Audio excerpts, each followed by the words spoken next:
Hello, everybody. Rocky, if you're still here, thanks for popping in and saying hey. Awesomia, Vol, Lemur, Zoe, and Vera, what's up? Zoe, I believe. I think there's a. My OnlyFans is for that. Oh, whoops! I forgot to change the question of the day. But the question of the day actually isn't very important today. Although maybe I can still. I was gonna make it sort of cheeky. Not really, but well, you'll see. I'm gonna do it right now. I was trying to prepare a bunch of stuff, and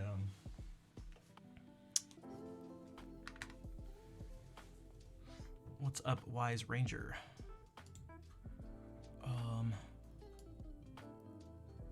Ready.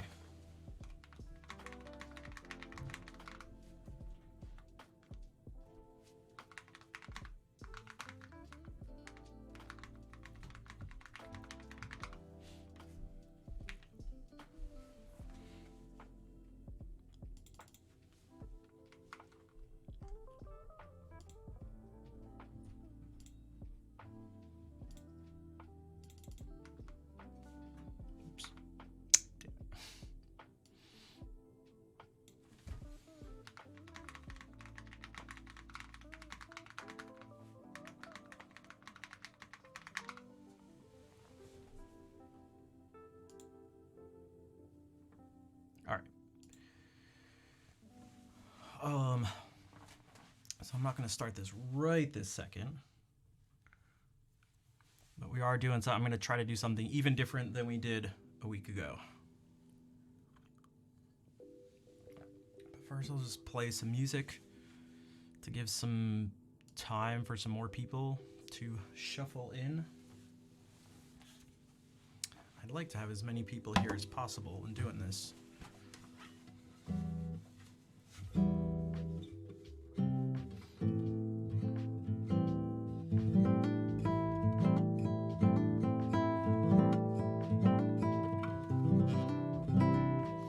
Yeah, my hands are so stiff. All right, we'll tune.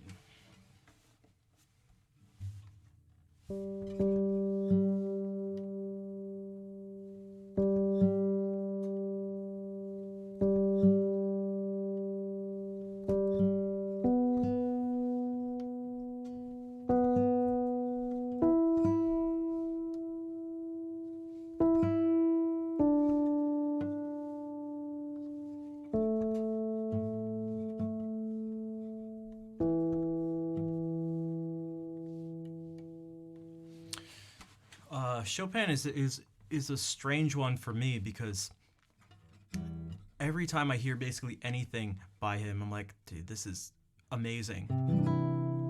The reason I say it's strange is because I feel like he's one of my favorites, but I haven't given him as much time as I'd like to. But some of my favorite things I've ever heard, some of my favorite sounds have been things he's written, from the simple to the complex. Chopin was awesome.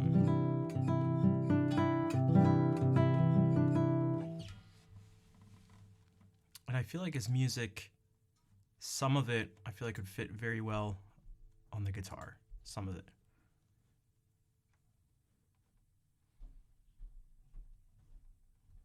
This is not Chopin, but it's from a similar time, different location.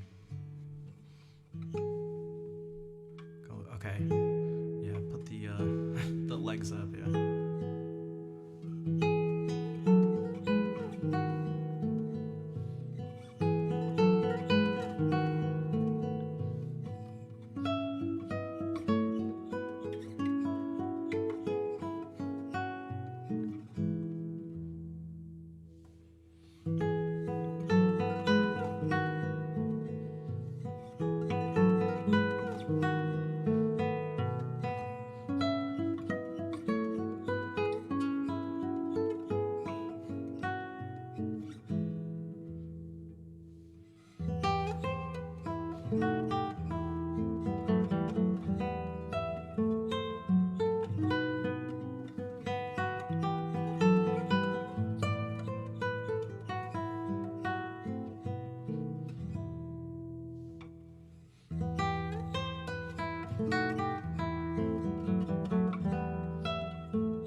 Posted Lucy, what's up? Thanks for the claps. Yeah, I've always kind of roughly thought of Targa as the Chopin for the guitar. Some similar stylistic things, not the, how do you put it, like, if you were to like, yeah, that was Lagrima. I mean, there are things like, there's some mazurkas that they each like. So if someone's like writing a mazurka, it can definitely automatically sort of have that feel.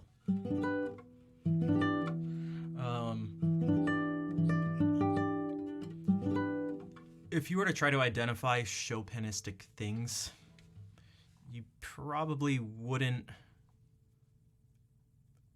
find them in Targa's music, but I think there's just more a sort of general approach and overall sort of feeling I get from the music that seems to be similar.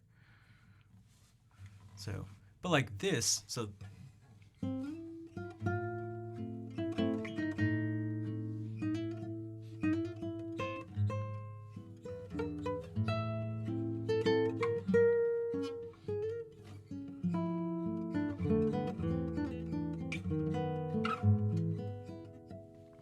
you asked the question of the day. What was your response when you asked yourself?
To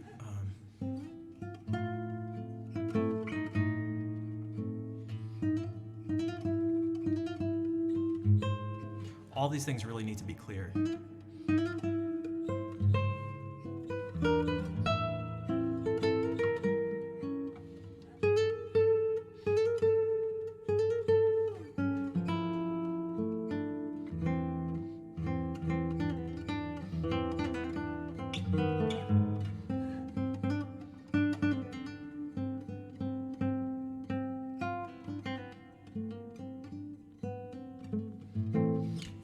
Sure, you could do it.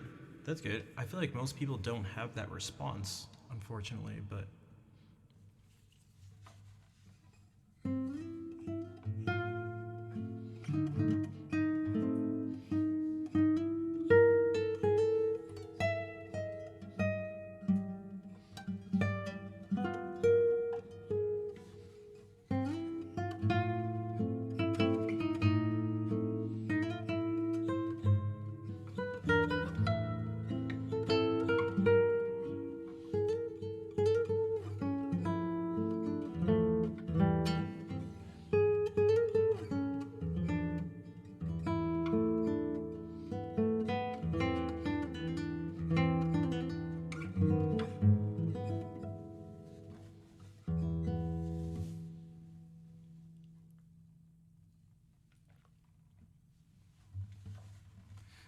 another one that's popular and has that similar feel to it.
Even brought some ideas to paper. What kind of stuff were you writing? Was it for a particular instrument? Was it a particular style?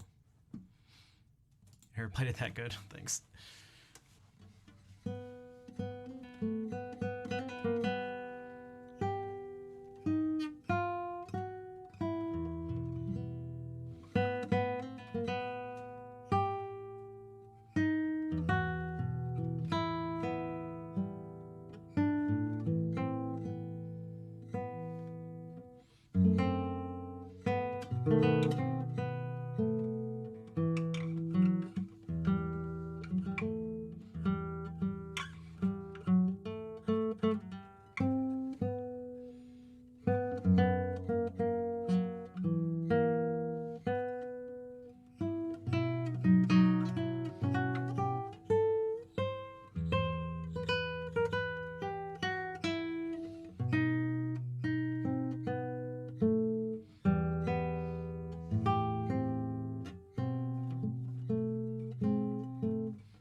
To get a degree for teaching music, I say, yeah.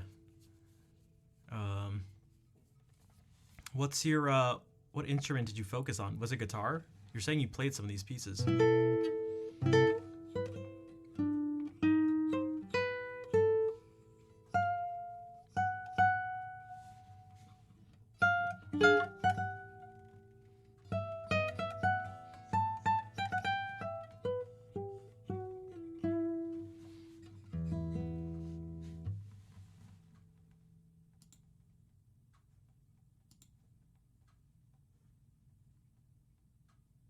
Okay, so it was classical guitar. Cool.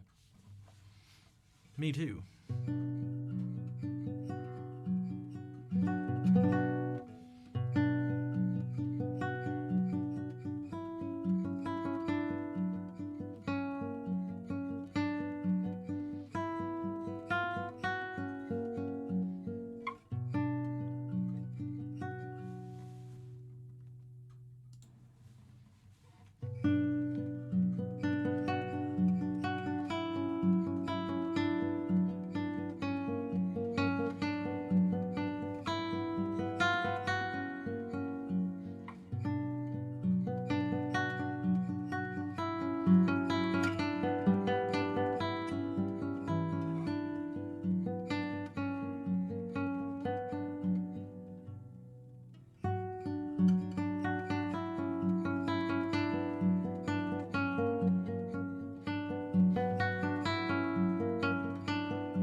very good, thanks. It's in stereo. Both the microphones are relatively nice. They're not cheap. They're not the most expensive microphones that exist, but they're definitely not the cheapest. And then I've also tweaked some different settings in the DAW I'm using, the program that's like processing all the audio.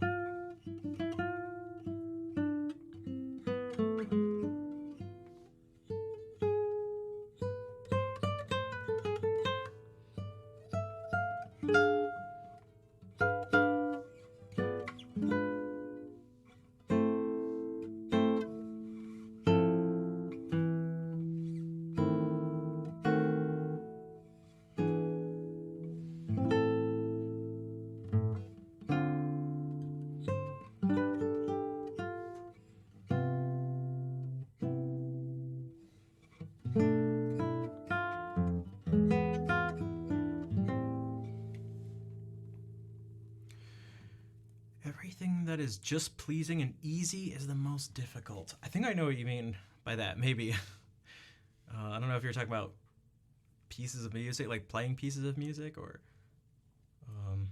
but it can be difficult to take things that are simple and make it so that they're not just boring.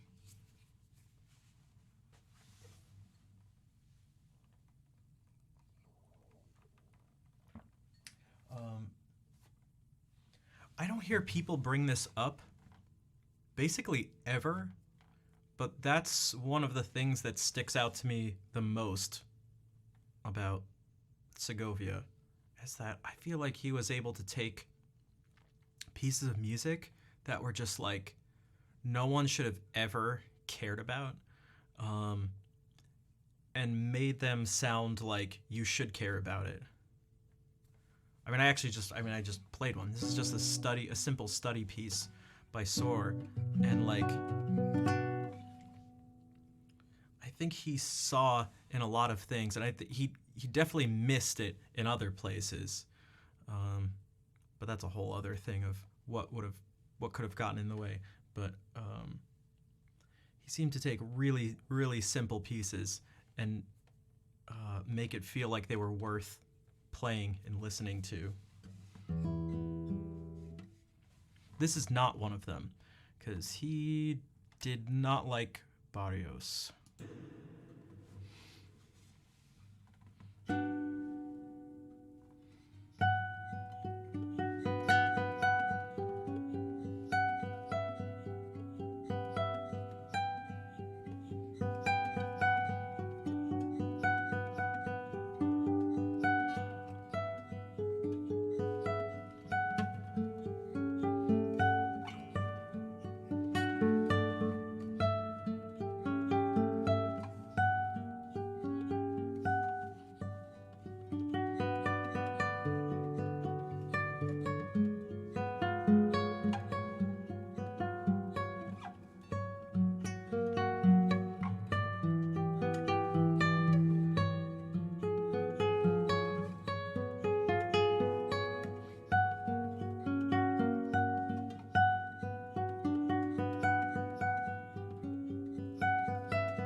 What's up, Zappy?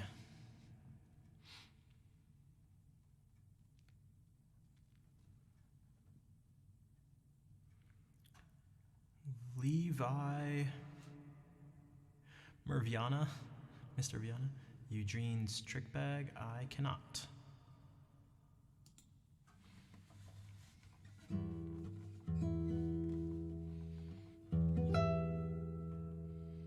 I can play Una Limosna por el amor de Dios by Barrios.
What's up, Sky? How's it going?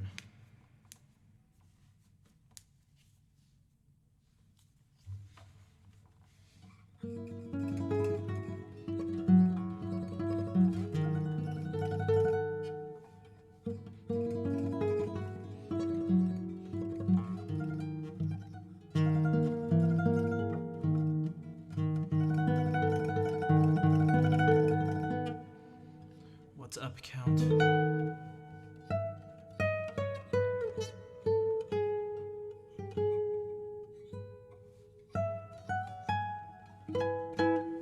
Hey Tom, how's it going? Thanks for the claps. I think the stream is specifically has been equipping you with some of the basics. Nice, and that's even without having that, you could say like direct instruction or something. Hey Maddie, what's up? Thank you for the raid. How was the stream? Can we get a shout out for Dresdy? Welcome in everybody. I'm going to be doing something a little different on stream today, but I'm waiting just for some more people to come in, so I just have to, so I don't have to repeat things too many times. But here, I'll play some more music just for a second. But I'm glad to hear the stream went well.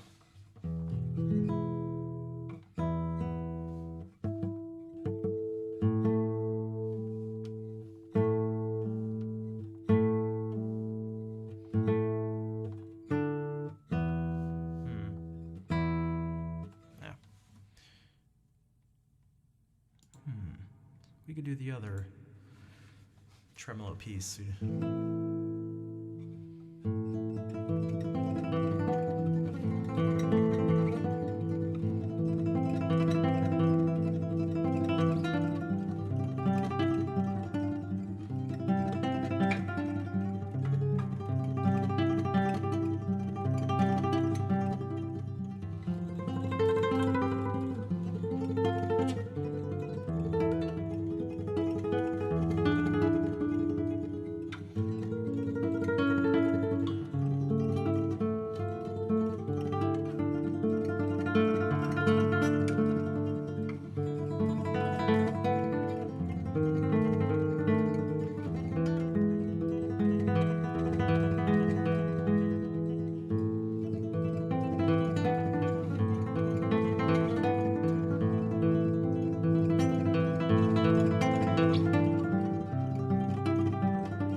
Queen Amabala. Nice. Welcome in. Tesno, what's up? Dresdy, thank you again for the raid. Cello, how's it going? Orifice, bonsoir. Sonia, thank you for the follow. You encountered someone who's professionally composing a series soundtracks, but insecure about never learning music theory or reading notation. That's understandable. I mean, I think um, the people who I encounter like that, I feel like typically do what they at least understand the core concept of what I've been talking about recently of like skipping notes, and so they'll maybe do it by ear. Like maybe they want to hear they like know the sound of a minor chord, and they know they want it to start here, so maybe they're like, and then they land on it like this, but they're at least aware of that there's some sort of pattern that exists, and that it's not just I don't know, sort of totally random. I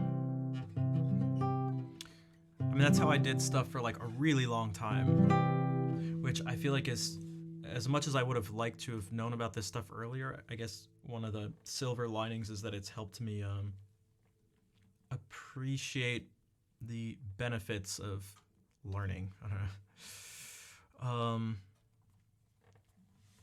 And the power that brings. And the more I do it, the more I just keep seeing how useful this stuff is. And so I just want more of it, because it feels like I feel like it's like just leveling up, just learning and working and on new things and discovering new things.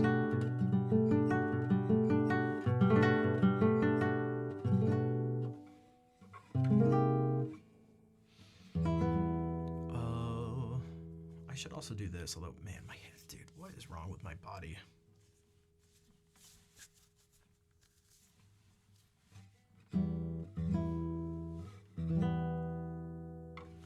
Play a couple pieces by Bach from his first lute suite.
having workout music. I mean, that makes it like, I have a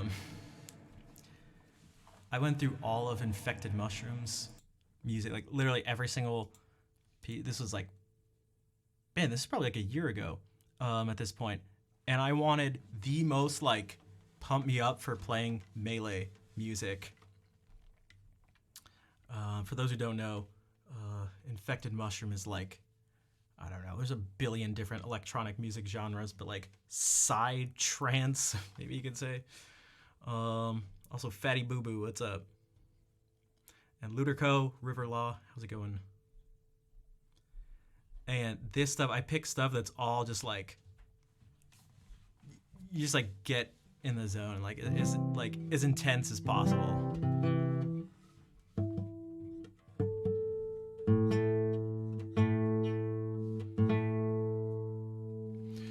Spontaneous motor tempo and how one's motor tempo speeds up when in fight or flight and conversely slows down when decreased arousal. This piece, the way you play it, is perfect for thinking about these. Everyone is more aroused when you came to this faster tempo. I mean, I'm sure, too, yeah, faster tempo, just louder noises, too, like loud, fast. It's just more exciting. Well, it's kind of interesting, like, I've thought about a lot of the issues I have is actually because I'm like sort of too worked up and I input things too fast. And so I've thought sometimes like, oh man, should I maybe not listen to this music? Should I actually try to slow it down? Which I probably should, but it's also not as cool.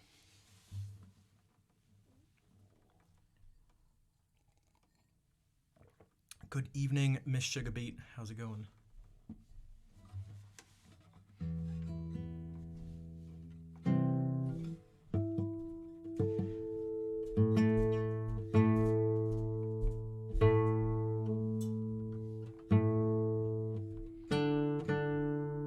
Not that well?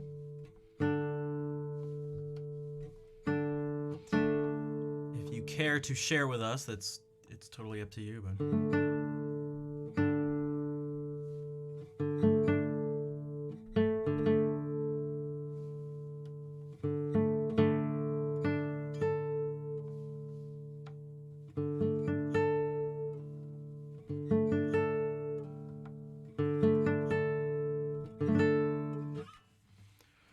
shoulder surgery.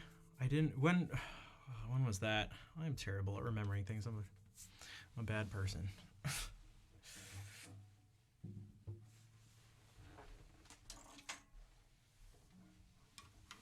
In October. Okay, that's maybe why I was like,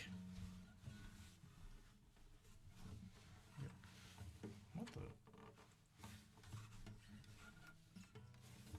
One second. This is way too high. Again? Sorry, you're streaming again.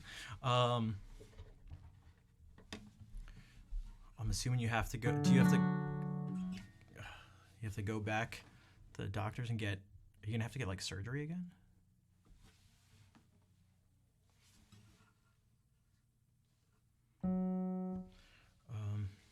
No. Okay, I guess that's at least good. Maybe that's good.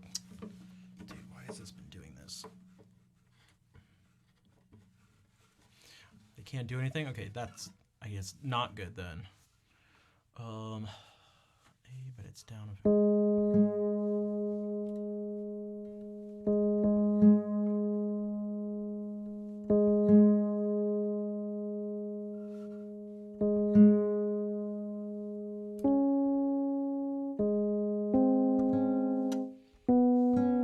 What am I doing here?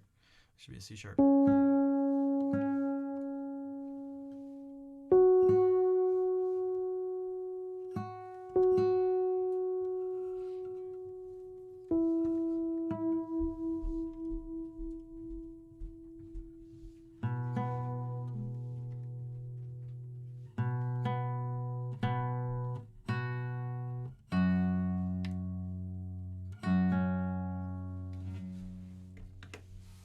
I brought this guitar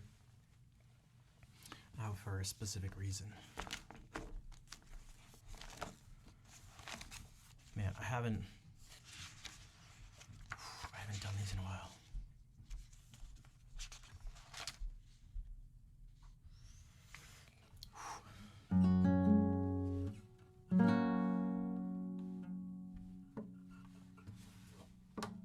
Why is it doing this?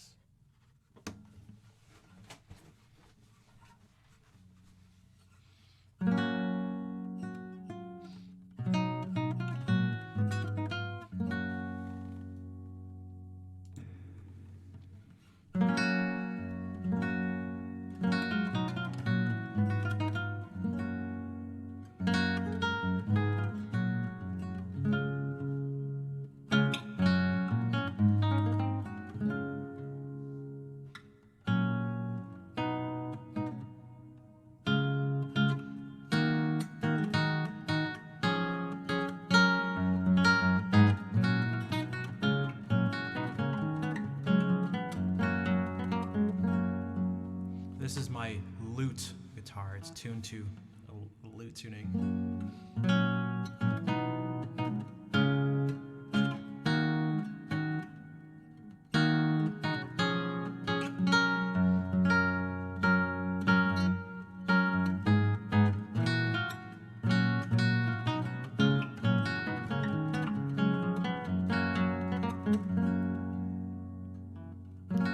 Come again, sweet love doth now invite. Thy graces that refrain to do me do delight. To see, to hear, to touch, to wear, to kiss, to die with thee again in sweetest sympathy. To see, to hear, to touch, to kiss, to die with thee again in sweetest sympathy.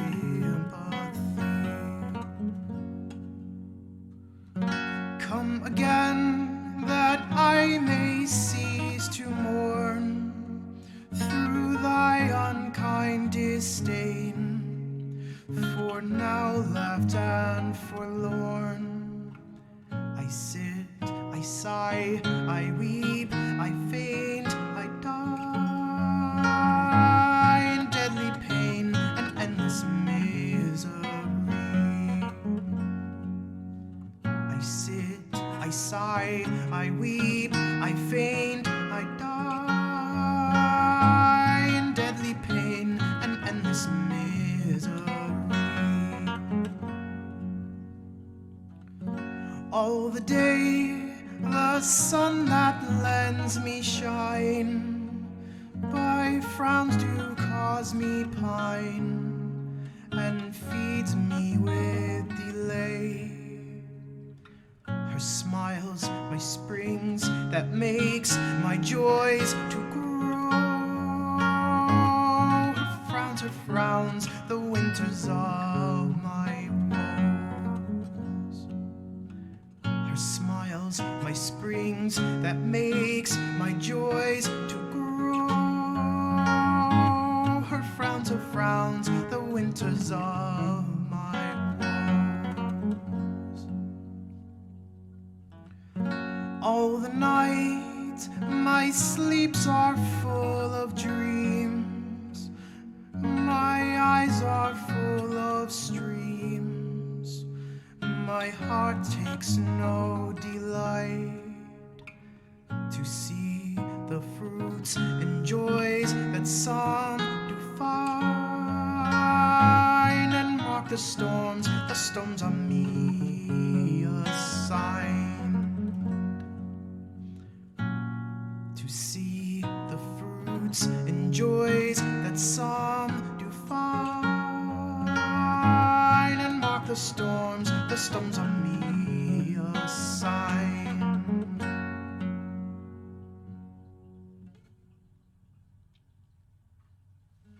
Platinum Fox, thanks for the follow. Yeah, this was written right before right at the end of the 16th century. This is English Renaissance music for you.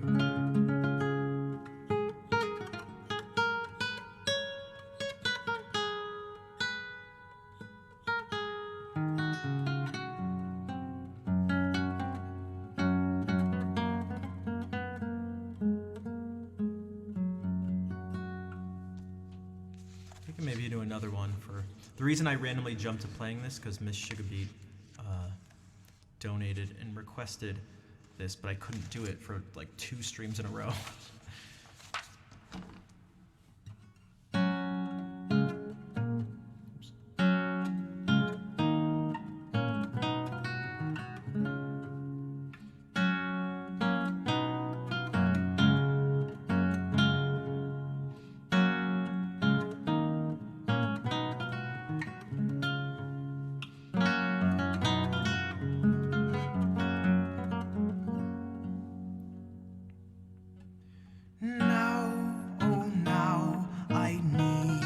Must part, parting though I absent mourn. Absence can no joy impart. Joy once fled may not return. While I live, I needs must love. Love lives not when hope is gone. Now at last despair doth prove. Love divided loveth none. Sad despair doth drive me hence. This despair unkindness sends. That parting be offense, it is she which then offends. Dear, when I am from thee gone, gone are all my joys at once. I loved thee and thee alone, in whose love I joyed once. And although your sight I leave, sight wherein my joys do lie, till that death do sense bereave, never shall affection die. Sad despair doth drive me hence, this despair unkindness sends. If that parting be offense, it is she which then offends.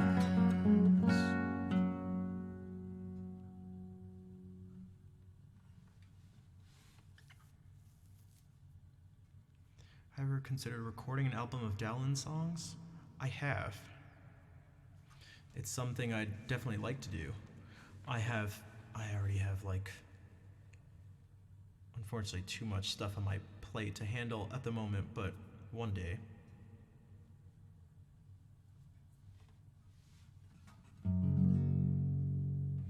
I could try one more. Man, I haven't looked at these in a while. They're really tough because there's the singing part, but then also the music, which is like, it's all specifically written out. And it's in a different tuning as well. And everything's also shifted over. There's basically a lot going on. All the notes for the sung part is written out, and then every single note I play here. Like, this was just the accompaniment. Savinius, what's up? Like this ending part,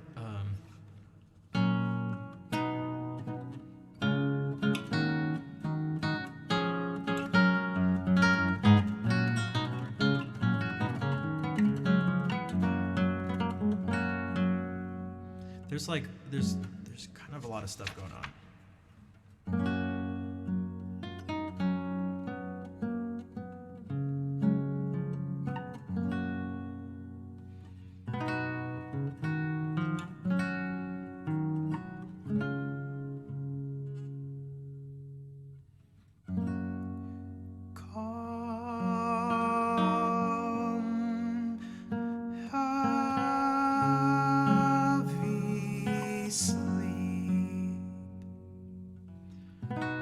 The image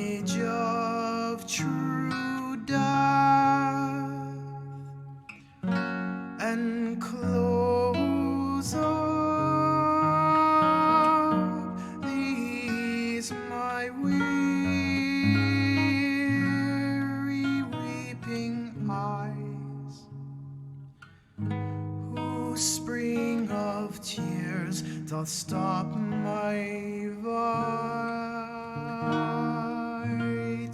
breath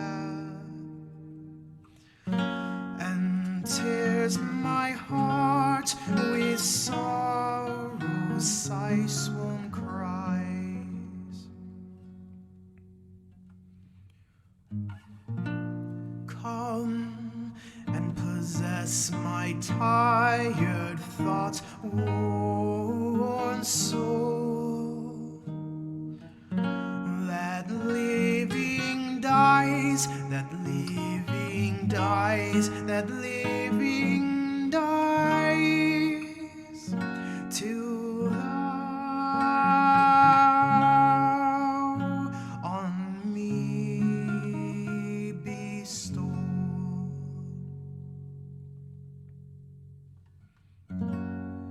Calm shadow of my end and shape of rest, ally to death,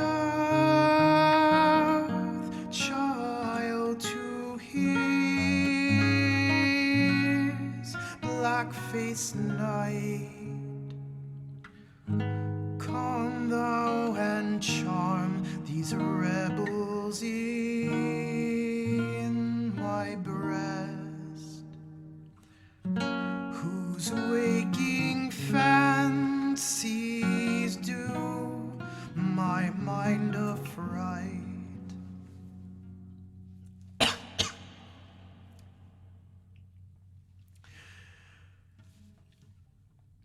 guess the heavy sleep is coming. Sorry. Oh my God.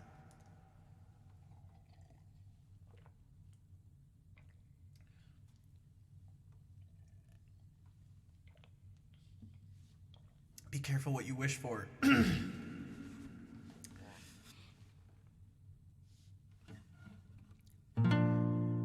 Oh, come sweet sleep, come, or I die forever.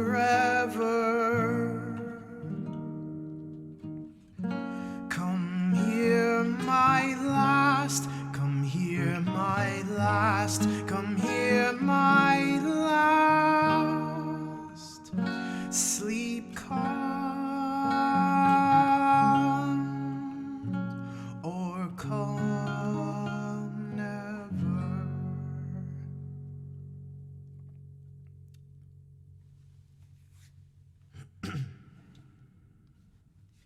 Couldn't have just waited a second.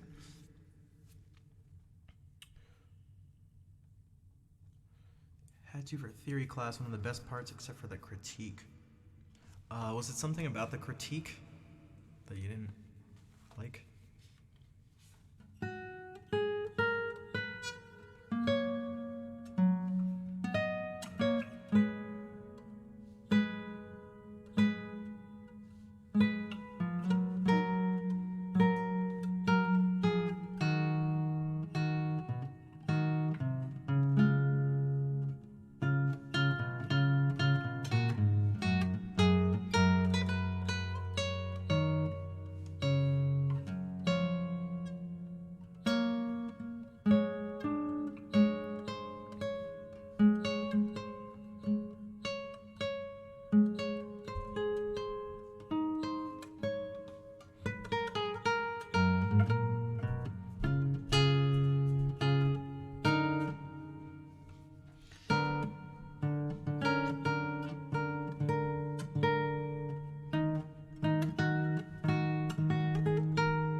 Try doing just some pure instrumentals.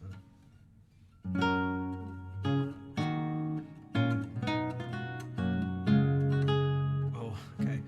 This is an instrumental version of a song he did, which is common for him to do.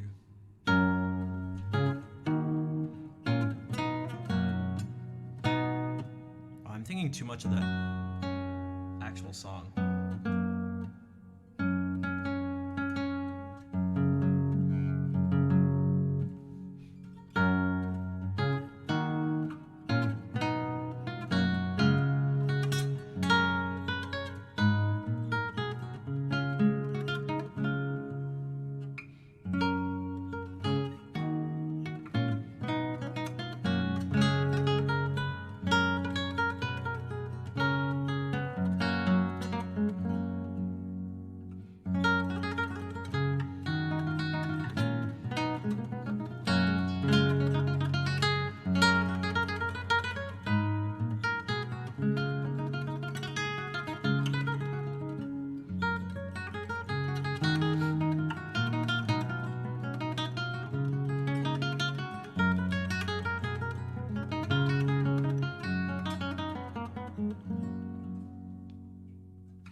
Wow, that quote is so appropriate. This is one of the pieces I was talking about. With that quote, like that quote popped up as I was playing one of the things I was talking about. Like, this is again from the 1500s.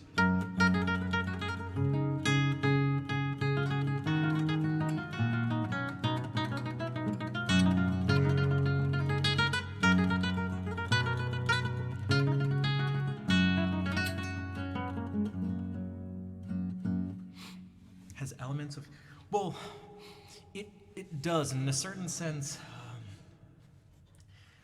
This is, I think this is why it's focused on so much, and why you'd be encouraged to learn the rules of counterpoint.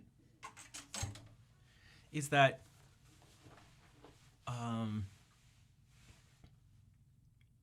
most tonal, functional music has those elements.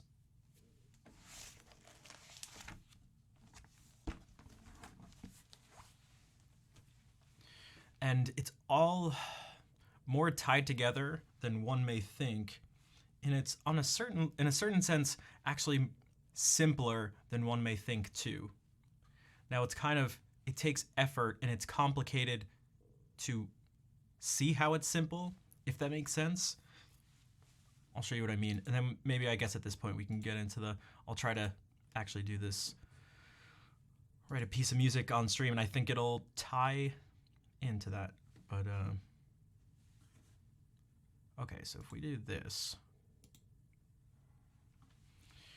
for those who aren't aware, when you talk about the species of counterpoint, it's just, don't worry so much about the name. They just had certain rules, and they were just there were ways to think about pairing up. You could start with just two lines of music. So one thing is, well, what happens when you have, for every one note you play here,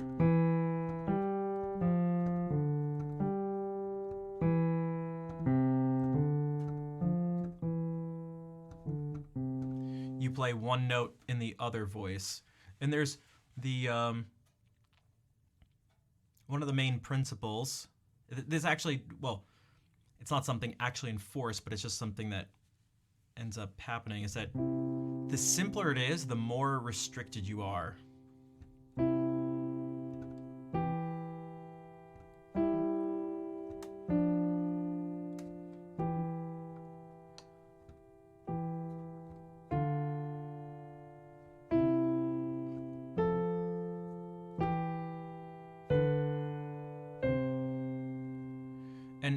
then the second thing, so Vol was saying second species where you have a bass melody, which you compose a tune with 2 notes. That's like the rule. This is where I was talking about this yesterday, where the students were like, in the class I was taking, they were like, well, what if I do this crazy thing? It's like, dude, that's literally, by definition, not the thing we're studying. What's up, Koala? Yeah, I'm still here. So then there's like, now you get to do 2 notes, and there's slightly different rules governing it.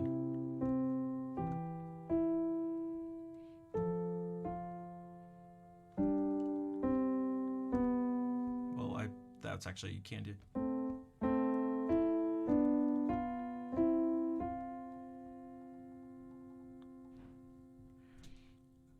See, I wanted this next note to be that, but you're not supposed to repeat the same note.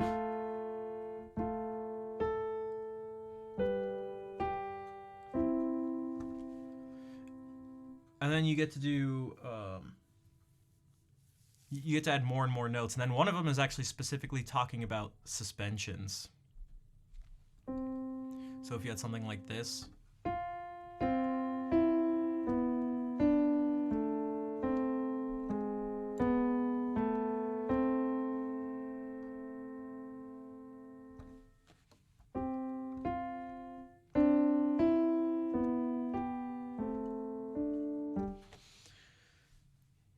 And then these are just concepts to put together and exercises and things to think about when you're actually writing music. What's up, Lamar? You definitely could write yours. You're not sure you'd ever want to listen to it, though.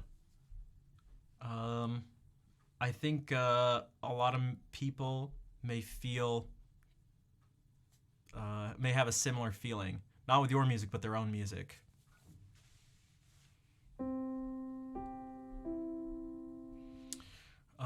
So, like, when I'm doing this stuff then and improvising and going like...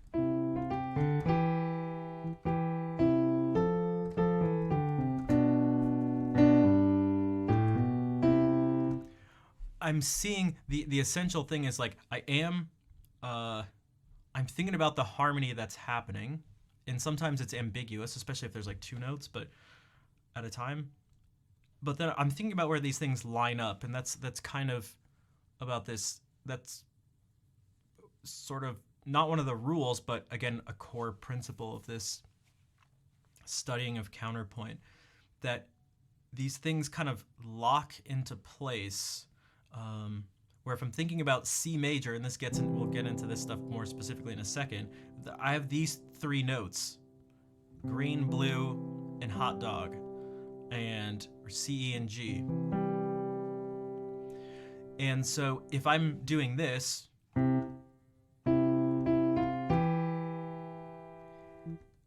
I didn't play any of these 3 at the same time, but I went from one of them, and this is like one of these dots, and then there's this connecting note in between.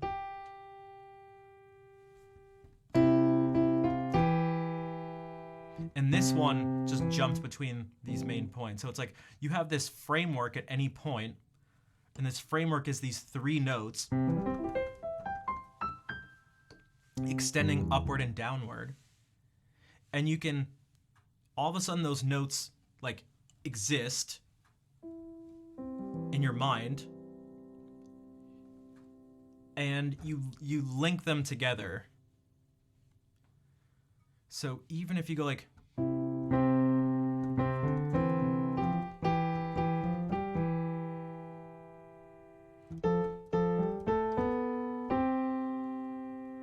so if you're doing Twinkle Twinkle Little Star, and you never have more than 2 notes played at a time, it's still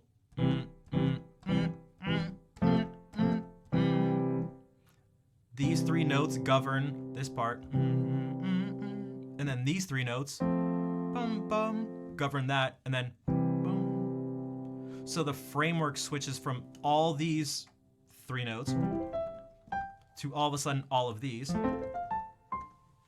and you're connecting them together, and so you get like,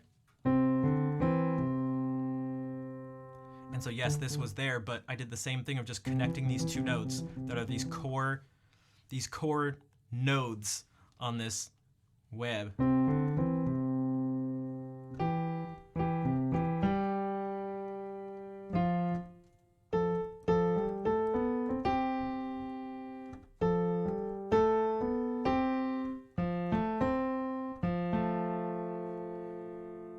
we got to this part, these again, red, purple, green were the core points, and I went, okay, so that's red and purple.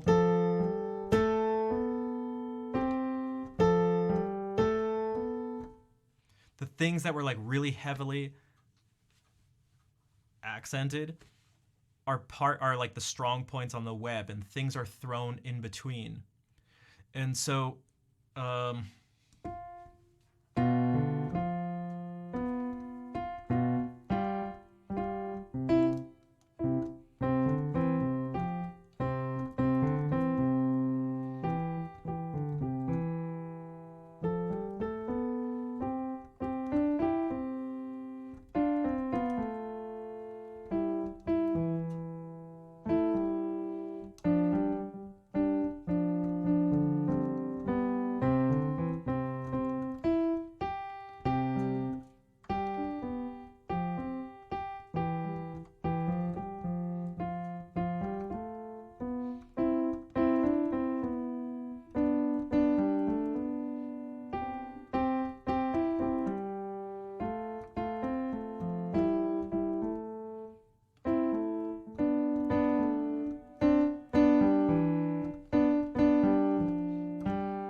even if you're to do this,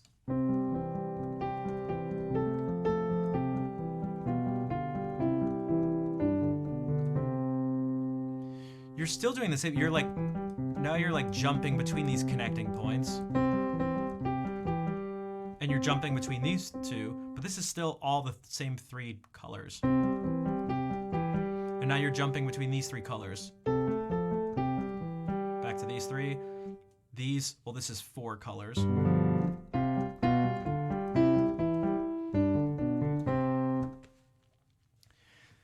The thing that happens is you can start to, each of these chords has these points that you can connect. So green and blue can be connected green, orange, blue, C, D, E. The thing is, these chords themselves can be connected. So instead of going,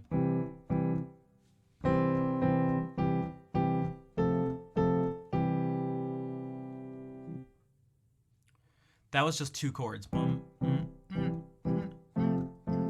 then back. You could put another one in between.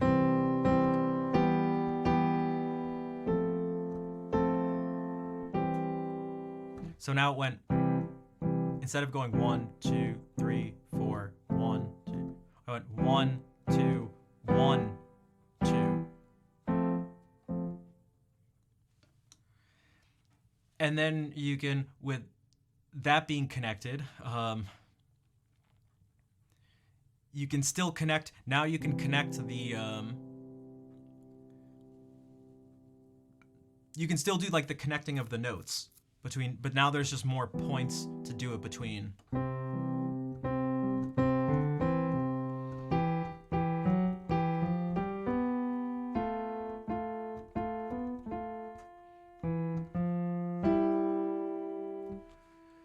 It's part of how things get reharmonized, but thanks a lot for your stream. It's a pleasure. You fall asleep every night. Thanks a lot. Thanks, Grio.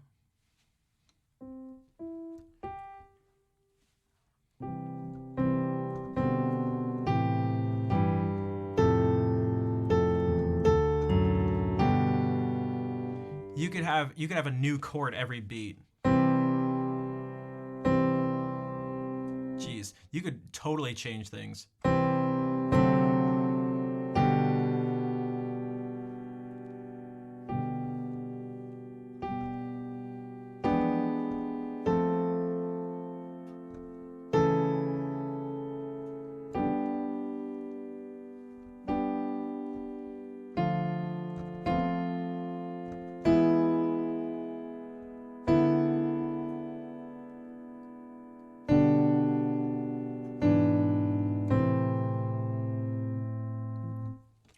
as you're doing that, you can then, you don't have to play all the notes at once, but you can connect these things around, and things can just sort of crawl along this web.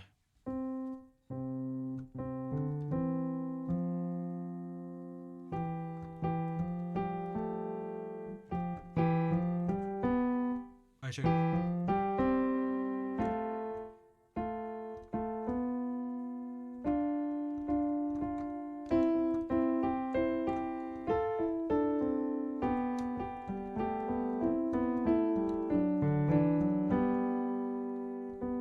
So that wasn't Twinkle Twinkle anymore, although we could kind of just use that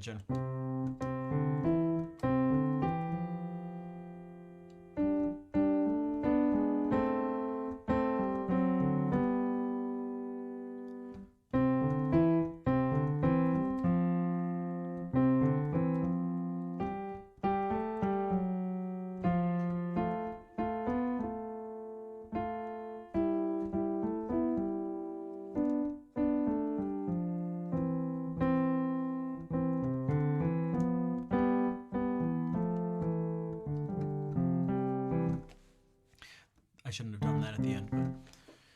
And these things can also follow at the same time this web of, well, not this web, but this way to potentially organize your web. And that gets into this stuff, chord motion in a particular key. And this will be based on the type of effect you want to have on the listener and the sort of style you're going for. And so that's these things. So even if it's, this is just telling you what chords that tend to go to other chords. If you notice this one, this orange one tends to not go back to this one. You can, it happens all the time, especially in pop music. That's this.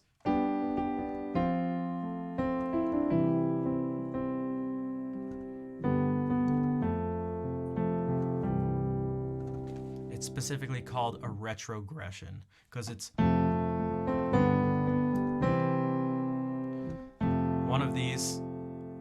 This is 4. Goes to the orange one of the ones in the orange one, 5. So 1. And so doing this, 5, one of the orange ones, 4, this goes like backwards. So again, it's not that it's wrong, it just gives you there's a different feeling that comes along with it.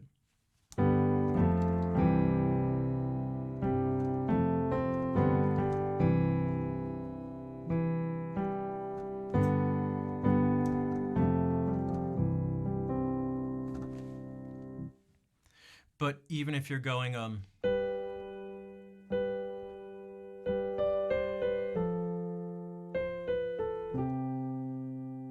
so I wasn't just playing chords, but that the web of points that made it up it followed this.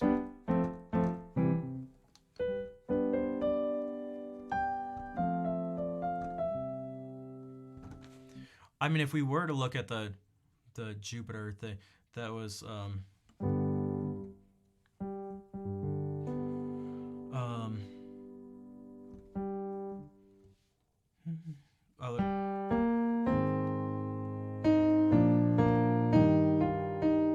I can say the numbers and you can just take my word for it. 4, 5, 1, 4, 5, 6. So far, all of that fits with this map. 4 still fits with the map. 5, 1.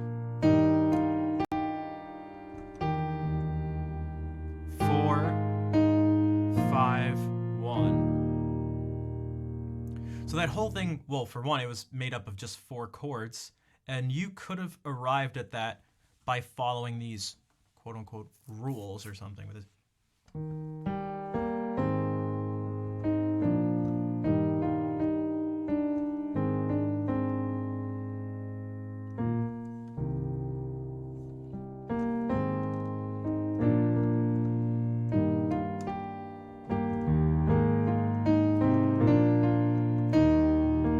And if I were to add more notes into this, especially in the left hand, because we could go.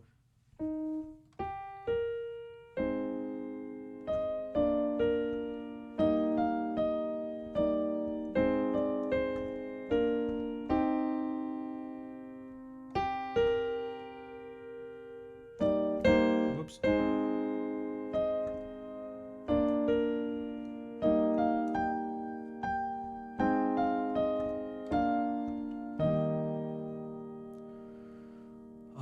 I can link more things together.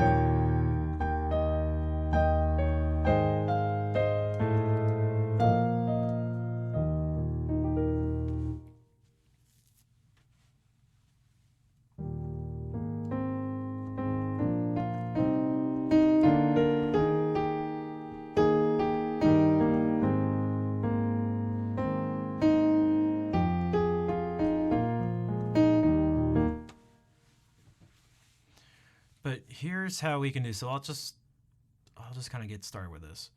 So here's what I'm going to do. You don't know anything about music and you have nothing to use. Well, the first thing you can do is, if you follow this, that takes you to this. And you can use, there's a bunch of pianos, but this one has some nice stuff to it. I'll show you what some of those things are. One, you can show, okay, I didn't realize I was going to make that sound. You can make it so you just know what keys on your keyboard to use, like your computer keyboard. Or you can make it so that it shows you what the notes are, both in terms of, you know, A, B, C, D, E, F, G, like we have it, or Do, Re, Mi, Fa, Sol, La, Si, Do. Everywhere else uses C. It's just in the US that they had switched it to T. Okay. It actually even shows you the scales. This kind of has to do with that web a little bit. This is something we'll probably not really be talking about, but this is like, this to a certain degree goes on in my mind. If you have D major, this is what that map shifts over to. These are now your main points that you can hit. If you can see these dots. So if you were to just click on these dots, if you start with D, okay.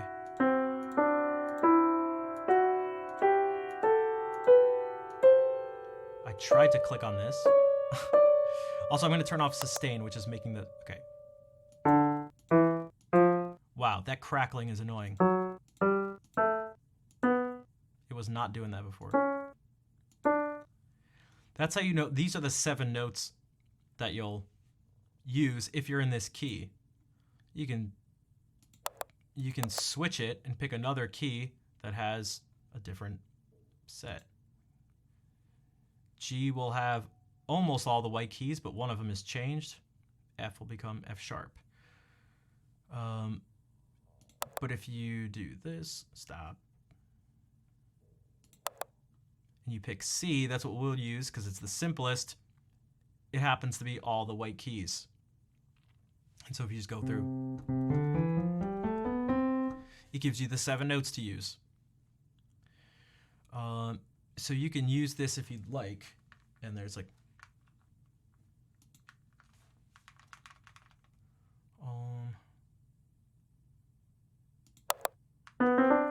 okay. So you can do,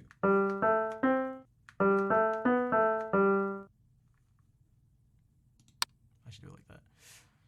And you can actually play these chords like on your piano keyboard, or sorry, your computer keyboard. Like I'm literally using my keyboard over here. Can I turn the volume down for a second? I guess not. But you could, even with your keyboard, you could like,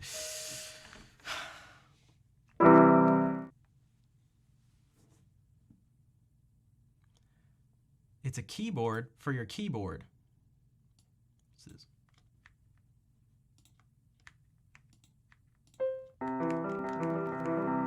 So you could even go.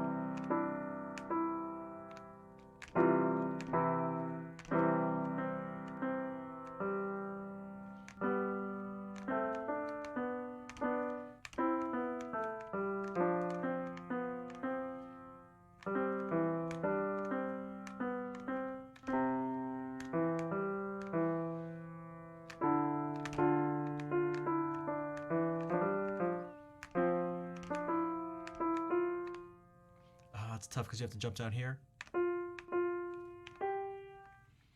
I improvise on the keyboard here? I'm trying, so.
So, this is not later. Well, nothing's really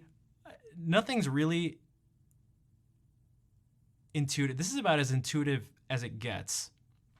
That it's just, and the sharps and flats are up here, which is why you can switch to this if you want. And now you get a whole bunch of stuff, but this is so difficult to use. You have to use the shift key. There are other keyboards. I mean, if you want to find them, you can look around. I mean, you don't need to, unless you want me to like actually do everything. But this is just an example of something that's, I don't know, relatively decent. Again, there are some other ones that have different features, but they're all going to be relatively similar in the sense that they're not ideal because you're playing on your computer keyboard and not an actual keyboard. So it just depends on how much you sort of want to invest. So you can use that, but and it could also just be a tool as well. But it is possible to do some of this stuff. It's just way more difficult. And you're much more limited. All right. So let's say, okay, so you got your keyboard now. You have at least something to make sounds on. You have something to make sounds on. So which sounds do you make? Let's keep it simple. Let's keep it simple at first. There's actually a ton of things you can do, even with things being really simple. So what we'll do is we'll just stick to C major. And what that essentially means is we stick to the white keys of the piano. I have them each assigned a particular color. So as a repeat, so every C is green. Every G is brown. Every E is blue.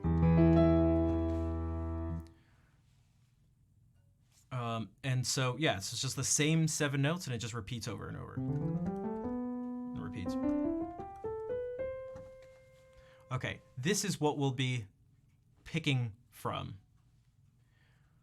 What this, if we have these as our notes to pick from, and we're in this key, that's essentially like kind of what it means. It means we're picking from these 7 notes. It's one of the ways to think about it. The main thing is that you pick a note, and whichever note you pick, your choice of other notes to play at that moment, you can determine by just skipping over every other note. So what that means, or you play every other note. So if this is the one you want to pick right now, you skip over the one next to it, and you play the one after, and skip over this one and play this one. And what this does is it gives you the 3 notes to use at this moment in whatever it is you're playing or writing. And so it's not just these notes specifically, but anywhere where they are on the keyboard.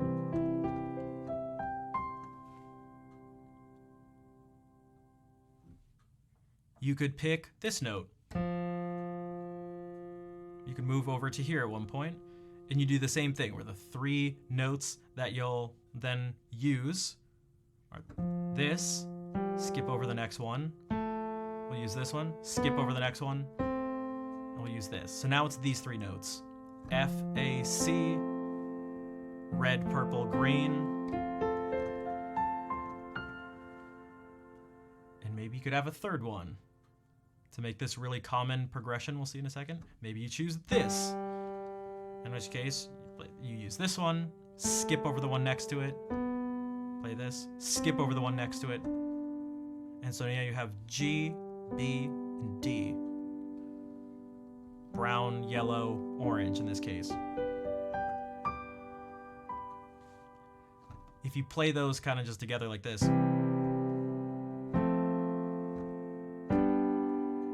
and you can go back to where you started.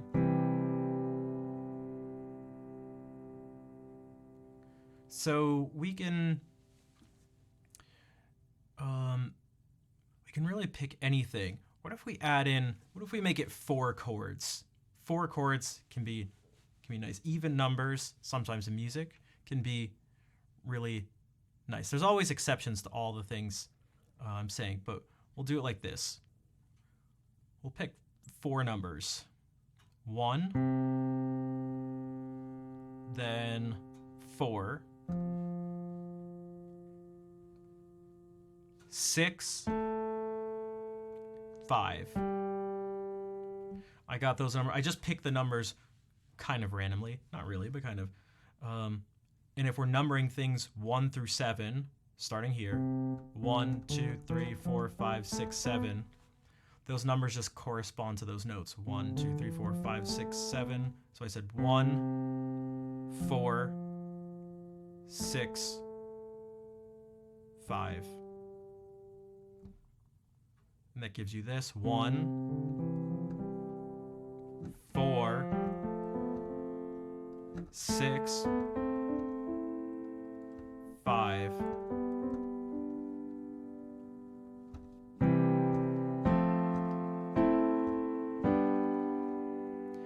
And just playing that probably already sounds not exactly like a song or multiple songs you've heard, but it may have given you the impression of one, because a ton of songs use that chord progression.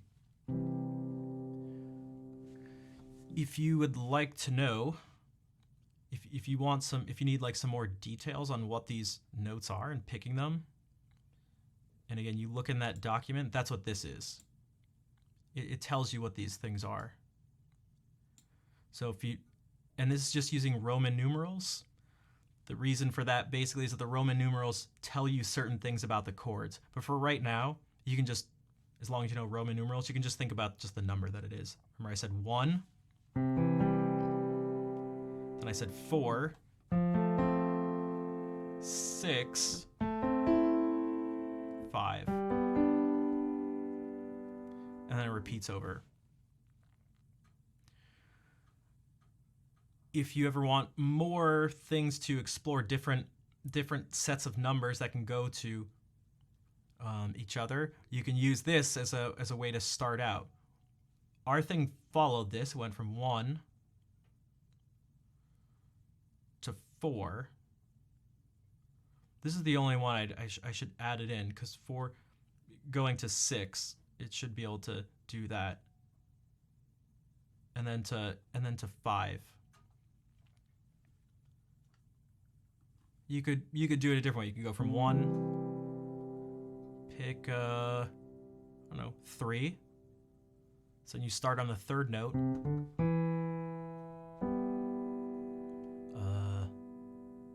skip over to 4, and then 5.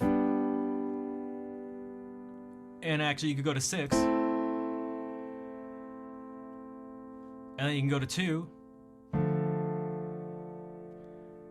Then you can go to 7, 5, 1. So you can make it as long as you want. You can have as many of these as you want. You can do all sorts of things just at first just by following this diagram. But we'll just stick to this just for simplicity's sake.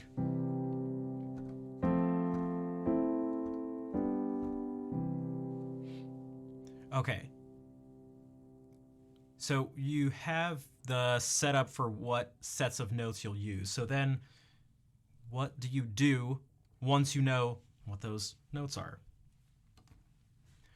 Well, you could just choose any time you play one of these chords to just play one of these notes, C, E, and G in this case, green, blue, or brown. You can just play one of them. Well, we can just start with C. When we go to the next chord, we can just choose one of these to play. We could play C again. When we go to this next chord, we could play C again. This next one. Now, let's not choose C. It's not part of this chord. We can choose B. It's right next to it, and we can go back.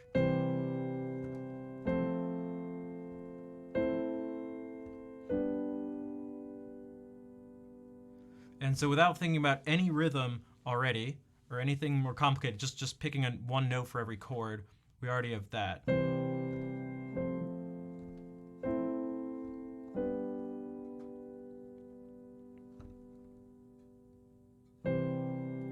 You could, if we change the rhythm a tiny bit,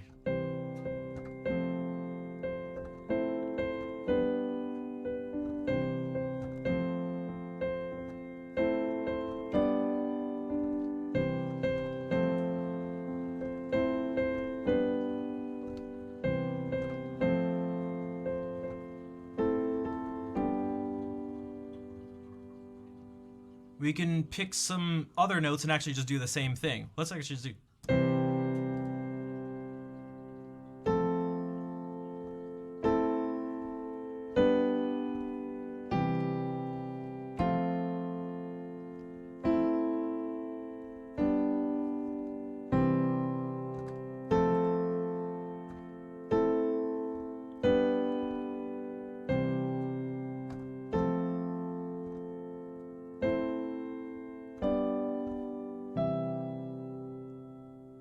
So I was just doing the same 4 chords in the same order, repeating it, and just picking different notes each time I landed on one of those chords to play. Without changing the rhythm, without adding in any extra notes, anything like that. And so this is something to experiment with. You can mess around and see what you'd like to do. Actually, picking something simple like this isn't.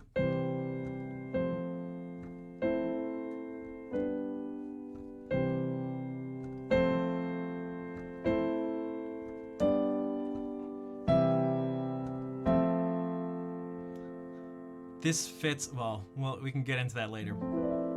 You can extend these chords out more, but we'll keep it simple.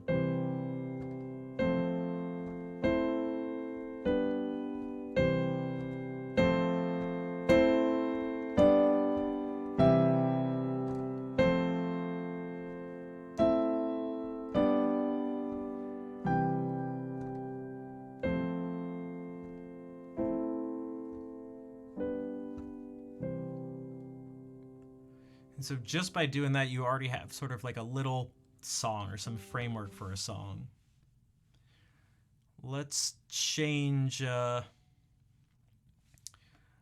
instead of just having these chords be like this.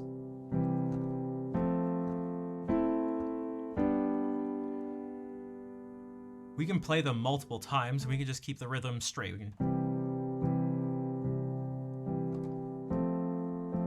play it 4 times. How about that?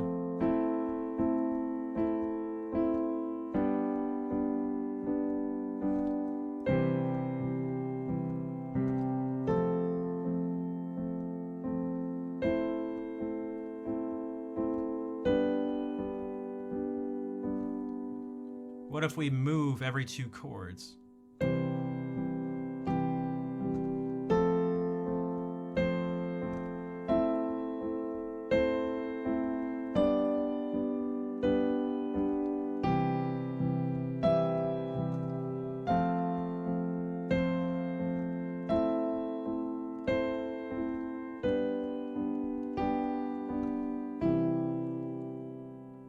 Okay. What if we take out one of these chords? So instead of going 1, 2, 3, 4, we'll just do 1, 2, 3, 4. So.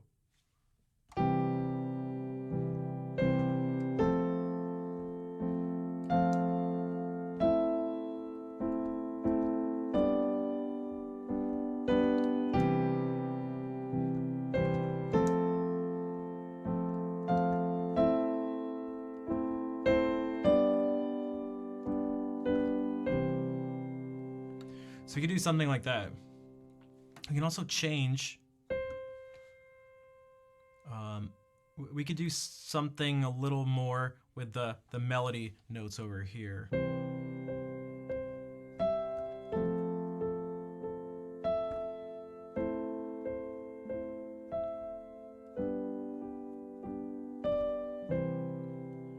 Now instead of doing this one 4 times every time, I'm keeping this the same, and this one, the melody, the stuff in my right hand, I'm playing 4 notes every time I play one of these chords.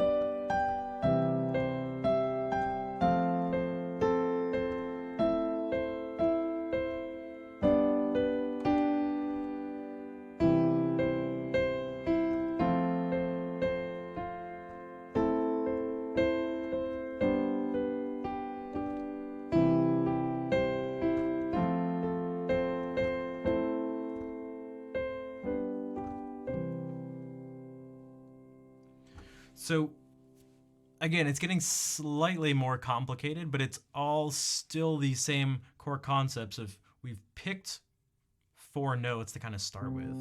We've just picked these 4 numbers, 1, 4, 6, 5. The notes that go along with them are from picking whatever number note this is, 1, and we skip over 1, and this gives us the 3 notes.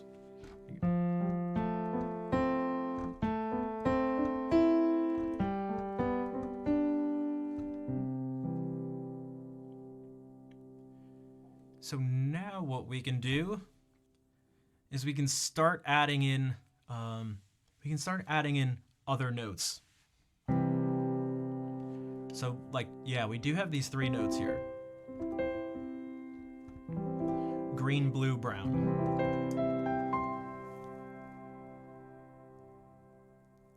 A nice thing to start with though is just playing. You can take, whatever these notes are, and you can play a note that's in between them to link them together. So what I mean by that, instead of going like this,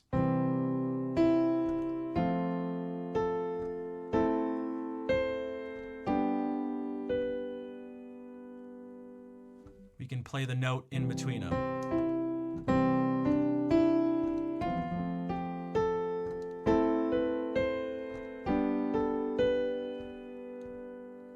What about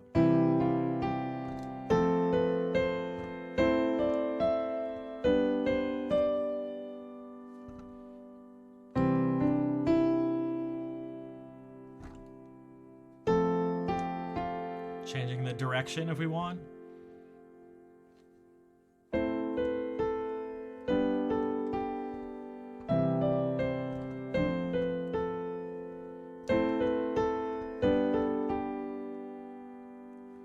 we can try to link more notes together. Because what if one of the notes from one of the chords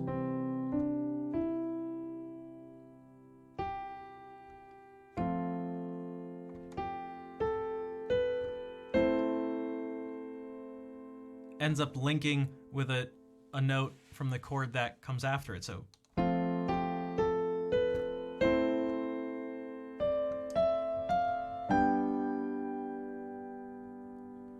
that was actually just this. So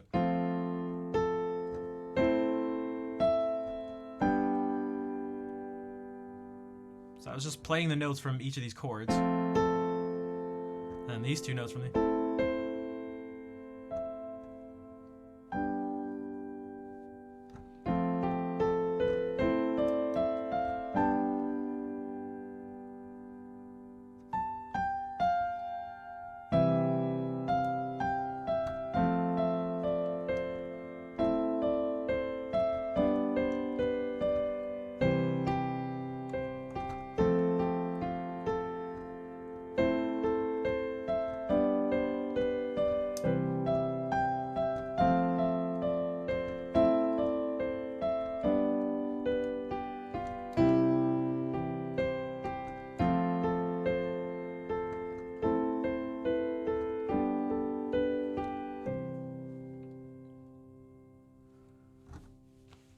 So that's one thing to do.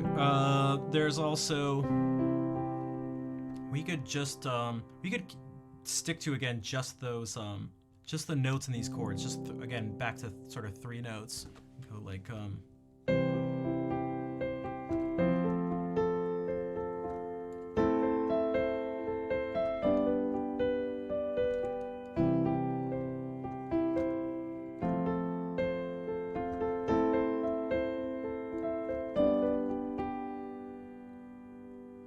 pick any arrangement, any rhythm to go along with it.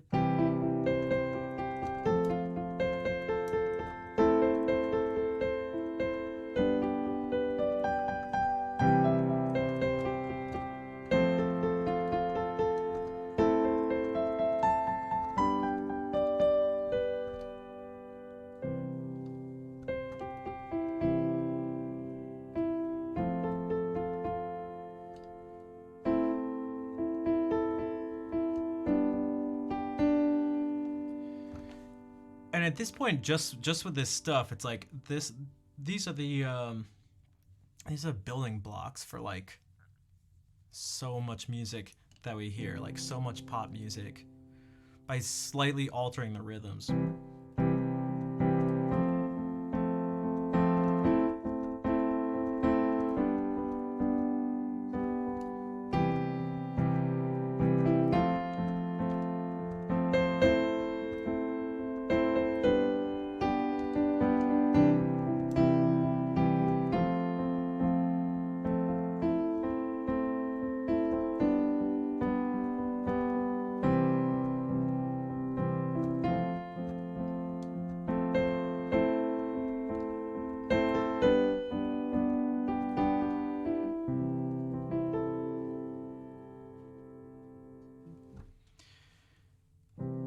What if we take this, but don't have to play, your left hand doesn't have to just use these specific three notes. It's just these in any arrangement, because it could be this.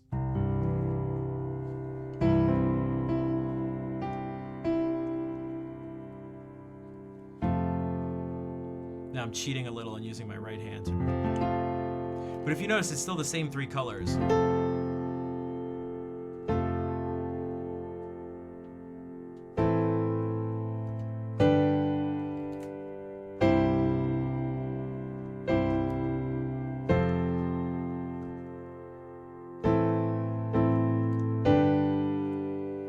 And playing around with different arrangements of these notes, which are essentially called different voicings, you'll get different sounds. And that's just through the whole process, thinking about the way you feel and how the things sound without judgment. So not like, does it sound good or bad, but how does it how does it feel? Because they're just kind of different. We also don't need to have whatever note we start with here, like this one's C, because we picked 1 for the first chord.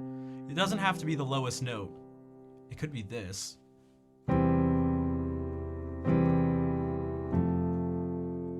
And so you want to think about the difference and how that feels. So the difference between something like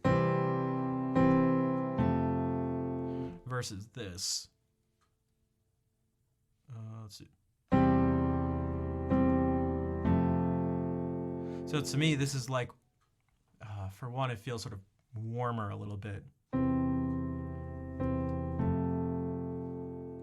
Warmer than this.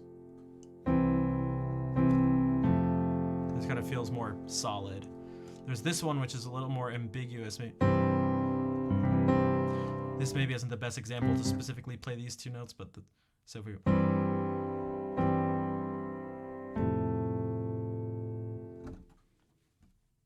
But that's something you can do too. And what something that's a good practice, and also is very... It can help out in terms of actually writing music, is this key principle, which is to try to move as little as possible. So you can sometimes turn it into a little puzzle or a little game. We have these 3 notes: C, E, G, green, blue, brown. The next chord we had picked was this: F major, F, A, C, red, purple, green. Okay, instead of jumping like this, how can we get from these 3 notes to these 3 notes while moving as little as possible? And that includes not moving at all sometimes. So one thing you might notice is that C, this green one, is in both chords.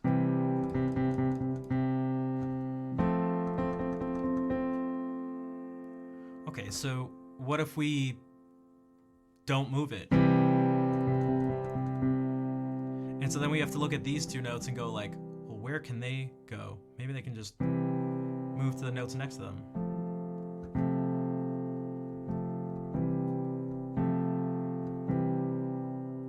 And so now we're still moving between the same 2 chords, but it's the movement and voicing is different. Instead of it's...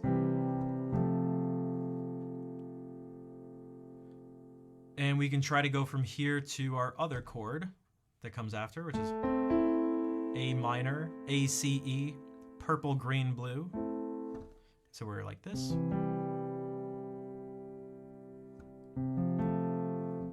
Yo, Insomniac, what's up? Thank you for the raid. Welcome in. Mean, type delete. How's it going? If you guys would like to follow along, type !JOM. Yeah, Mean, type delete, Shiny, what's up? Cheap Asian, how's it going? Sherry Berry, the man himself, Insomniac Rap, what's up? To catch you all up, essentially what we did is we gave ourselves a set of notes. These 7.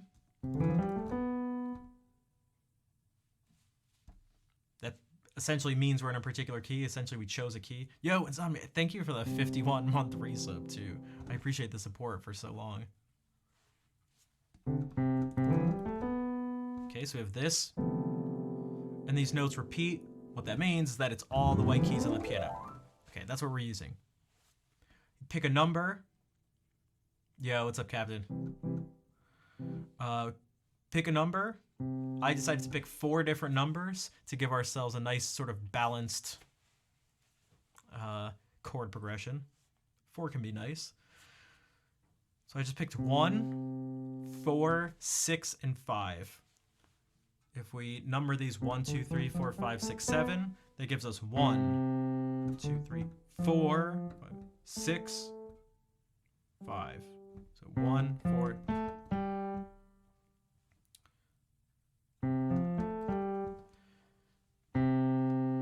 To decide what notes to play, whenever we're hearing, after we've picked these numbers, for when we've picked 1, which is where we start, you just play this note, you skip over the next key, after that is one of the ones you get to use. Skip over the next one. And this one you use. So it's just the idea of just skipping over every other note. Same thing here. We go from 1 to 4. So now we have these 4 notes we're going to use, starting on the number 6. Skip over. Then back to the number 5. Then back. So that gives us this.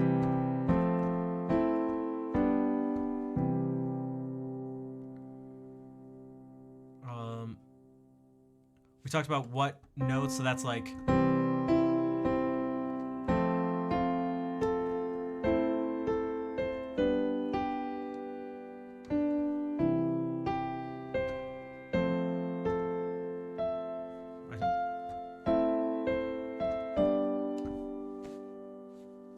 but what we were talking about right before you guys came in is the fact that you don't always need to play these notes in your left hand. The accompanying stuff doesn't always have to be grouped like this. So the sort of game or the exercise is to try to move as little as possible while still making sure you're playing all the 3 notes that you want and only those 3 notes. So from the first to the second chord, we did this. So then we pick up here. How can we go from this to playing these 3 notes? A, C, E, purple, green, blue. Well, we can actually, when we did this, to this we kept one note the same because they had one note in common. That was C. If you notice here, between these 2 chords, now they have 2 notes in common, A and C. So that means you only need to change one note. So all I did is change F to E, red to blue.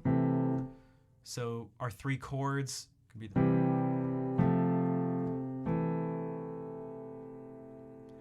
and now we need to get to this chord, these 3 notes. But again, jumping like this is kind of jarring and defeats the purpose of the exercise too. So you could actually just, if you notice, you could shift them all down.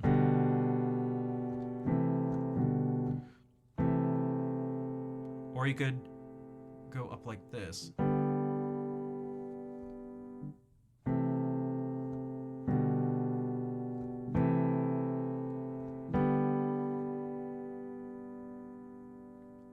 And from here, we could actually go to our next chord again, which shares in it. And then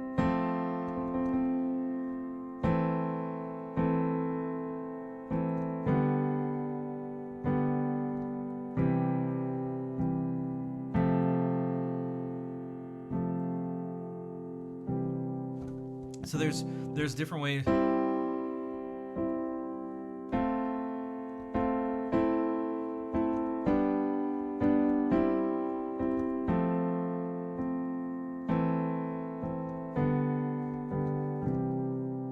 So it doesn't always have to be clumped together like this. And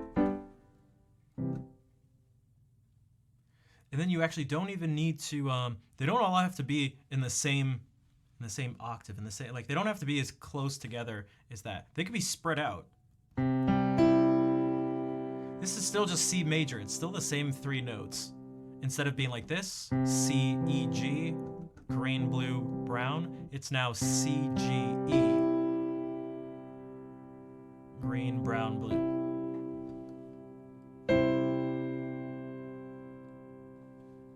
And so that's just like essentially what a chord is. 3 or more notes. In this case, we're just using 3 notes.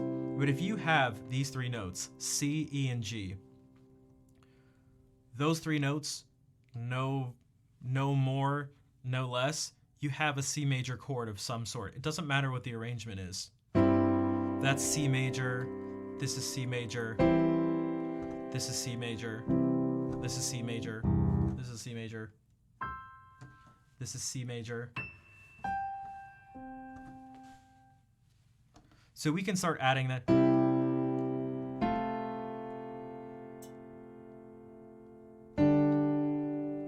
Except it'd be nice if I did the right progression.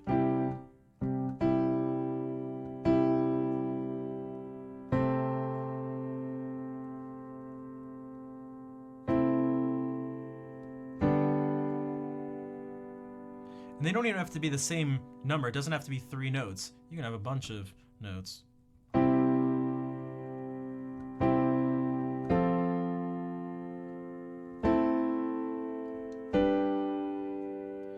You can move around with...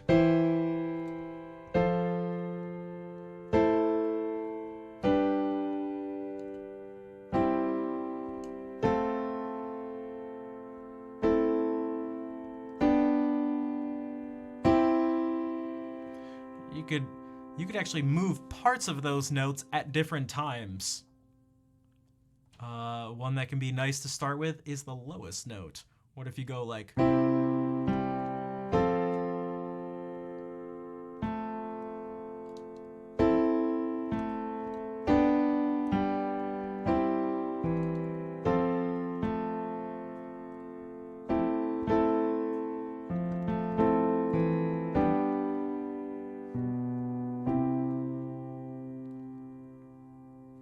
Now, doing this while you're trying to play something else all one, that can be physically like a little more challenging.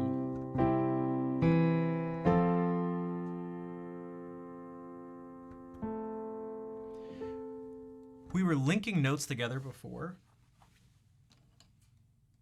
Going.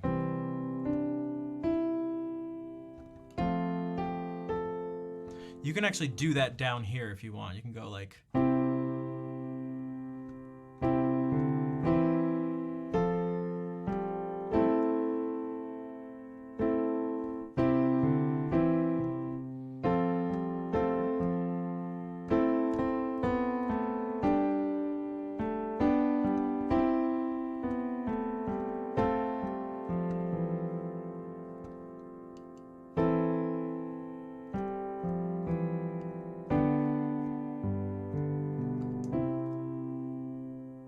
So there's all sorts of possibilities. And again, this is why we stuck to this is all just with 7 notes. This is just one key. This is the easiest, the simplest one, just C major. And just with 4 chords. It can get way more complex if you want to start adding in more chords, but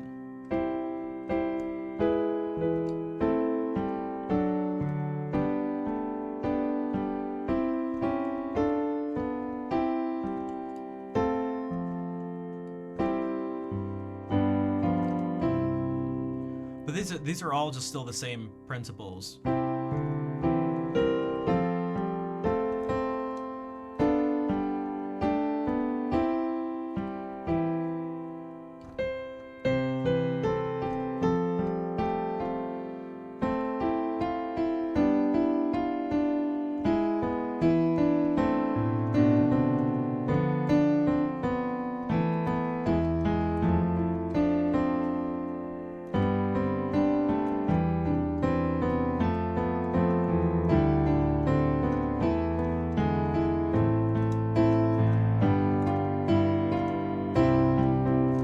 So that's same principles, just combining all of them together and adding like more chords, not just sticking to those 4 chords. But if we just pick these again.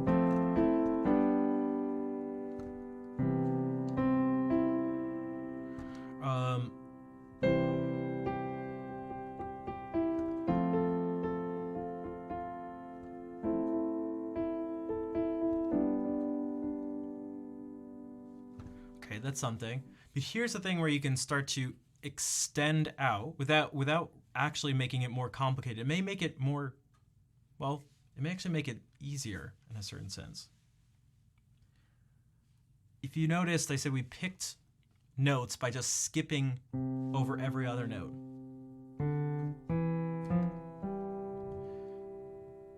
But the question is, what happens if you just keep that pattern going?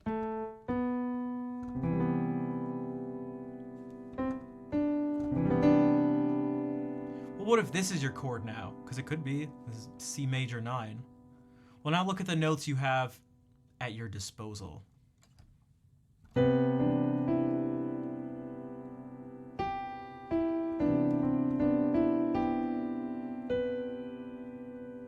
And what if we do the same thing here on the next one?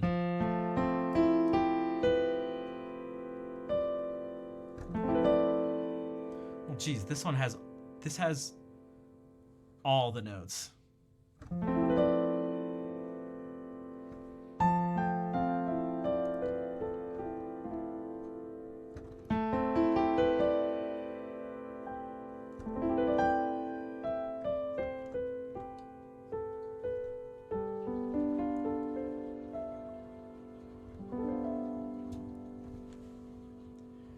Now, just a little thing if you want to think about it this way. When you're playing this chord, you can just avoid this one note for now. Just avoid this red note.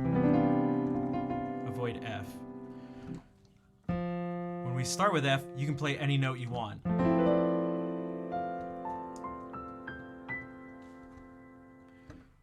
On this chord, avoid F again, avoid the... And on this one, you can play whatever.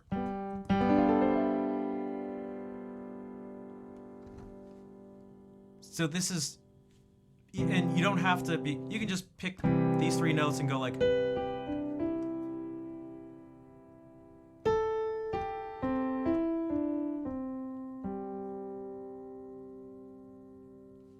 and then when you go to play this one,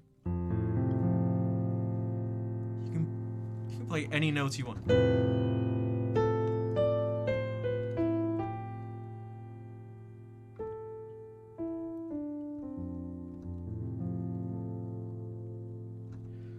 This one, or just avoid F.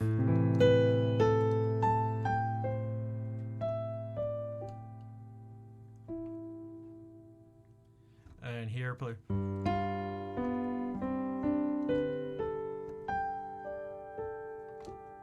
Like, I'm just randomly playing stuff. And the thing is, you actually can play this note on any of these chords. It just depends on, you just have to be like a little more careful with it, which is why I say it. But you could do that. Like, you could.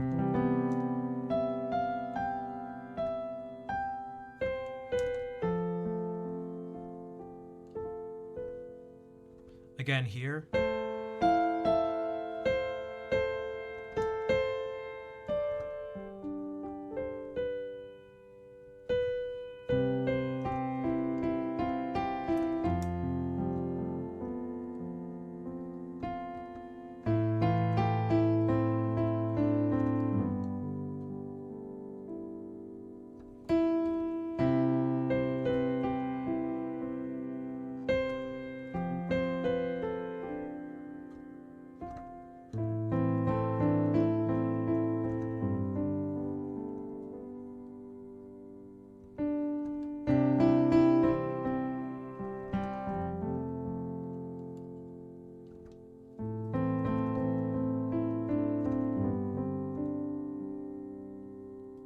Having patterns is great for one, it's a good exercise. It can sometimes generate new things. For me, it's just fun to think about, but also for the listener, it gives coherence to whatever it is you're doing. One of the ways to think about it, some of you may have heard call and response sometimes, which can be, you can think about it like this, or like a question and an answer. Something like that, like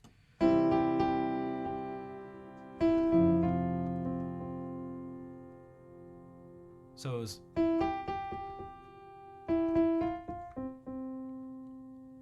and you can answer it here.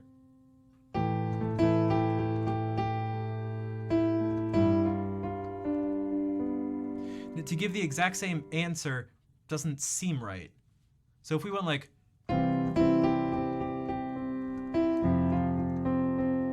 and then we go,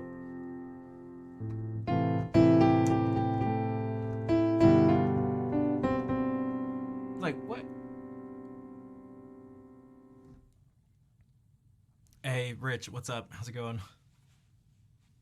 So what if we gave an answer that's different, but also not different just for the sake of being different, but also one that fits with what the chords around it? Because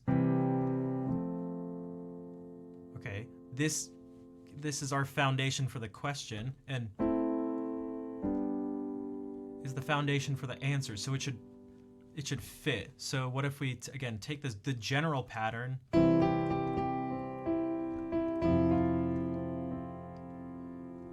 maybe you can start off the same.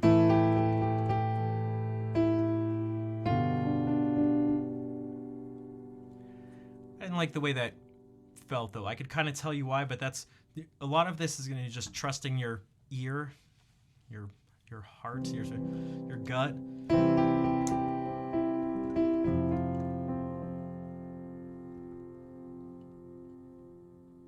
We'll change.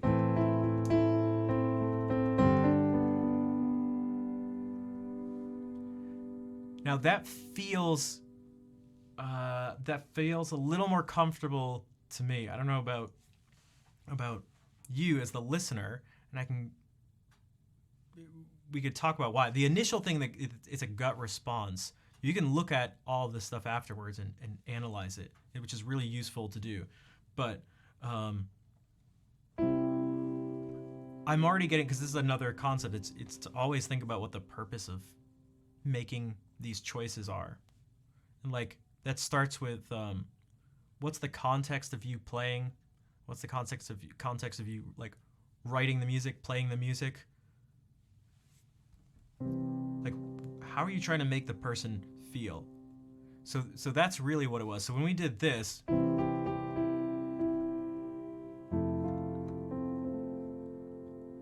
based on the note choices and the fact that it's a piano and the rhythms and the harmonies, everything, there's something somewhat somber here. So that's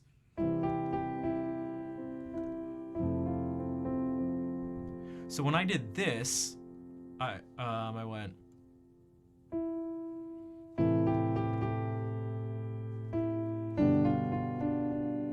This felt to me instantly too happy isn't a good word. It felt like the mood slightly shifted. So it's like, what if we switch the answer to start on a different note?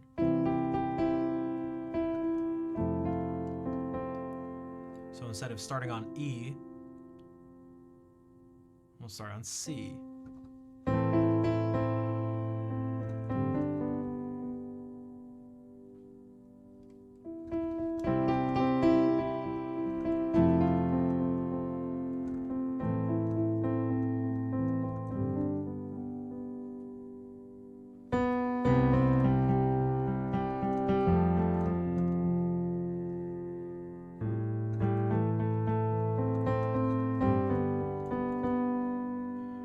And there's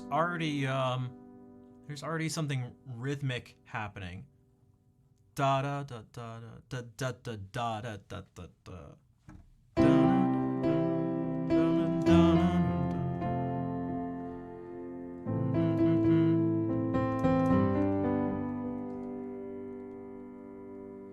And the more things you can use these tools and these patterns to your advantage. Because if you give someone, you actually have more freedom. Okay, the more you keep something similar in one place, it means you get to be more free in another place. If everything stays the same, well, everything stays the same. You've literally not changed. That's this.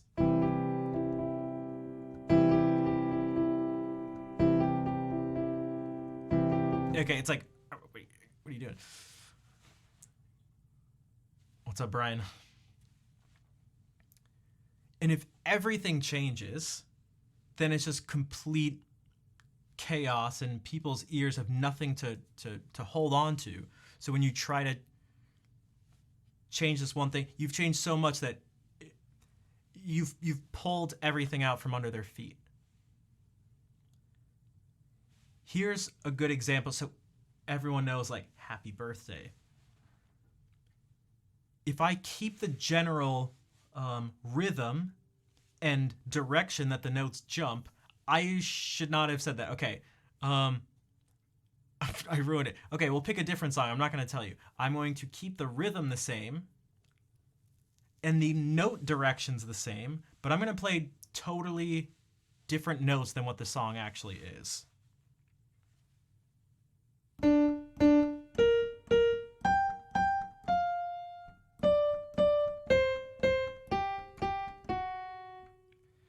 Can anybody guess maybe what song that sounds like? I can even pick different notes.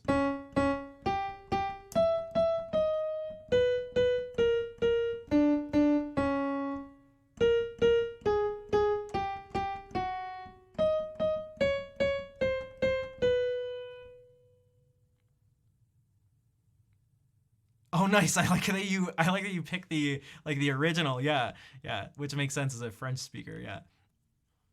À vous dirai-je maman. Yeah. So Twinkle Twinkle Little Star, and again the Happy Birthday one would have sounded like this.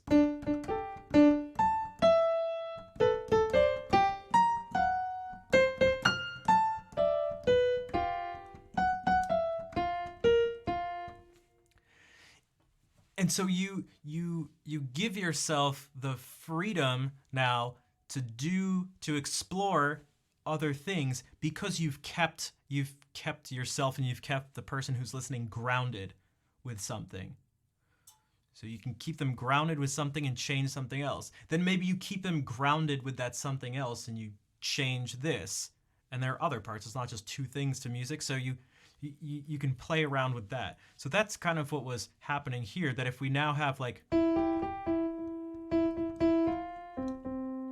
da da da da da da da da da, and these general directions where the notes are going, we can start to do all sorts of stuff with it. But again,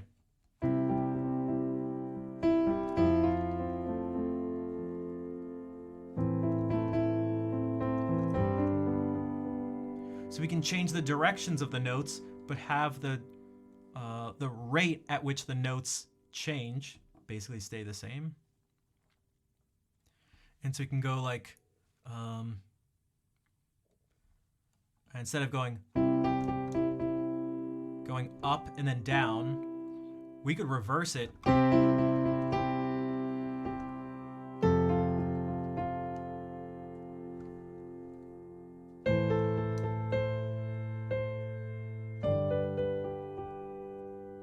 But it's being held together by the fact that the rate at which the notes change stays the same, and the rhythm is the same. And so we can start doing all sorts of stuff, and the listener will still have the impression that they're listening to the same song. It's just a different part of the song. One of the words I like using to explain this general concept is the word organic. That something is always related to something else in some way. So that your music doesn't go from like this isn't one section.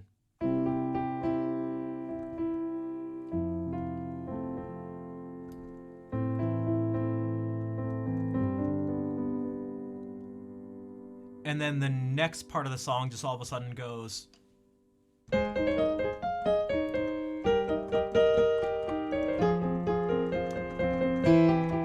It's like, what are you like? You could do that. You can do whatever you want. You can do whatever you want. But there was nothing connecting those two things together. You could maybe be like, oh, they're both tonal pieces. Like, okay, but that's like, now perhaps you want to do that at some point to surprise a person, which that can be useful too. But again, it's got to be, you have to think about what your goals are, like what you're trying to get the person to feel and think about. Because you could do that.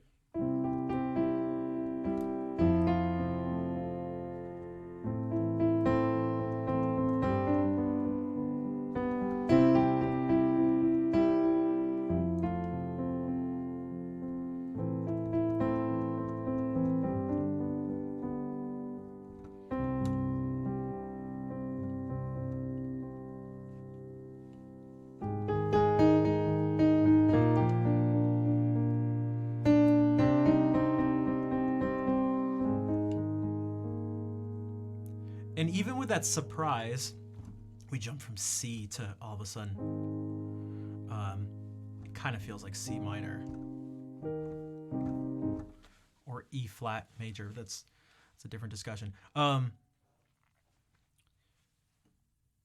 still couldn't help but like keep you tied in some way with something, because now that rhythmic motive is sort of tied you in again. The chords change, the key changed, the chords themselves changed too.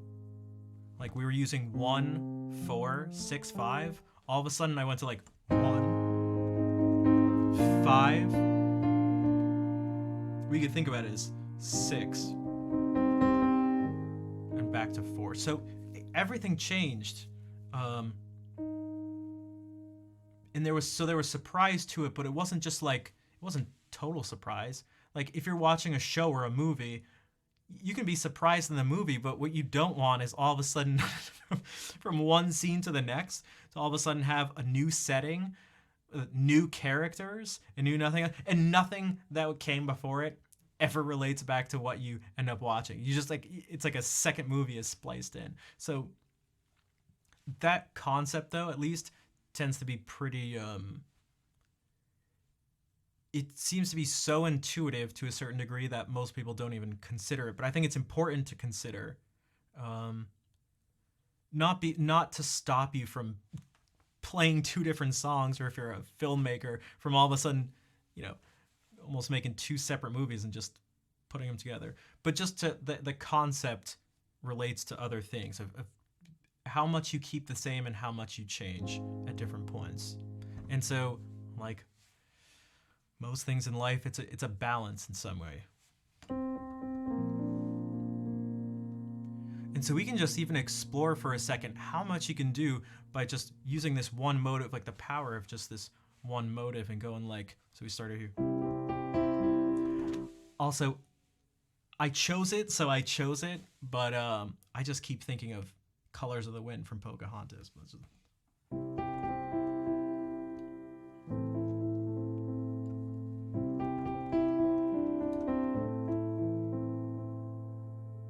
Which, I guess, I came up with some words a few minutes ago to describe how this felt, and I feel like that kind of fits with that piece anyway, but that's...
So some of you may have noticed that I changed something that we hadn't changed this whole time, and that was the chords that were being used. And what I actually did there was, just like we had this sort of call and response, question and answer thing,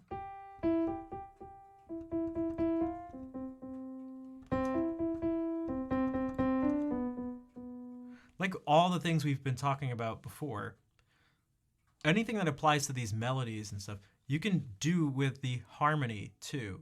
So I essentially gave a call, I gave sort of like an answer to what we did.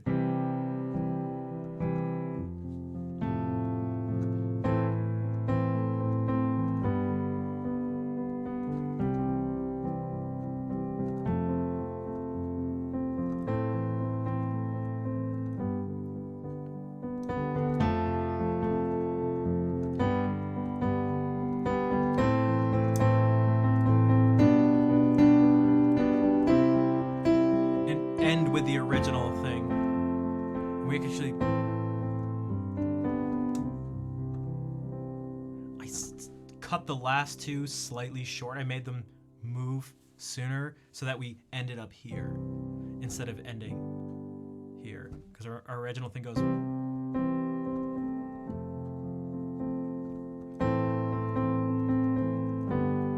right? It ends here and then loops back. Well, if we end here, it's like, what if I wanted to make it feel a little more final. So instead of doing that, I went, this is the same, and these move twice as fast. So that we land like that.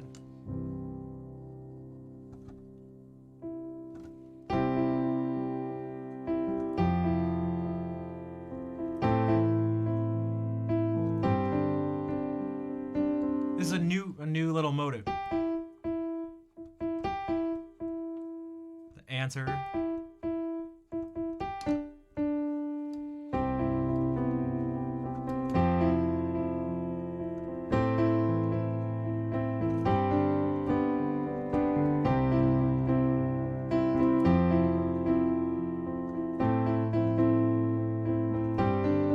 Let's apply it to this thing.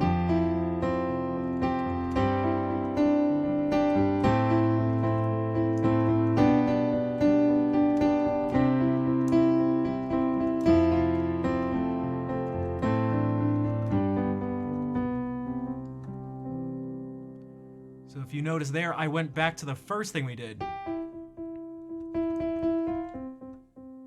So now there was almost even like a call and response among the motives themselves, among the sets of call and response things. So it's like layers upon layers of this stuff, but it's all patterns and in some way of organizing these things, and that it's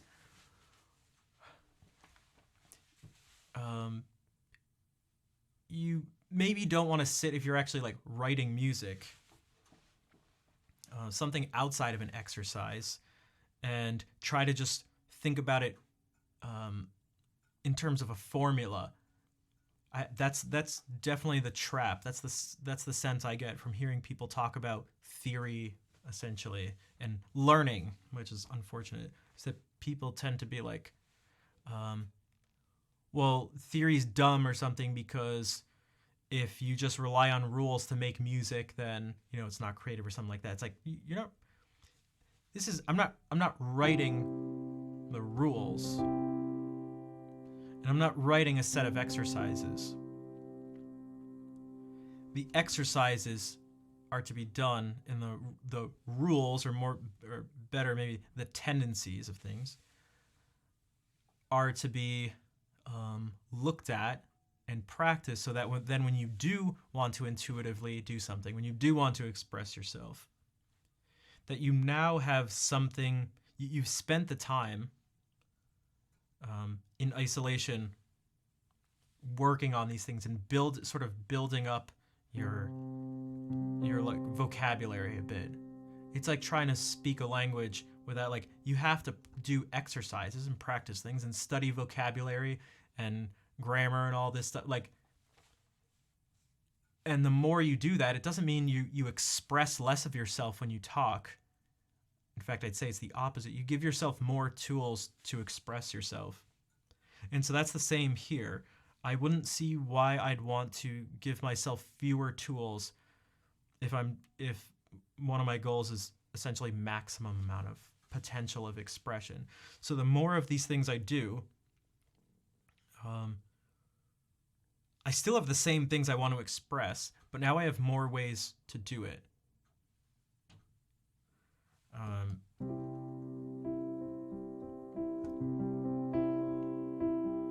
And so a better way, instead of thinking of this stuff, thinking of music theory, essentially that's like kind of the word, the term, instead of thinking of it as rules, you can just think of it as a map or a framework. Because if we go back to this, if this is your map, okay, this is better than nothing. So that, let's say you were to hear this song, you pop into the stream or something and you hear,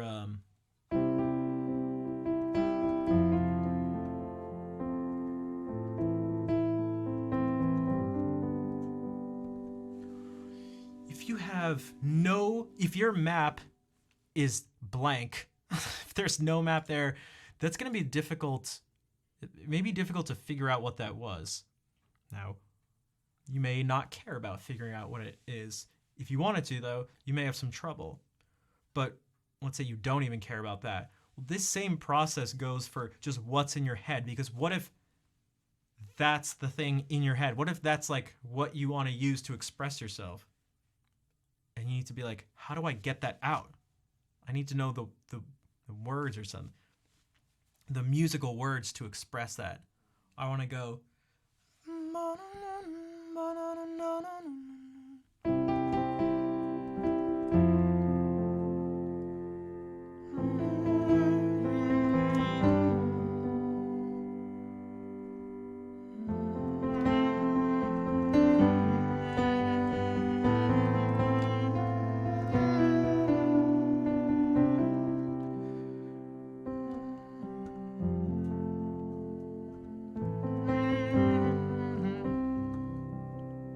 So you got to get it out of your.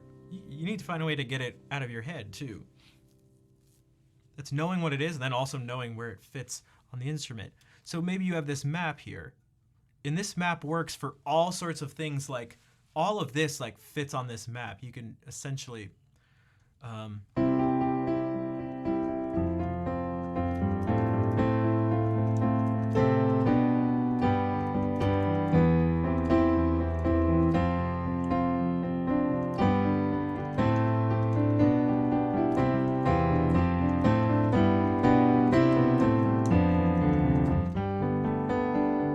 And even if we start doing things like, well, we'll keep it at that. But you know what this map, so you go like, okay, that's better than nothing. You can maybe like figure all that out. But what happens if you do this?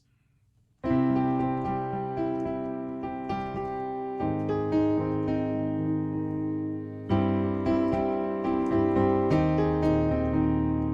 now your map isn't detailed enough to fit that onto it. And maybe you can go like, oh, it kind of sounded like something like that maybe, and you can alter it a bit and be like, oh, it was kind of like this, but it was, some things were shifted down. But then as you're doing that, you've now kind of added a new point onto your map. And what that kind of looks like is you have this set of 7 notes. And I did this without you guys watching, so some of you may not know what I actually played. Some of you may, but now what we've taken is this map that has these chords. And we've added another one in there.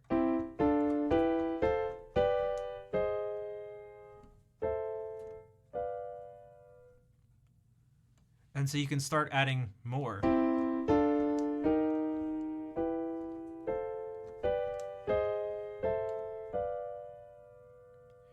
And you can start, well, geez, you can make it.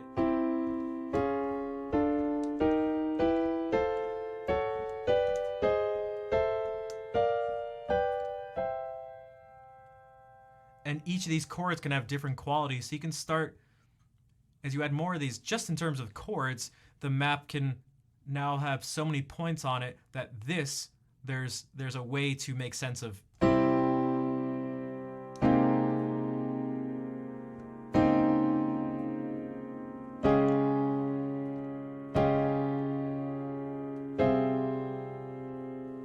All this stuff can fit there.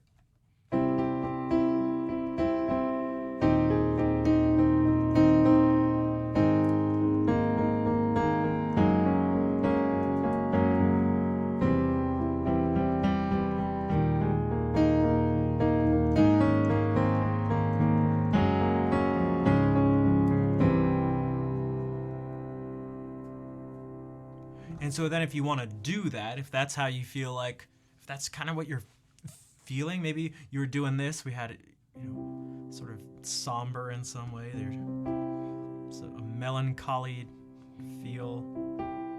Somber, there's some nostalgia stuff too. Something's been lost. Something like that.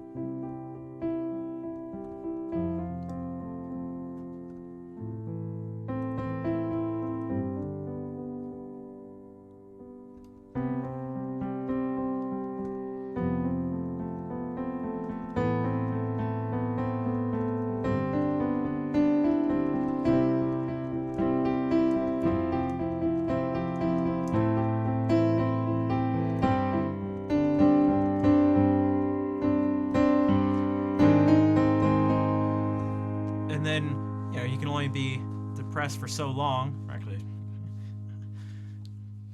not true, but well, for a particular moment, let's say even among someone who is maybe even clinically depressed and long term or something, there are going to be some moments of things being built up. So that can have so what's the way to build these things up? And so let's say you don't have this tool at your disposal. Maybe you haven't played any video games. Maybe you've never won a battle in Final Fantasy.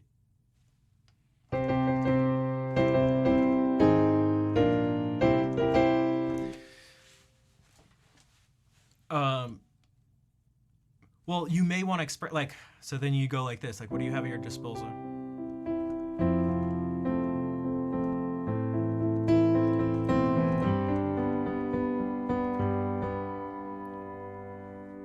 I guess you could go.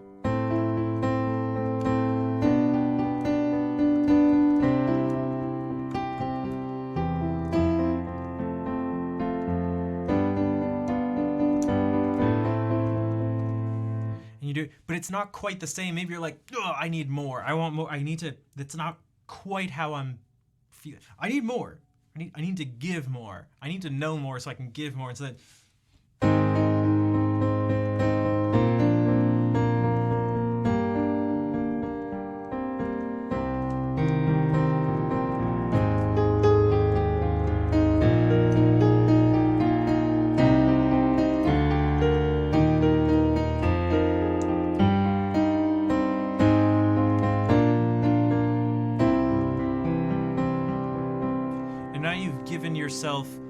You've given yourself more tools to express more accurately the thing you're feeling as opposed to less accurately. You're not playing this because this isn't better than this. If we go, how about I play it right? So again, this. That's not better or worse than. It's just different, and they express different things. So maybe the thing you want to express is this. Well, it'd be nice to be able to do that. Maybe that's not what you want. Maybe you want to go.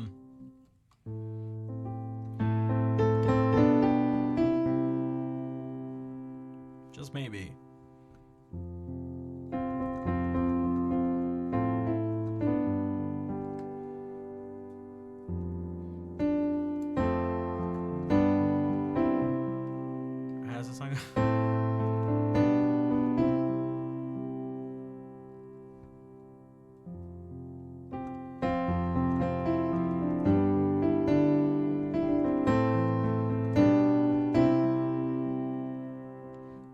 Do that. I don't know. maybe someone do it. You could do that, and I don't know. Maybe you'll have a hit song. People might like it.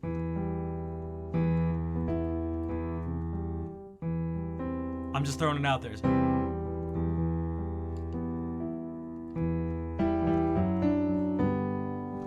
I don't know. You might want to try that.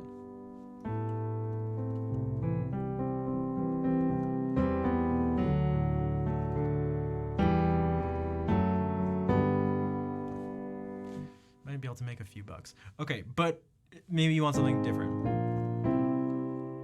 You could also make a few bucks with this too.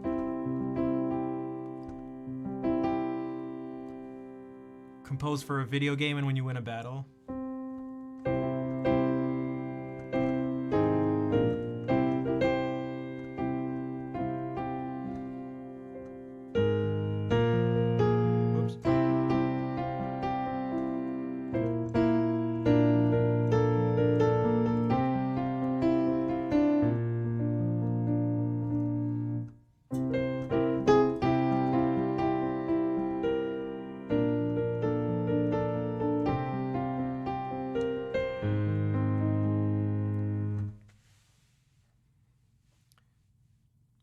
What's up, Osiris?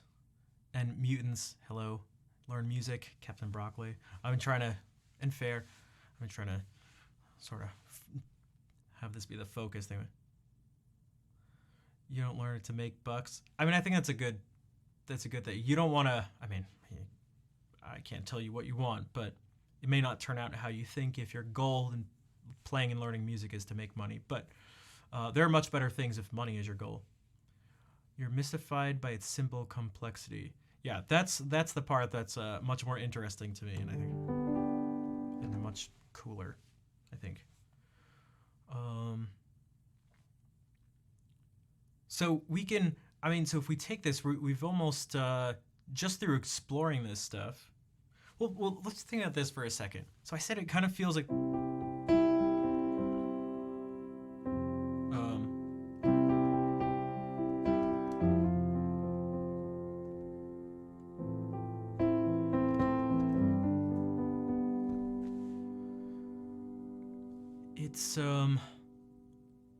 It's starting to sound like a bunch of different songs that I feel like all kind of have this feel as I did different patterns, the same chord.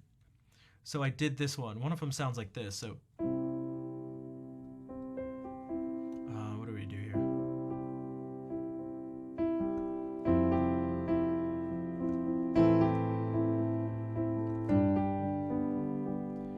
It gives me the vibe of like Adam's Song by Blink-182.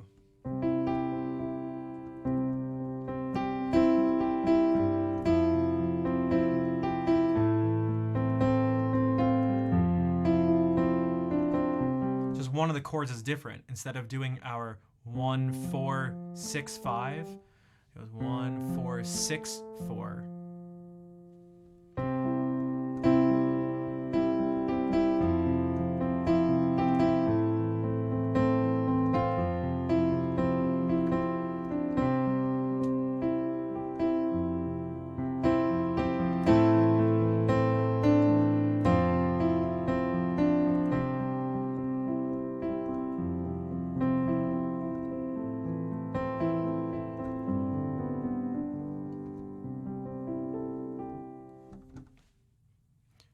Years, dude. Fred, 24 years. I think you mean. Fred, thank you for the 24 years of sub support. How are you doing?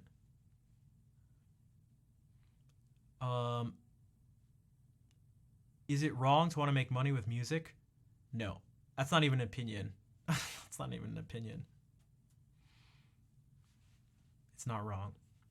I'm just saying, whenever I think about those things in terms of making money, it's more of how likely are you to achieve your goal, if that's what the deepest, grandest motivating factor is. There's how likely are you to achieve it, and also are there better ways? Because pretty sure there are better ways to make money than to try to write music. The thing, so what you have to do is think about the sort of the order of the question, the nature of the question. So if someone is a musician and they want to make money, that's not the same as someone who wants to make money so they decide to be a musician. Because one of them, there's something, for the musician who wants to make money, that's the deeper part of it is the music part, and above that is the money. When it's flipped around, there's a fundamental difference between the one that's the deep side. I just want to make money, so music. It's like, you know, but if you're an artist of any sort, or if you have any sort of passion, and that passion is at the core, almost anything you decide to do above it, I'm like totally down with, you know, as long as it's legal. You know what I mean though? Like, so I hate the idea of, well, the way a lot of people use the term like selling out, because there is a way to sell out, but I think selling out is not the person who's like, music is at the core, now I want to make money doing it. That's not selling out. Selling out is like, music was at the core, at the deepest part, and now you've put money at the deepest part. You've flipped these things around, and so now the music serves the money instead of the money like serving the music. Then you've sold out. Even in that case, I don't know, do whatever the hell you want. Like, like, the hell do I know about it? Honestly, like, who am I to judge that stuff? I can't. Oh, God forbid you want to make money. Like, who cares? But those things are certainly different. And also, yeah, a musician wants to make money. Is that paradox? Kind of. Same thing applies to streaming too. Sometimes people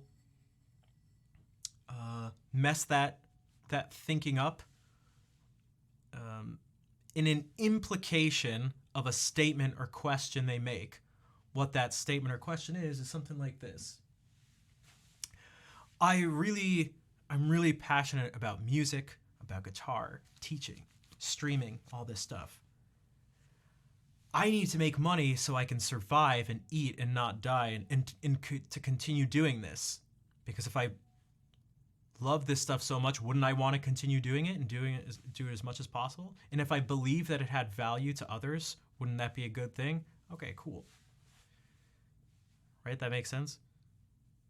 When someone sort of flips it around and goes like, well, if you're passionate about something, it shouldn't matter whether other people like it, whether you make money doing it, or even just when they flat out say like, the second you start to make money or want to make money, then you're not passionate. It's like, that's actually just dumb. And that person, I don't know, maybe hasn't been passionate about anything in their life. But it's when those things, the person's mixing, they're getting these things all confused. That the person, if they care about the music they're doing, and there's a certain number of things that they're not willing to sort of give up on and compromise, you could say, then yeah, like, make money. One can be passionate about both music and eating food. Exactly. Exactly, Lofar. I think so too. You know what? I really like music. I also really like running water. I'm down with that.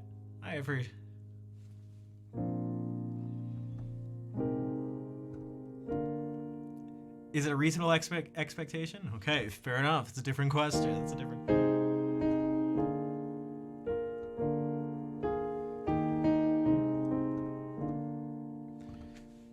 But again, I understand. I was gonna say, I understand when people bring that thing up. They were like, if you're passionate about it, because you have to say it like this.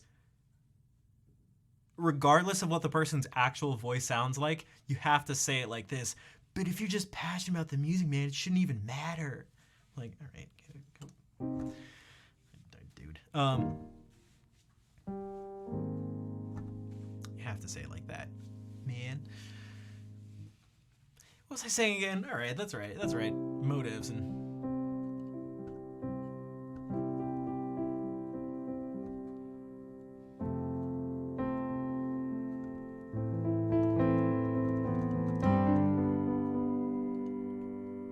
So for those of you especially who've been here for the past 2 hours, are there any questions about either anything we've talked about or something completely unrelated or something that didn't make sense or something that, I don't know, just anything kind of related to this? But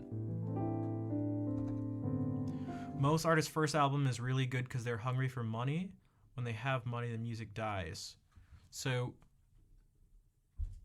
I don't think that's necessarily... Actually, I know for sure that's not necessarily true. What can definitely happen with a lot of people in a lot of places is they lose the word, is hunger. They're hungry for something, and they get complacent and they get lazy, and they do things that are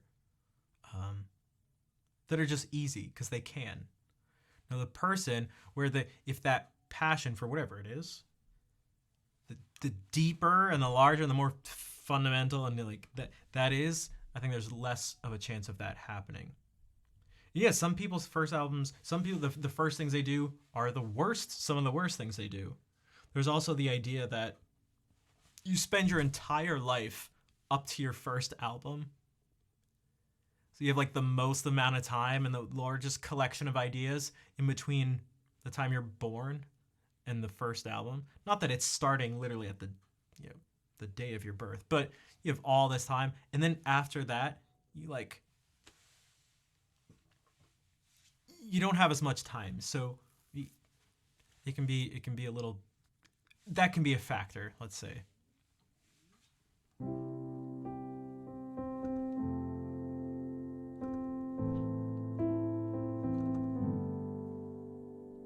Also, I think Tom mentioned something about suspensions.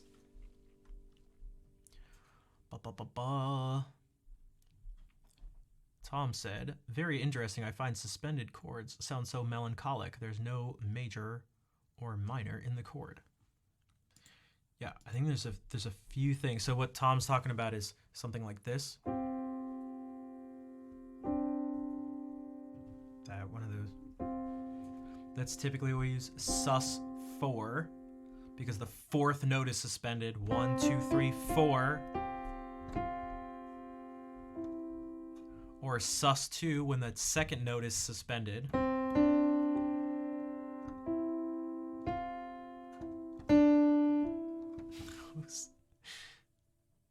Okay. Which, for those of you who were ever wondering, when you heard or saw sus in the chord, that's what it's talking about. It's just short for suspension. So for one, yeah, we can look at it like there's a few factors here. One is that the suspension means there's no, it's not suspicious for. That's a common mistake. One is there's ambiguity to it because it lacks a third. So there's no, the word we use is quality. Like the chord has a quality. The quality can be major, it can be minor. If I do this, there's literally no way of knowing. It could have been that, or it could be...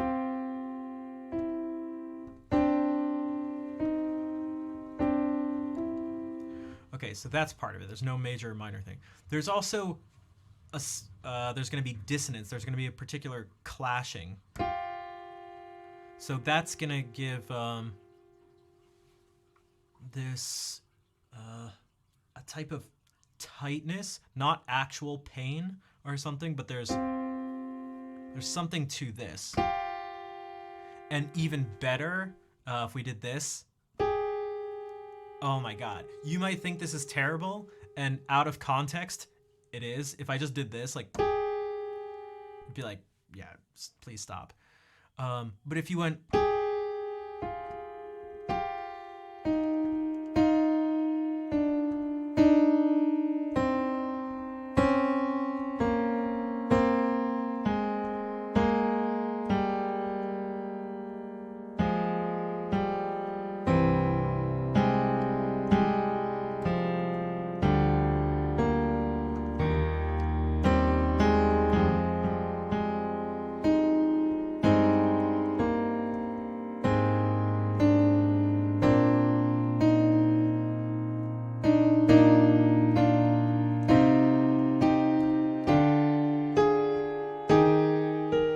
Like, these things can be awesome.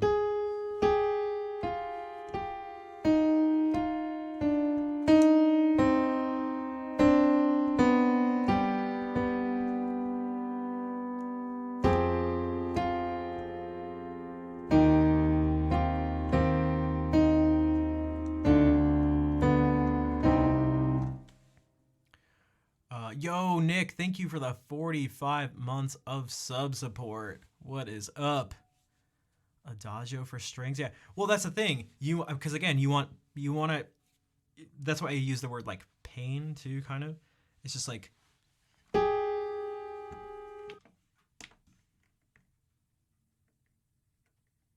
again, it gets back to what do you want? Is it better or worse to have something dissonant? The answer is wrong. So the question is wrong. So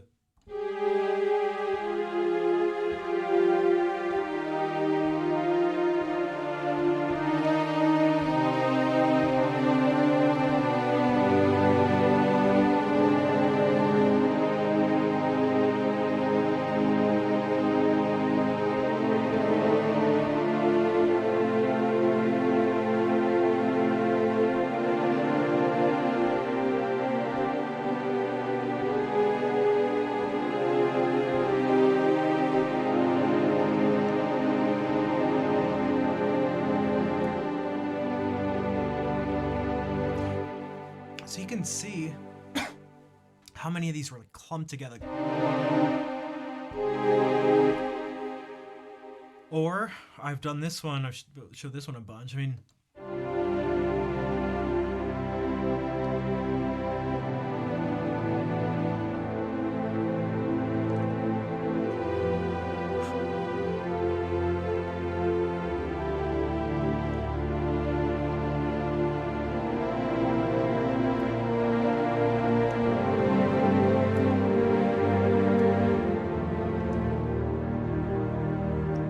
or in the opposite direction.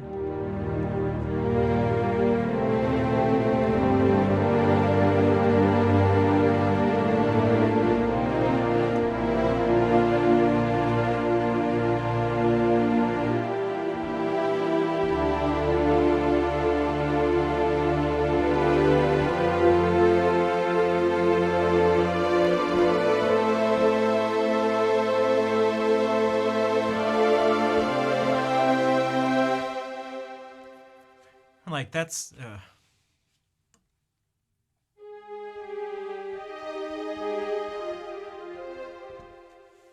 this reminds me, there's an awesome just a complete just like chains of these suspensions in one of Bach's keyboard concertos in D minor.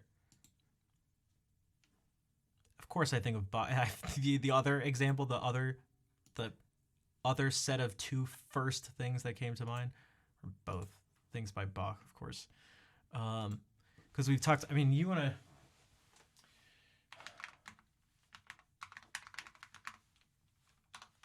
I've shown this before, but it's just perfect, and it's so good. It's just so good. It's just so good. Did I mention that it was so good? Let's check this out.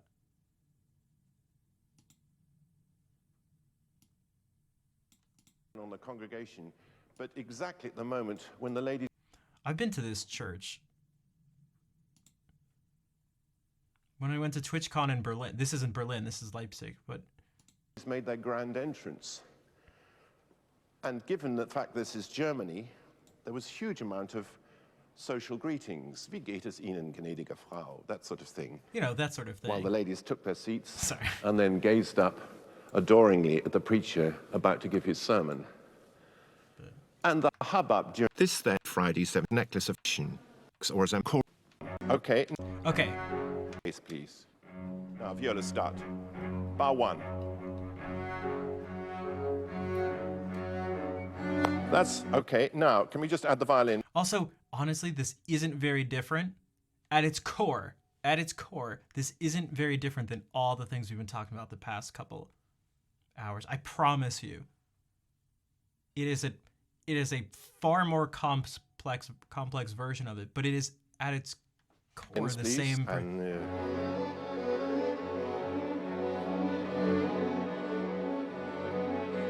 good, that's it. Right, thank you. And just flutes and oboes, please. Ready? Here's the And suspensions, ready? 1.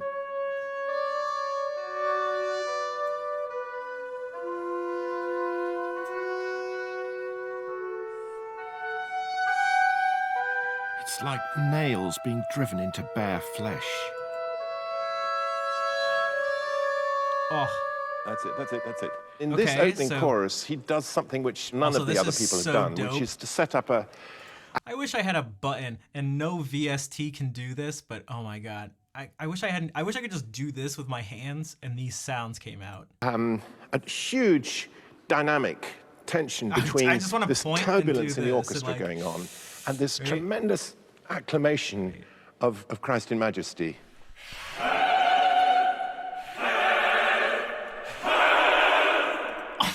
Where is that note? Where the hell is that note? What instrument? What? Damn it! Damn it! Damn it! When Frank hits a bad note, the teacher calls him out, and then Frank hits the teacher. Tremendous acclamation of Christ in Majesty.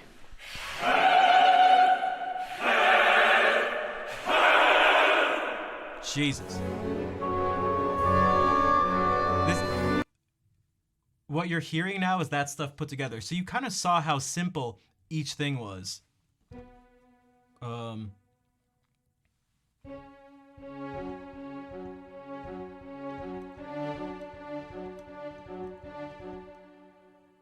Just stuff like that, and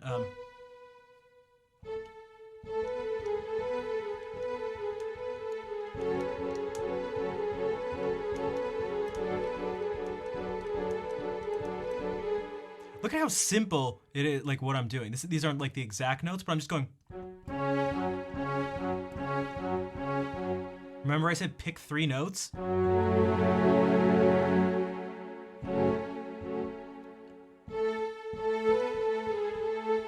And remember I said you can link notes together? So this is just...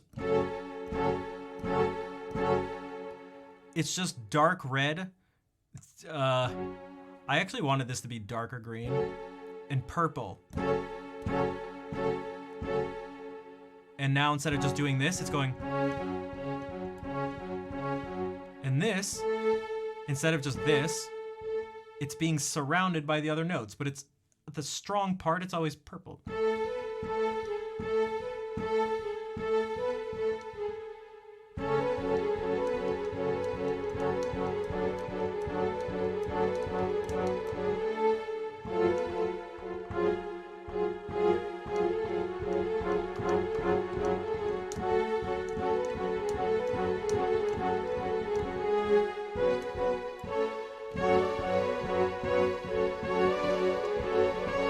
If only I could play the keyboard, I could actually go like...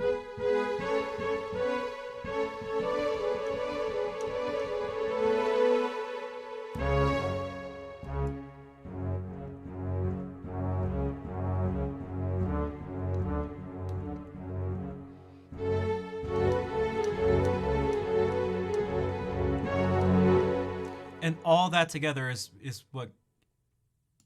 None of that was very complex, but it gets you this.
Right, super villain music? I mean, like, this is...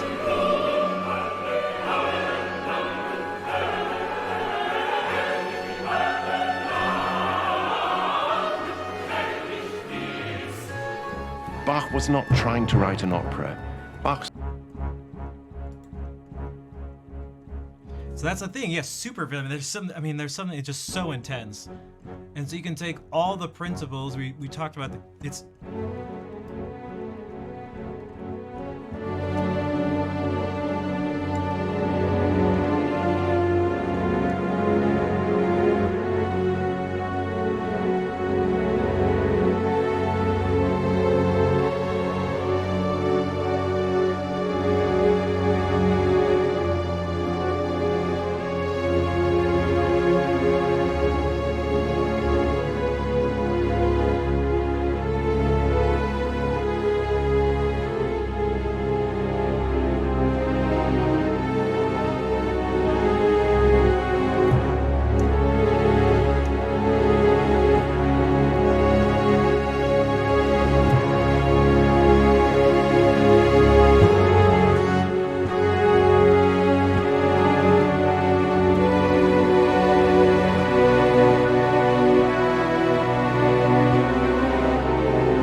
I swear to God, it was based on everything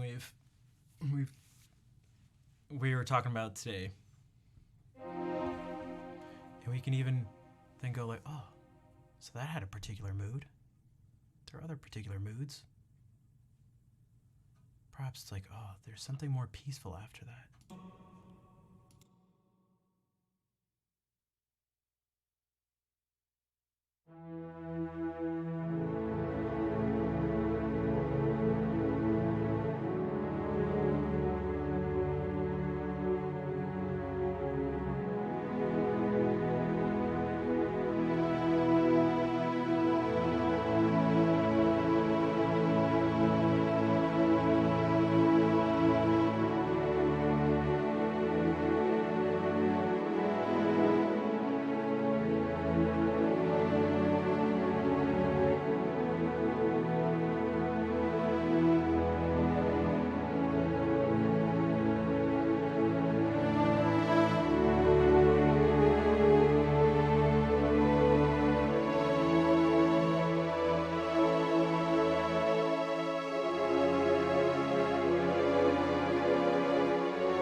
Did anyone notice?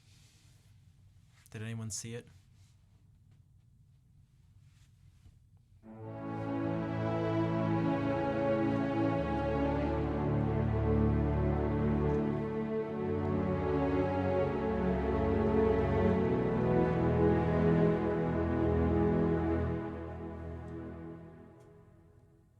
Does anyone see it now?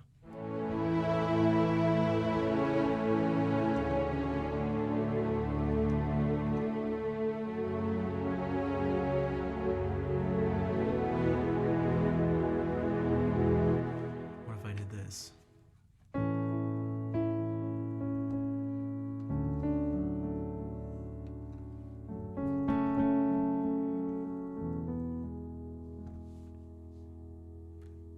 What if I did this?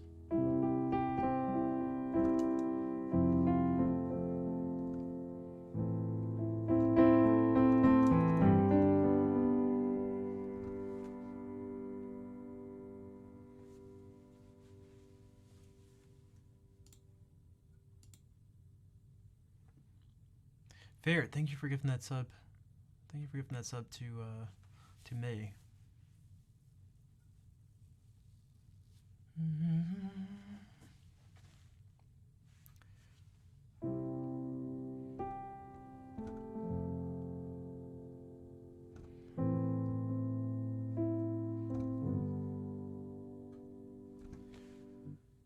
To sum some of this stuff up, if we take all this stuff together and maybe condense the different things that have been messed around with, we started from these are the 7 notes.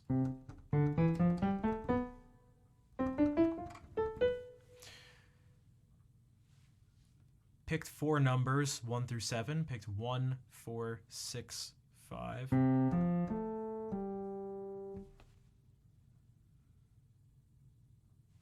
Whenever one of those numbers, whenever it was its turn, the note that corresponded to it, our selection of notes came from this, skipping over the next note, skipping over the next note.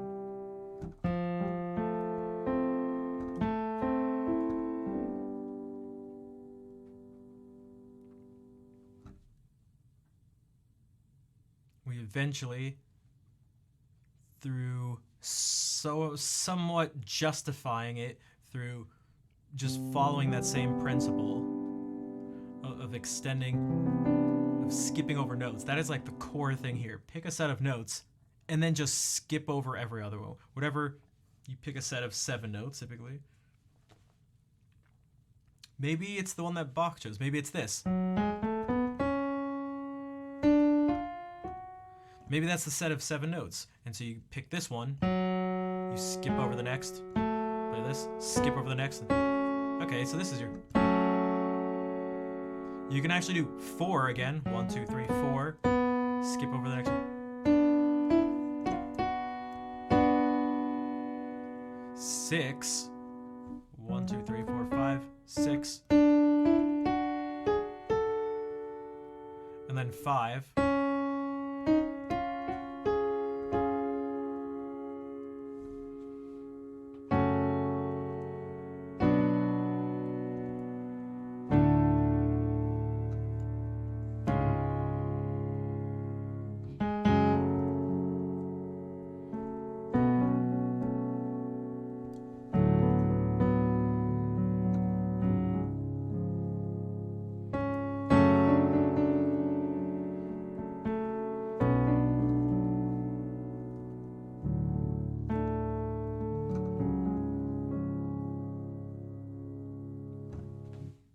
Now, how I knew which notes to pick and which to skip over, because we're not using just the white keys anymore, that's what the circle of fifths is for, essentially. So you know that if it's F sharp minor, you have this set of notes, and then at one specific point, you swap this one for this one, and it gives you these. So instead of having this, instead of having that be our palette, I know I missed one. This becomes the palette.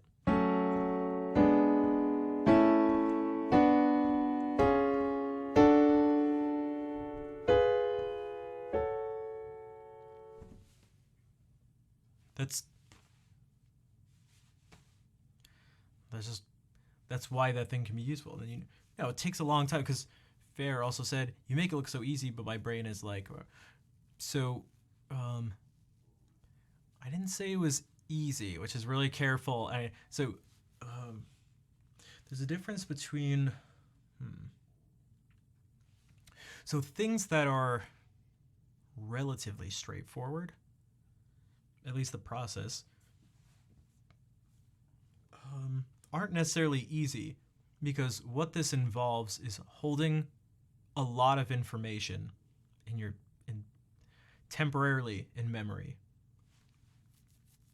Isn't music basically a giant chord stack moving in time? That chord can hold any note, but it needs context. It depends on, people have different definitions of music, but that's essentially one way to think about most of the music any of us most likely listen to. And it's not just that things are... The thing is, it's not just that the notes are stacked. It really is, they're stacked. This is almost... You can think about it like this. This almost isn't... man, how do you put it? It's almost self-emergent, or I should just say like an emergent property of attempting to organize sound. Okay, what the hell do I mean by that? I said 3 is sort of the magic number. We stack things in thirds. Well, why? Well, what if we didn't?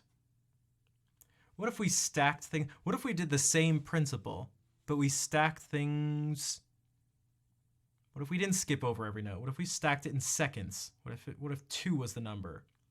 Well, let's use the same thing. Our numbers were 1, 4, 6, 5. We go.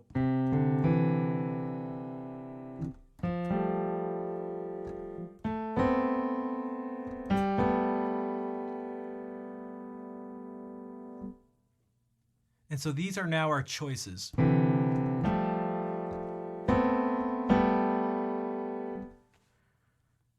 right. What if we... Okay, so that's 2. If we stack it in 1, well, obviously that doesn't work because nothing changes. Well, what if we pick fourths? So instead of going... We now do this.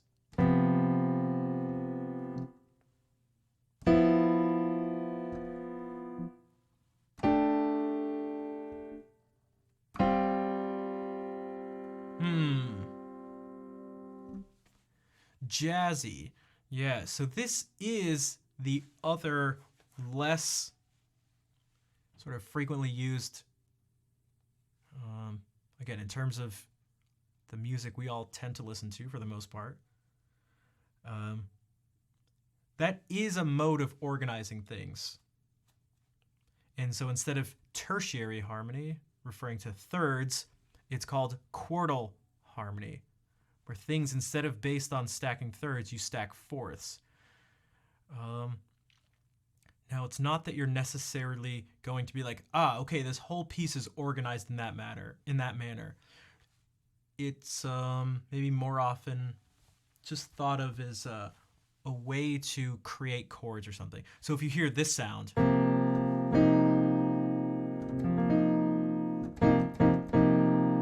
that's a set of fourths stacked on top of each other. And that is probably the best way to think about this collection of notes. Even if you were... another way to rearrange those notes is like this. You could arrange them like this.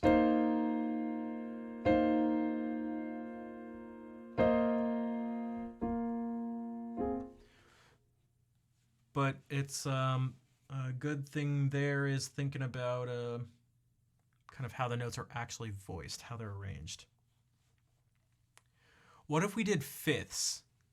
Fifths, I think, are super interesting because if we did this,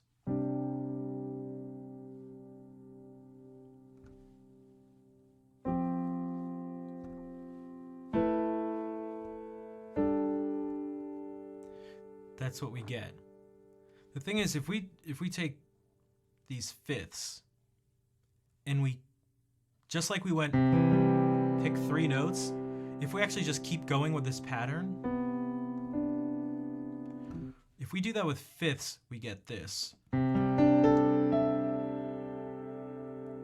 So what some of you may notice here is that at this point with 5 notes, we actually have these 3 notes in there.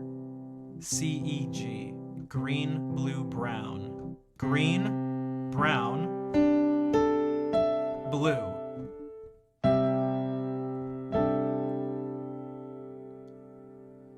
So this kind of overlaps with this. And there's, you could almost make the argument in a certain way that this is actually more how we think about music. Oops.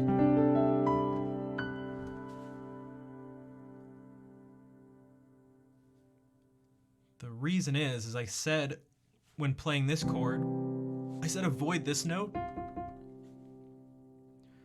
One of the ones that can be nice to use instead is actually this, instead of this. Well, if we do this, I guess it's different. We don't get that, but if we think about perfect fifths, we do end up getting that note.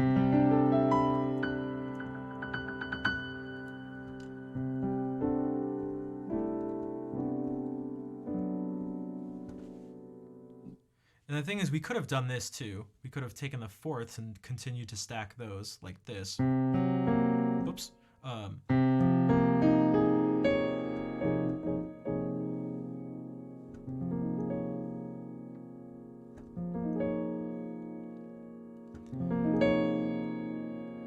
We can rearrange this in some different ways. Maybe we can go that this is actually this chord.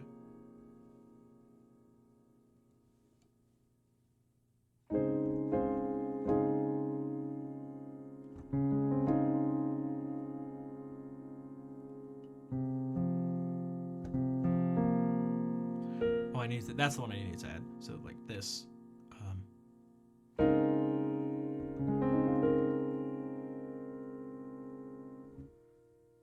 So this note. So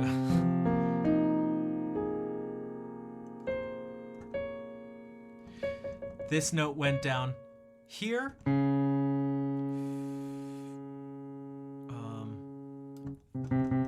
This note jumped up here.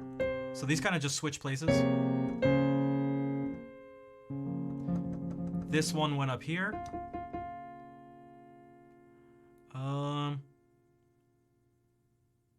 This one. Oh no, this one just does, yeah. Okay, so we get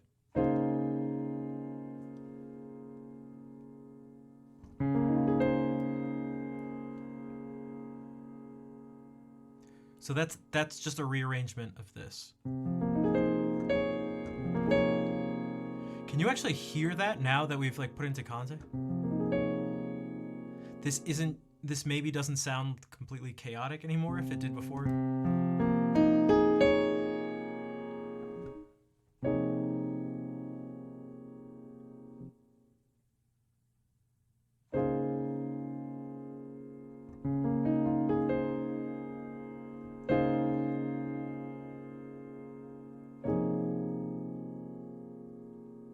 And obviously the chords sound different because they are different, meaning like the notes are arranged differently, so it's not exactly the same, but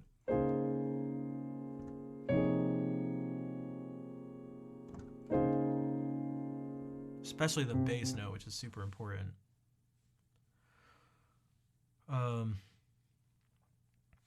Also, this very specifically has been used literally going like this.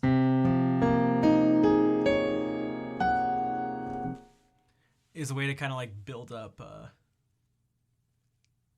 tension really quickly.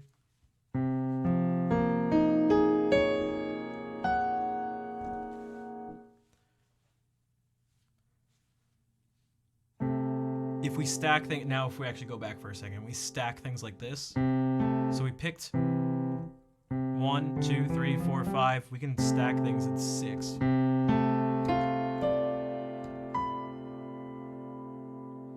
We can keep doing it. The most efficient thing, because these larger numbers, the numbers less than 3 we didn't really arrive in a how would you put it? There's like an efficiency and utility to this number, or if it's smaller, things are kind of just clustered, and if it's larger, it takes a while to like sort of arrive at something like this. For the chill vibes, not for the tension. You know what?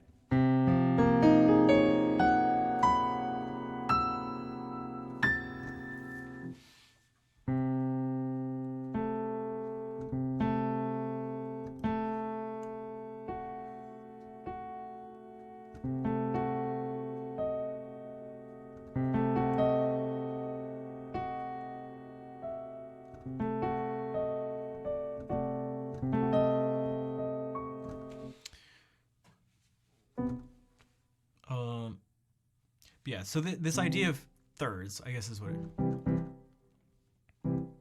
And like Fair said just a second ago, it requires a lot of practicing and studying. Yeah, so that's the thing, is to get it, just like speaking or learning a language or any sort of skill, like, think about even just memorizing something. Like, memorizing is very simple at its core. You see or hear the thing, and that's what it is. Like,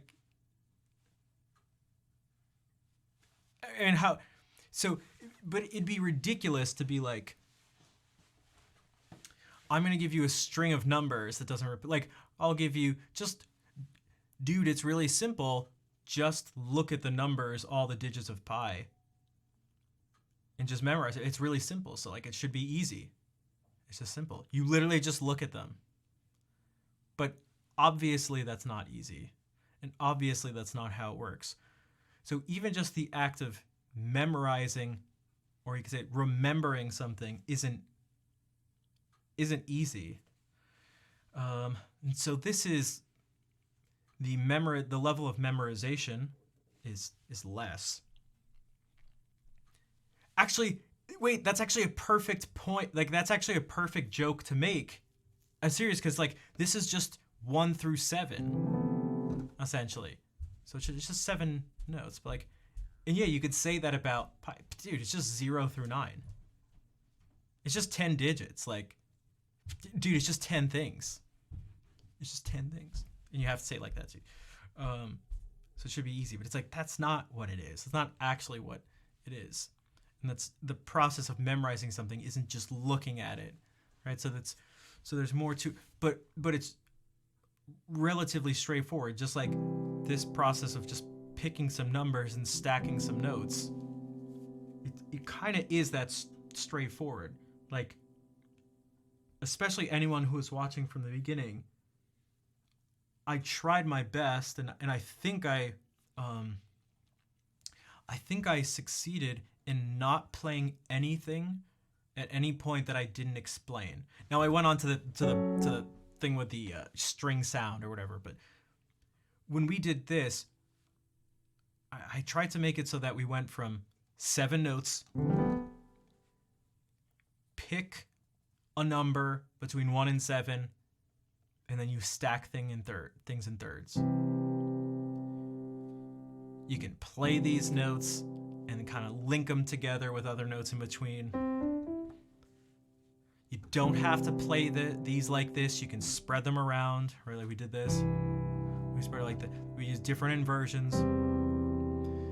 Use the idea of trying to move as little as possible between the chords.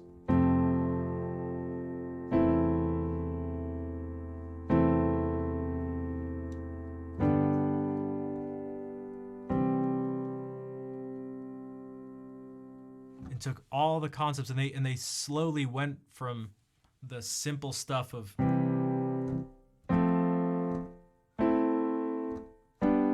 putting one note to it.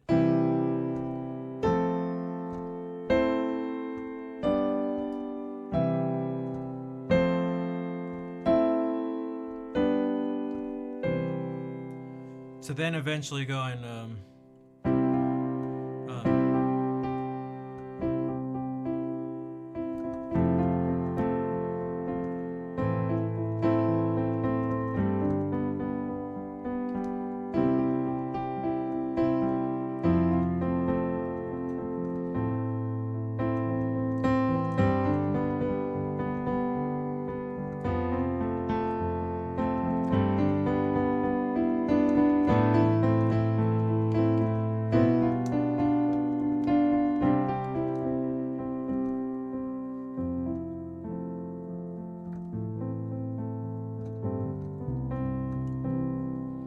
right? Is in some of it, I would be surprised if someone didn't think that somewhere along the way I did something that we didn't talk about, but I promise you I did. And if anyone has a question about that, if anyone's like, but what about that thing right there or something, if you can try to explain it, I can show you that it all stemmed from that. Hey, what's up, Alan?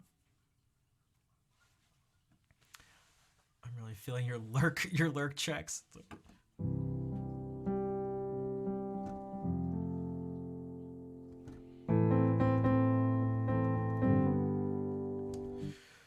But so this stuff, I feel like it's a mix between.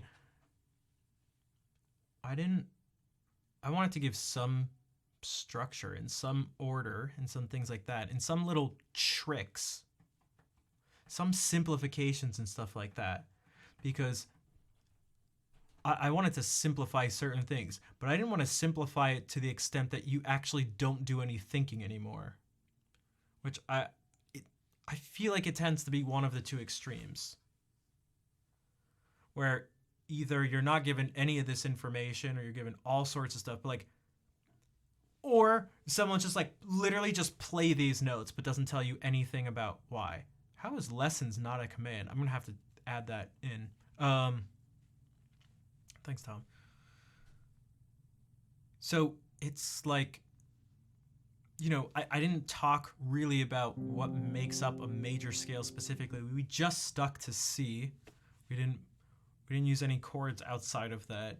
I didn't talk specifically about the chord qualities. The fact that 3 of these chords are major and 1 of them is minor.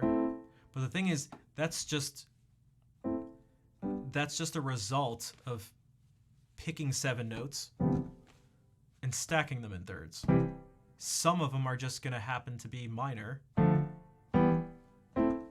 Some of them are going to happen to be major. It's not like up to anybody. That's just how it works. And one of them is not like the others. And there's actually a really nice pattern to this, by the way, but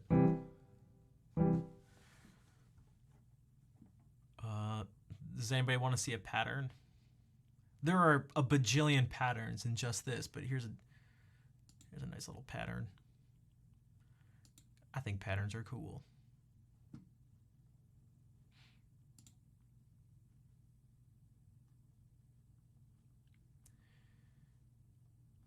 There's kind of a way to tell which ones are going to be major or minor. Okay, here's the big scary circle of fifths. If we look up here at C, this is where we are, C. The next note up here is D. This is a minor chord. Well, looky here. If we look at all these chords around C, and this happens if you pick any one of these chords, major or minor, this is going to happen. We pick C. The D that's right next to it is minor. The E that's right next to it, again, not this one. This is E flat. The E that's right near it is minor. The F that's right near it is major. The G that's right near it is major. The A that's right near it is minor. And the B, wait a second. There is no B close to it. The next closest one is over here. You have to skip over one of these slices. And this is the chord that's not like the others. This chord isn't like the other girls. This is diminished.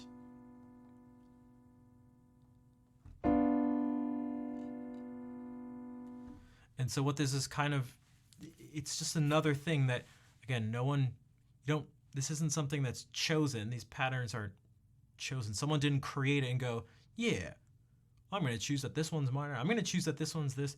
It's these things kind of all emerge from picking a starting point and then picking a way of organizing that, and like it all just kind of, the program just sort of runs from there. You pick your initial conditions, you pick sort of how it's gonna function, like what's actually gonna happen, and in the red you get all sorts of things pop up. There's all sorts of patterns, because this whole thing, by the way, is literally just, there's a reason it's called the circle of fifths, because I clicked on the wrong thing. Everything is organized in terms of fifths. C to G is a fifth, G to D is a fifth, E to B is a fifth, F to C is a fifth. This is all, everything is just, it's just fifths. So even this new sharp, F sharp, to this new sharp, C sharp is a fifth. Everything is fifths. And if you go counterclockwise, everything gets reversed. And a fifth reversed, C to G is a fifth. A fifth reversed, C to down to G, is a fourth. So these same two notes, depending on the direction you move, you could say a fifth, a fourth. So a fifth and a fourth are tied together. Just like a third and a sixth are tied together. A second and a seventh are tied together. A tritone is exactly the same. It's perfectly symmetrical.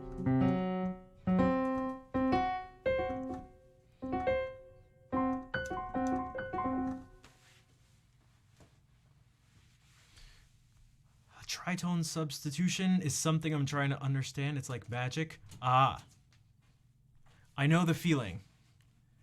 I promise you it's not magic. And here's why. Let's keep it simple. There's no need to... The simpler we make it, the less stuff we need to hold in temporary memory. What mutants means by tritone substitution, if we look back to this,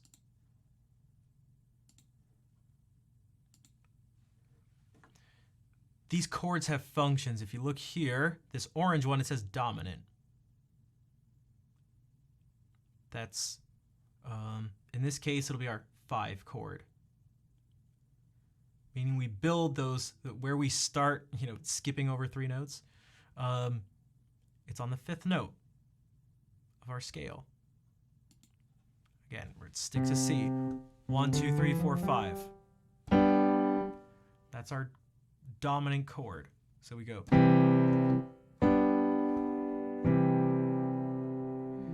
Okay. That chord tends to have one other note attached to it. This process tends to, there's one more step. Okay, that's super common. This isn't just jazz or something. Like classical stuff tends to have 3, 3, 3, 3, 4, 3, 3, 3. Like, so it's like one of these just happens to have, hey, John, what's up? How's it going? So this is pretty common, right? Like you guys hear this chord and this doesn't sound really, probably shouldn't sound foreign to anyone. but by doing the same thing, just stacking 4 of these notes. This one maybe does. Oh, you may go like jazz. Jazz. Ah, jazz. Jazz. Oh, that's just a chord. Ah, jazz. Jazz. Jazz. So for some reason, not for some reason, but just because of how common this is, this one doesn't know, you don't go jazz. Jazz, jazz, jazz, jazz. Not jazz. Jazz, jazz. Jazz all the way down, except for this. Okay, so, all right, slight little detour. All right, so, okay, let's go back to not jazz.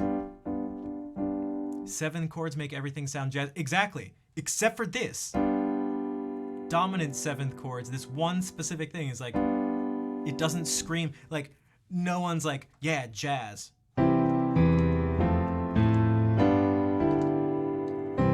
Like, that's just not jazz on multiple levels. But if you even just went like,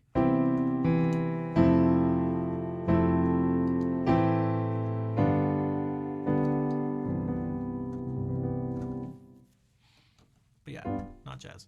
Okay, this chord tends to go to this chord.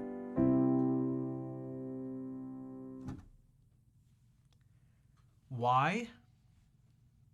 The question of why is a tricky one. It can be a trap, so don't. But we can use the word why. We can say why. These 2 notes in particular,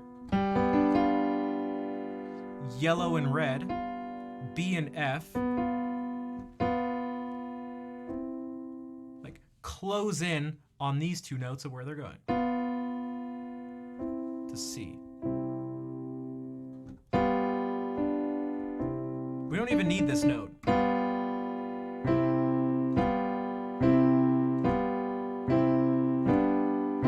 See, it like didn't even really sound much different whether we had D or not, the orange one. Okay. Piano chord theory. I mean, kind of.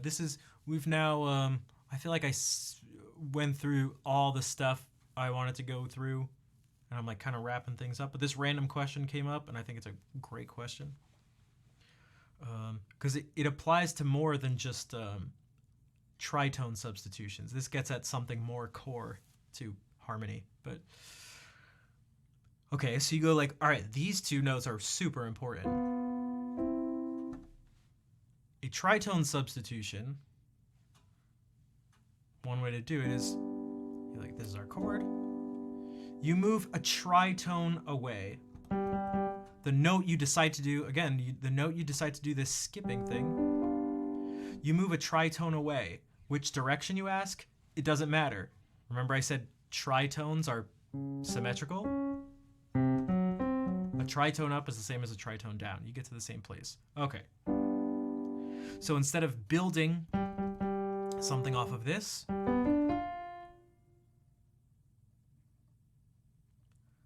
that could be both a teeny rate or a tiny rate. I'm gonna guess it's teeny. Or maybe it's teeny will also, well, you know what. What's up, Kevin? If we move a tritone down, now let's do the same thing. Let's do the same thing.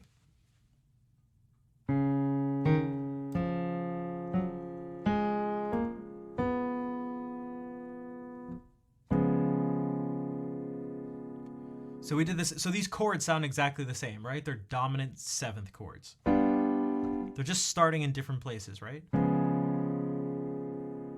Correct? The answer is correct, by the way.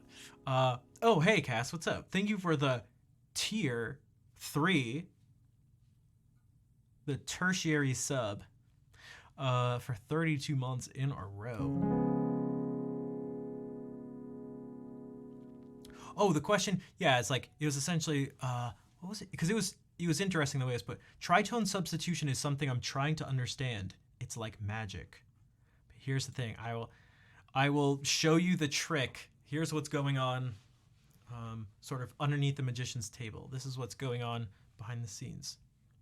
So, right, you guys agree? You saw how I did this? We just took this chord and we started a tritone away, which is we substitute out this chord for one a tritone away. A tritone substitution. Do some grocery shopping. Okay, yeah, it's a normal time to go grocery shopping where you are. Cass, thank you again for the raid and for the resub. Enjoy the shopping. Hopefully you find some delicious food. I am so hungry. And now I blame it on you, and not for the fact that I didn't plan on my eating properly. Okay, so you guys agree, right? Like, there's nothing magical about this. This is not where the magic lies. Okay, does anybody see something? Does anybody see something? Does anybody notice anything special when it comes to comparing this chord to this chord? That question is super ambiguous, kind of on purpose. What if I told you that you remember what the really important part of this chord was? It was these two notes. In jazz, they're called your guide tones. It's the third and the flat 7 of the chord.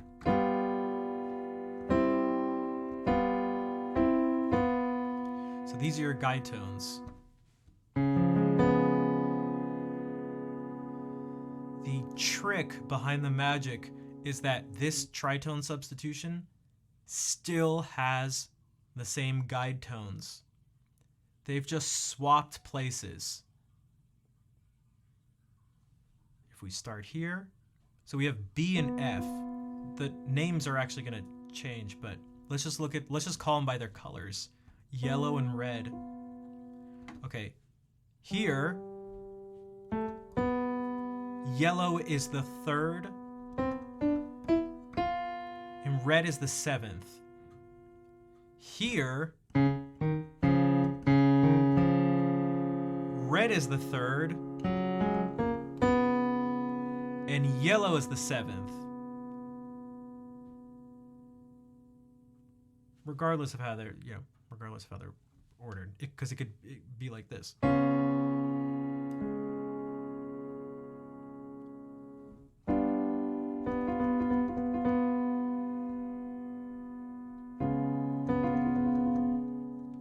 So you see how these two, the most important notes here, the guide tones, are in their own remake of a remake of a remake of Freaky Friday.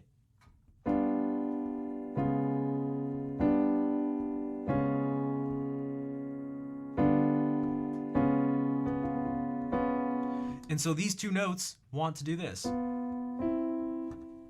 So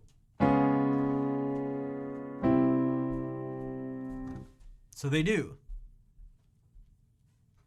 And like that's just what it is. And like it actually ends up just being that simple.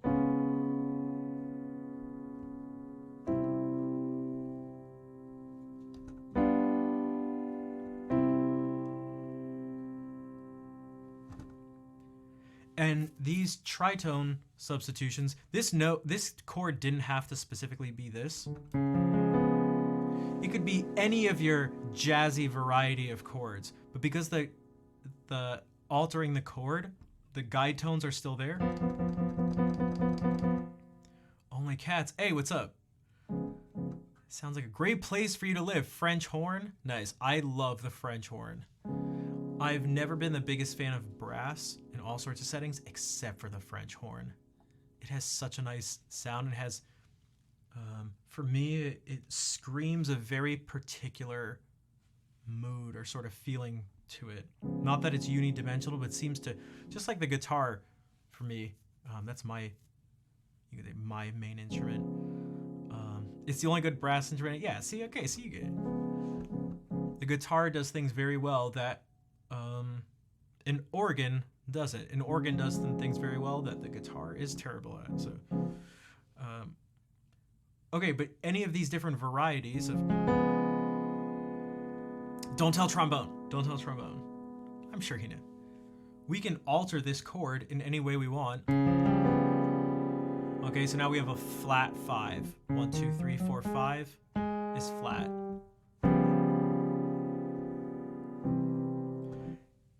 Geez, what do you notice about this? What do you notice about this tritone substitution that has a flat 5? Anything of note?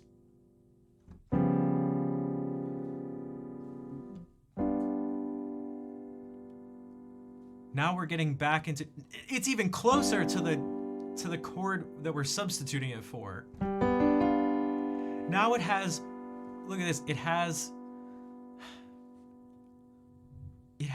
all the notes of this chord now, except for one.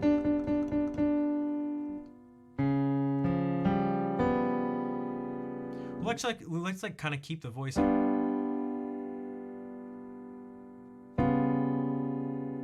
So only one note is changed.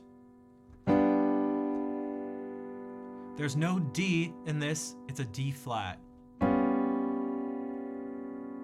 And this I also think is kind of interesting, and this is its own magic trick. Does anyone notice anything about what just happened here?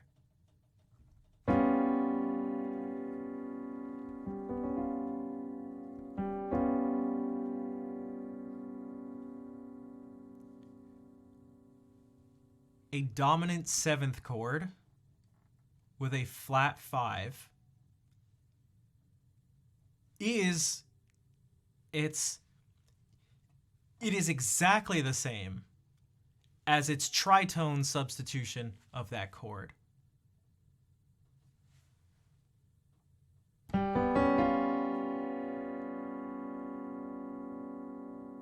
Okay, what if we play D? Okay, the tritone substitution is D flat, F, A flat, C flat. Okay.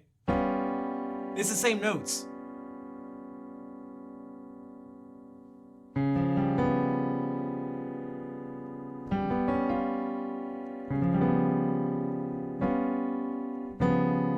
Which one is it? Which one is it? They're the same. That doesn't work if you raise the 5th, if you do sharp 5.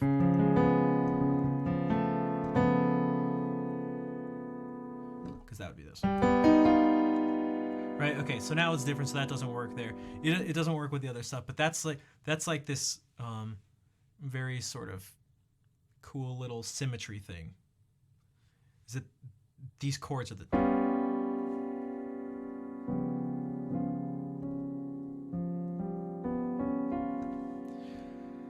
What's also sort of cool about this is that there's a reason why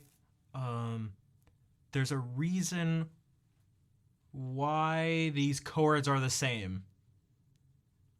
Besides the fact that, yeah, no shit, dude, you use the same notes. Okay, fair enough.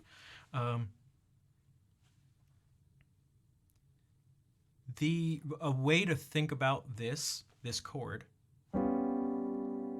or this one, because again, they're the same. This is something we didn't really specifically talk about, but it's important. But not important to what we were doing.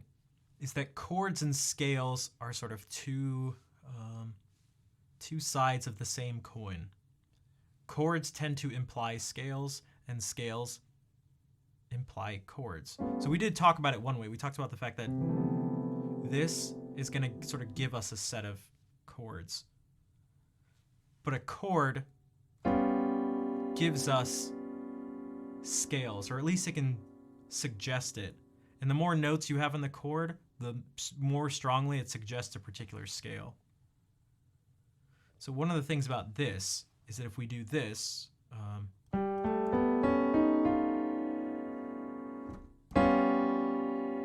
right, this scale has these, you can map this chord onto it, right?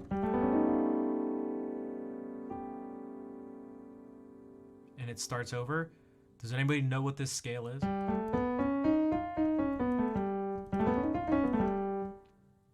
without using notes or sound, I would say no.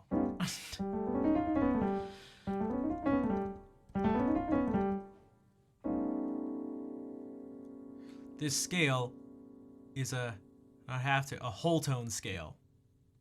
And something that's interesting about a whole tone scale is that it's perfectly symmetrical.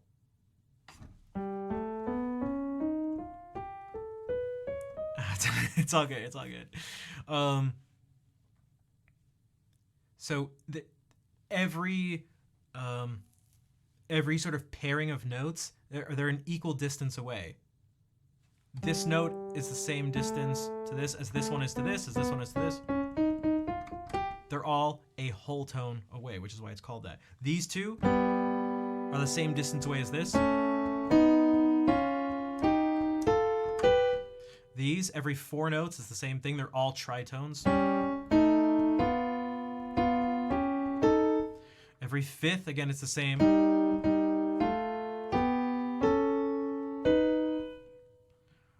And then there's actually only one more note in the scale, so it's...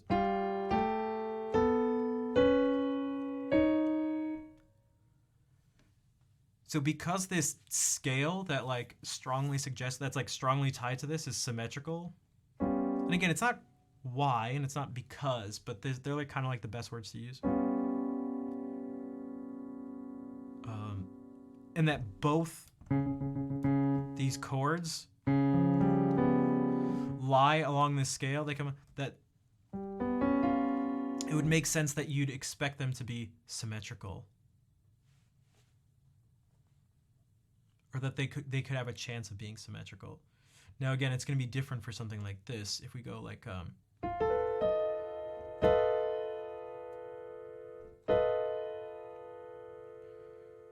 because now it has 2 of the same notes.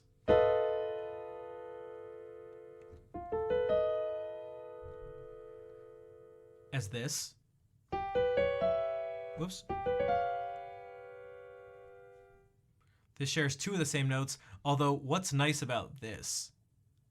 What 2 notes are shared between this chord, our original 5 chord, with a flat 5, our tritone substitution with a flat 5, and just this other, I just picked another note from this scale,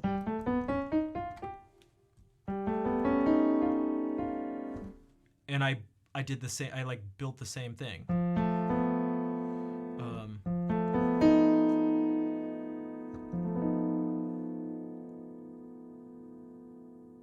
This also shares these 2 notes.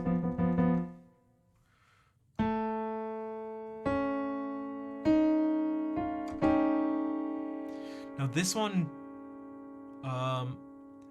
doesn't share the 2 magic notes, our guide tones. It doesn't have either of them.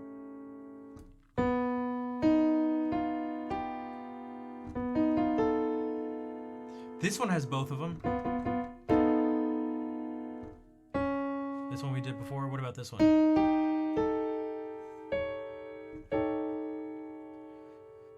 This one doesn't have either of them. So 3 out of these chords from this scale, half the chords, have these guide tones, which means then theoretically is that this chord should be able to go to C. Oops, it would help if I...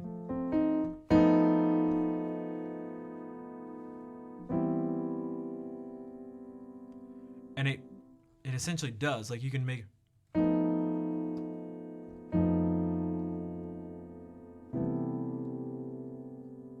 Because the guide tones were there.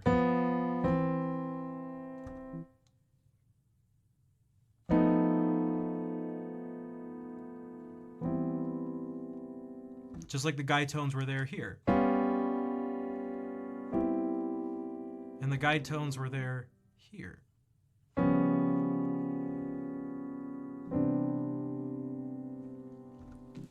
Is it more used to think of a 6th whole tone as an augmented 6 or flat 7?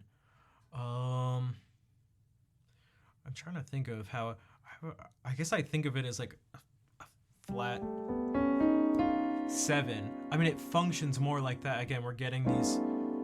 You get to think of all of these as the flat 7, like G to F, and even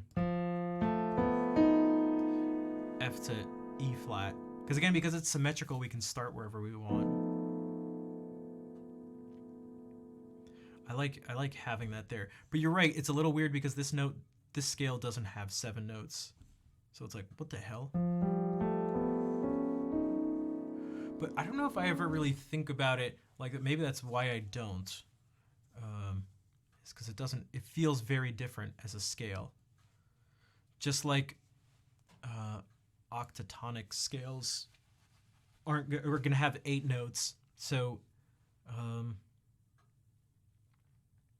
it's maybe not the most useful to try to fit it into the 7-note mold that it doesn't exist in. But I know what you mean.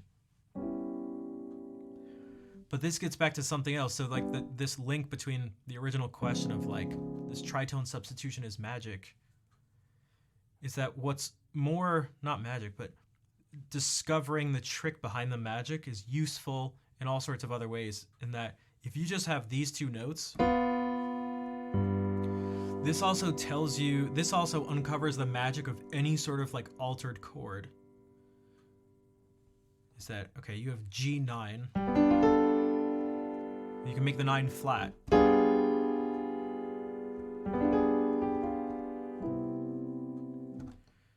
And that's fine because these 2 notes are still there. You can kind of just play anything else you want. I moved the guide tones, or I swapped them. If we just do this,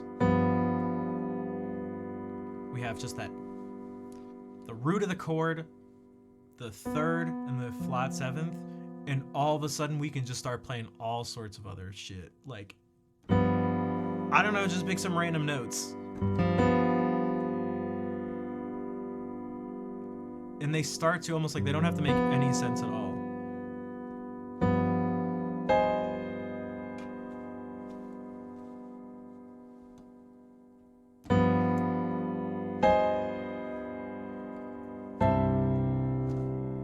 Like that was an A flat major chord. And so you go, what the hell does A flat have to do with G and C? How can you... Just how? Here's A flat. What the hell does this have to do with G and C? Well, that's what it has to do with it. That's what it has to do with it. And this is partly why. so you can see how, because so.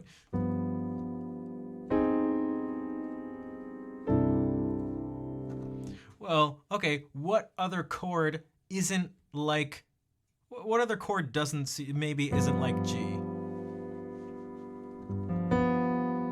What about G, what about G sharp?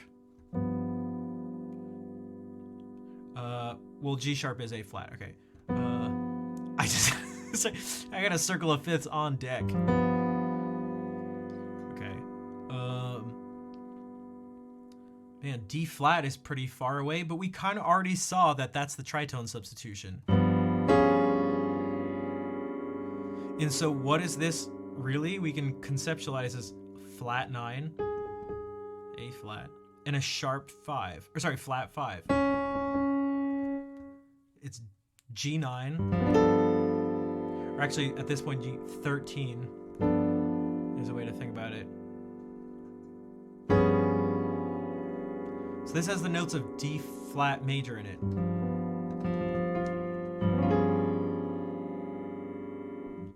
So it's like, okay. So we've connected D flat and G. All right. What about, I don't know, E flat shouldn't work. But it does. This note's shared. This is a sharp 9. This is A sharp.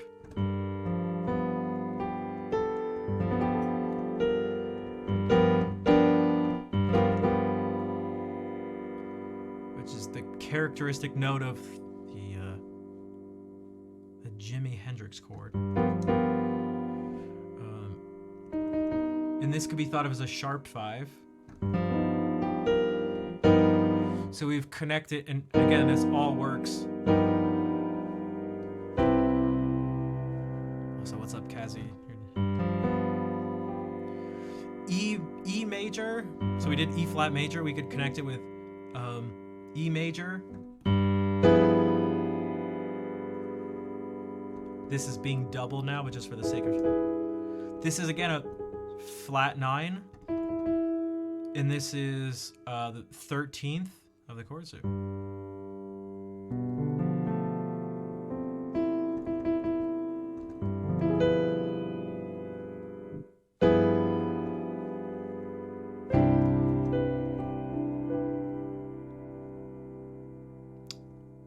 Gotta go, but as usual, thanks for... Oh, thank you. And thank you for being here.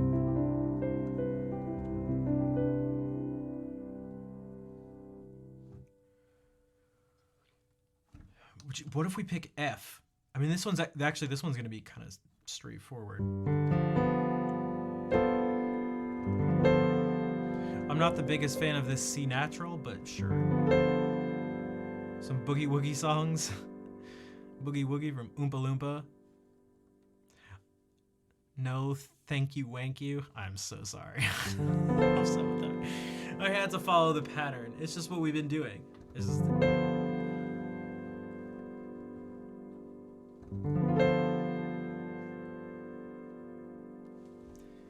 Instead, what if instead of teaching about Boogie Woogie, I teach you how every chord is actually every other chord? I mean, I don't know, but it's, I mean, honestly, the Boogie Woogie stuff is all going to be based on essentially these same principles.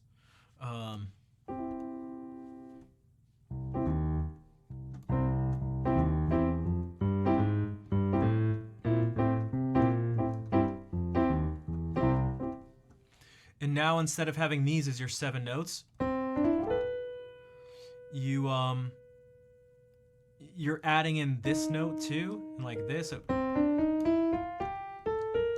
and maybe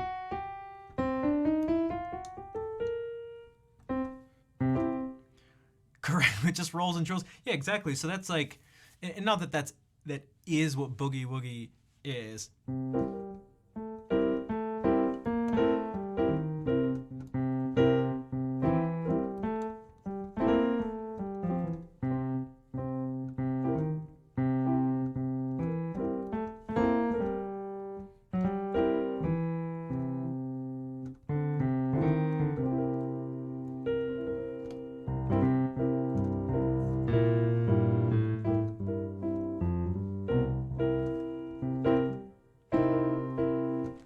There's actually another way to think about some of these chords too, brother.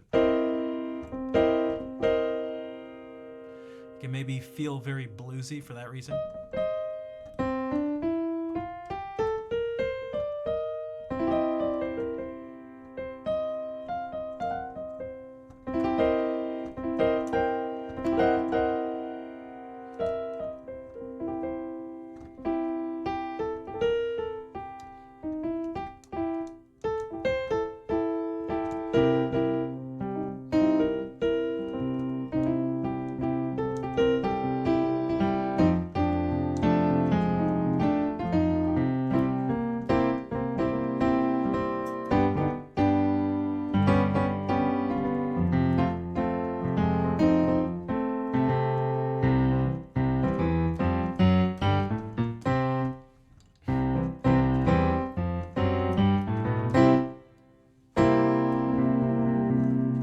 To be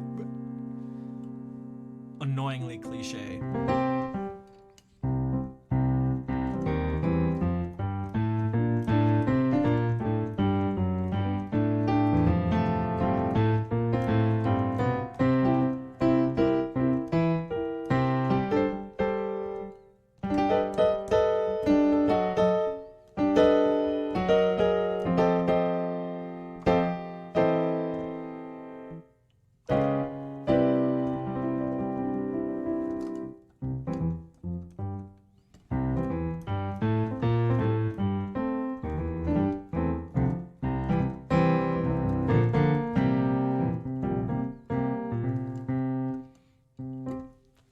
I am not a keyboard player, by the way, which is part of the reason why I'm struggling with this. If I just like gave myself one thing to focus.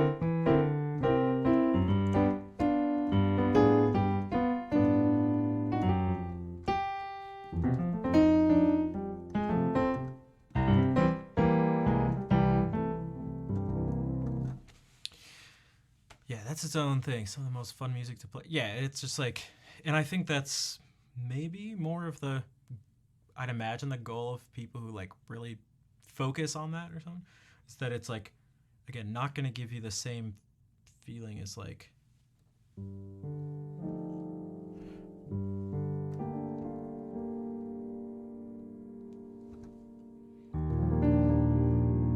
like it's like what that's there's nothing fun about that. That's not fun.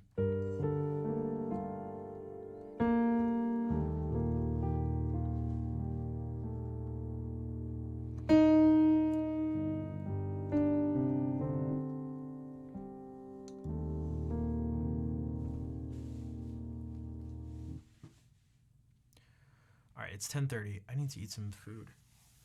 If anyone enjoyed any part of that, feel like they got something from it, and would like to help support support the stream and me in trying to do more of this stuff, you're able to subscribe, donate, cheer, anything like that would be super helpful. I mean, just for one, financially, but also as a sort of a little extra sign of like almost like moral support, partly because well, this stuff is, well, actually it doesn't exist at all on Twitch out of the bajillion people that stream. You're not going to find this anywhere else, and it's pretty kind of sort of obscure,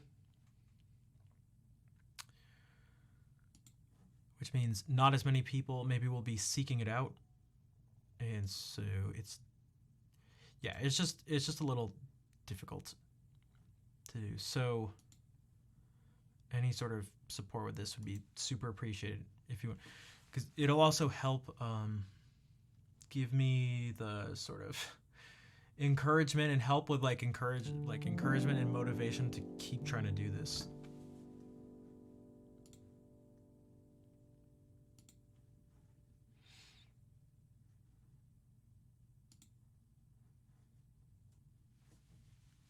If not, I'll do the ending song.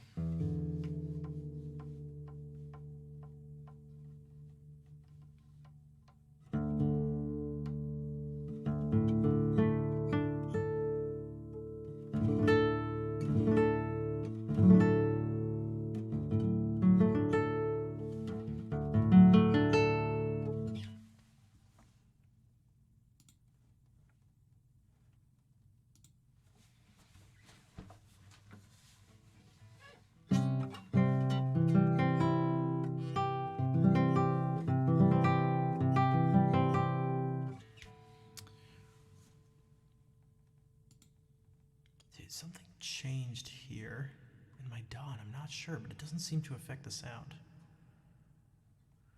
Whatever. Okay.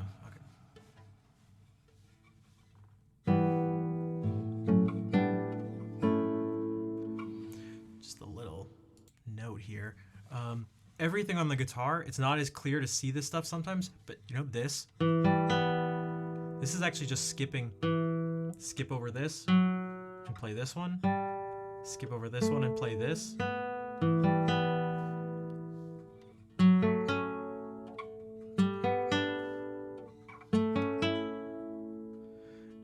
And so actually just the beginning of this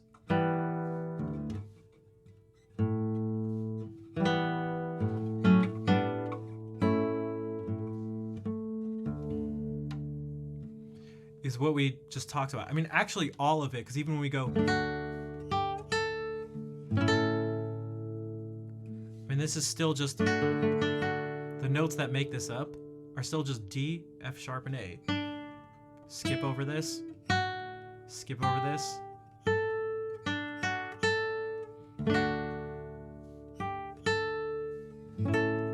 And remember I said you link stuff together? So they're essentially just using the notes in this chord. And when instead of going from this one to this one, they put one that's not in the chord in between it.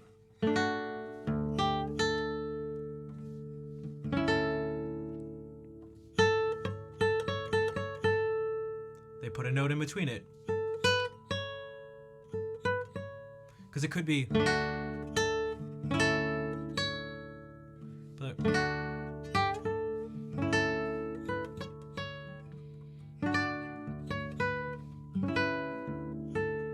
and Kazi, thank you for giving us sub to Learn Music. Link to stuff. You know, I don't remember what age I was. I wasn't today years old, but I was way too many years old. Which at least that makes sense. Today years old doesn't make sense. But before I realized that A Link to the Past was a pun. I just like, as a kid, I was just like, man, I didn't put it together.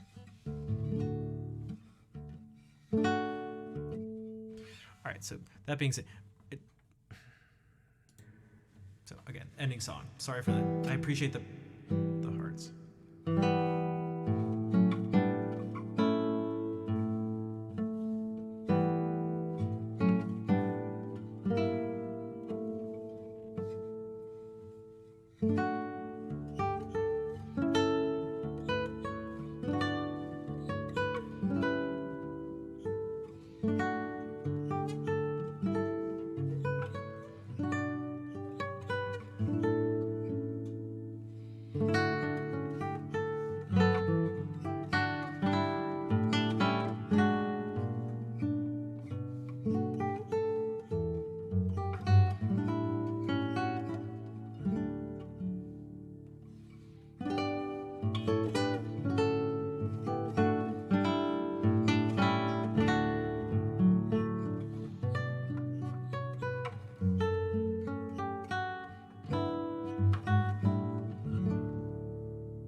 should use a tritone sub with a flat 5. I did, well, as we saw before, I guess I technically did.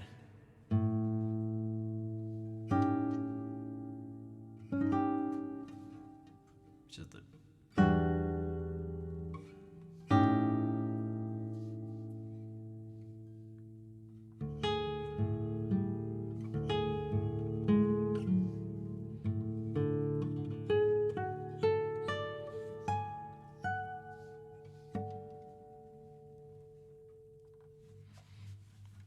ended with a D sharp, or sorry, D major sharp 11.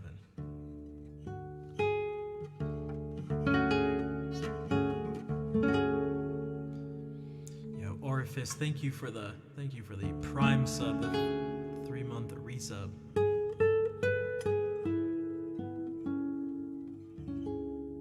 I don't know how this became a thing, but I just started to like doing whatever we were talking about, just turning the last two chords, or the predominant, and then particularly the dominant chords, or the predominant, and then the dominant chord. Because this is how it goes in the way it's written. The ending actually just goes.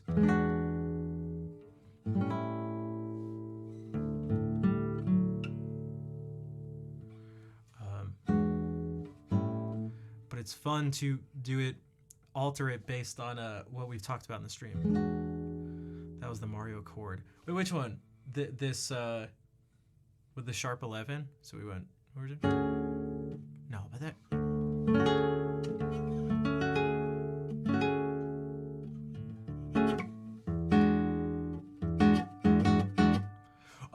Oh, okay, so this is so for those who don't know, this is a dominant 9th chord.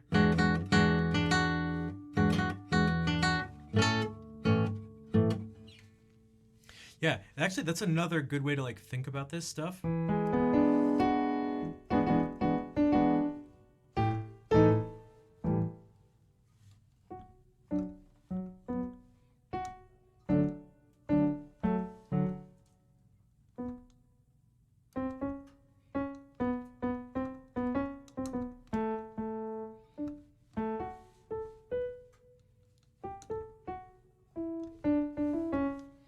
Is if you can go like, oh, that sounds like it's from something. Like maybe it is the Hendrix chord. It's just a well, this is a dominant 9th. This is the same thing, but the 9th is sharp.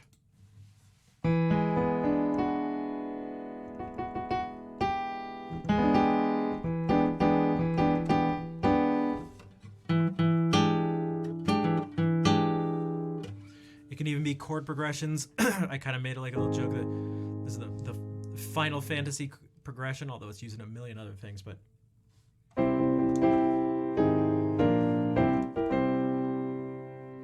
so that's one way to think about it. I don't know, there's a bossa nova, yeah.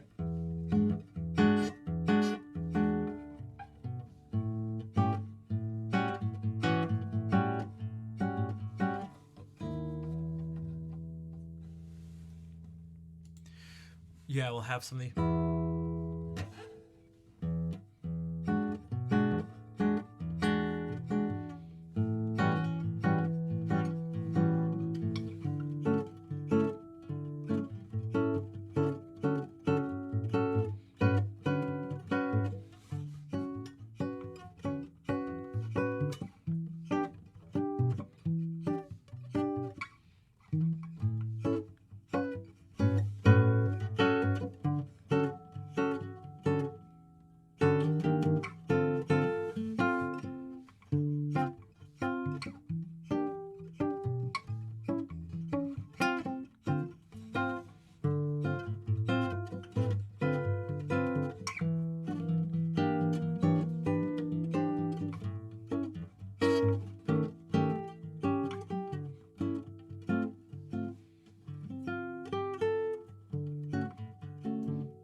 Most popular bossa nova. We could just call that. We could just say it. Because I mean this.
Okay, fine. Is the Mario death music the most popular tritone substitution in use of all time?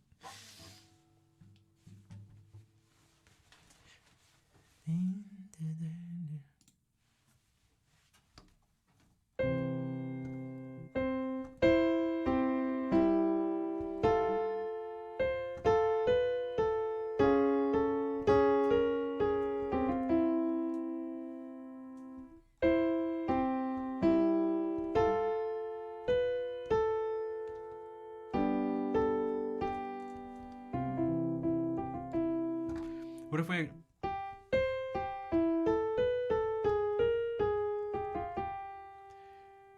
Remember I said scales imply chords and stuff?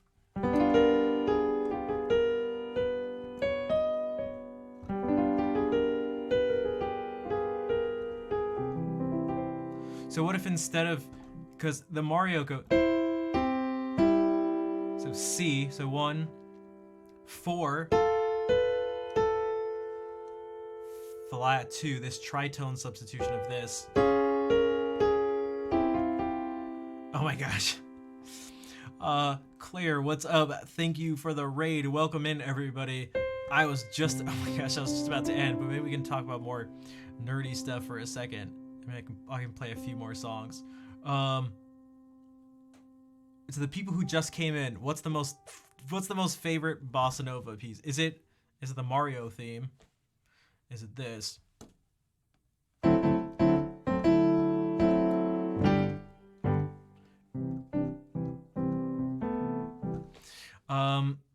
Or is it Girl from Ipanema? And what's the most famous tritone substitution? I think it's the Mario death music.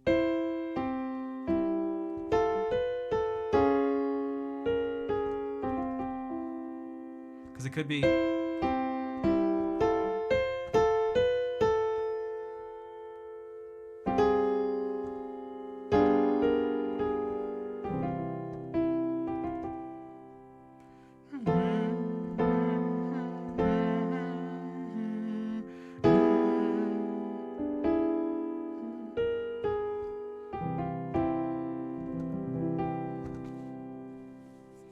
My main thing is guitar, by the way, so maybe I should play a guitar piece. Or maybe I can keep playing Mario stuff.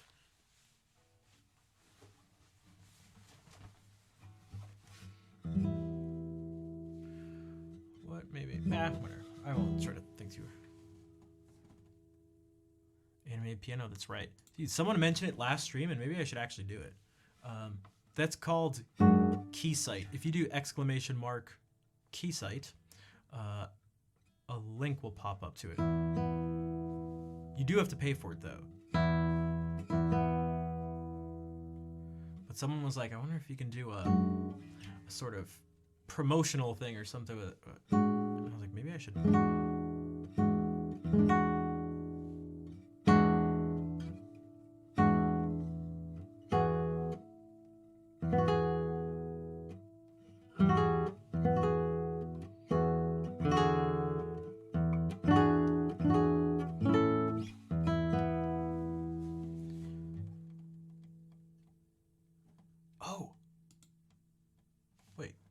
Wait, I think is this the thing that changed?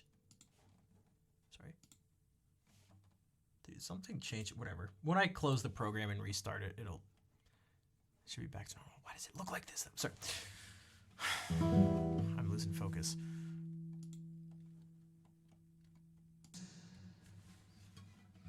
I'm trying to think of something that would have some of these chords. This doesn't, but we'll just play it anyway.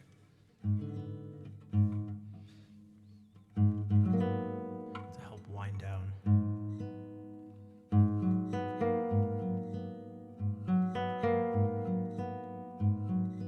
No, they're not error windows, although it doesn't. This is so the windows that pop up from the DAW I'm using, their default place is on this monitor. So if I hadn't already moved them before like this, so this brings up, this is the master track. These are different plugins and stuff.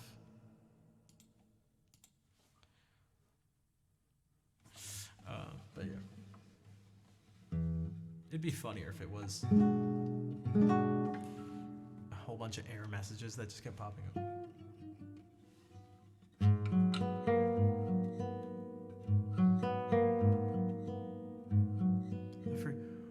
I mean, I know that's. I mean, you've been around for a while now, Claire. But that's funny. I didn't realize that. Actually, that's cool.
Seth, what's up?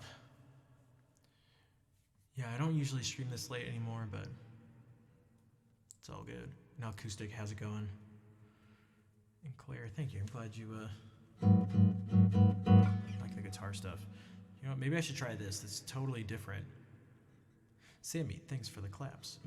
This is a piece I should be playing and working on as much as possible. It is like a totally different vibe. Like a million times different. I think I have it memorized at this point.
Acoustic, thank you for the 500 bits. I messed up a few. Damn it, I gotta get this down more. Some of these are more understandable. I did change around a few fingerings in the past, like 2 days. So,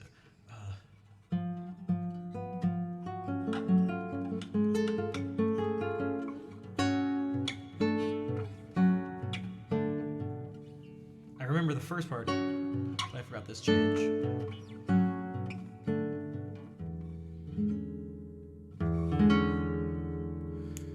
Enjoy how dark and eerie. Yeah, it's definitely dark and eerie, and I love more and more putting like making this part go wild when it goes.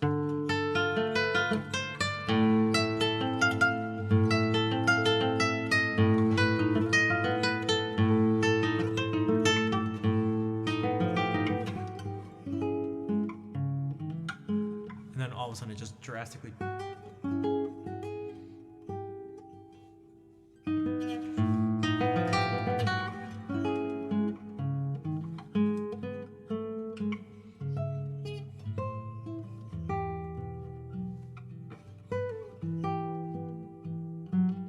There's still some things that are just physically obnoxious.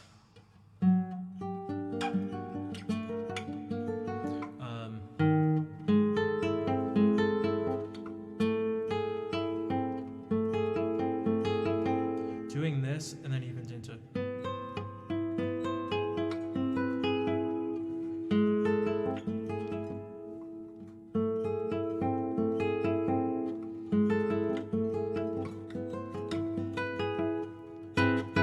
It actually makes my hand feel terrible.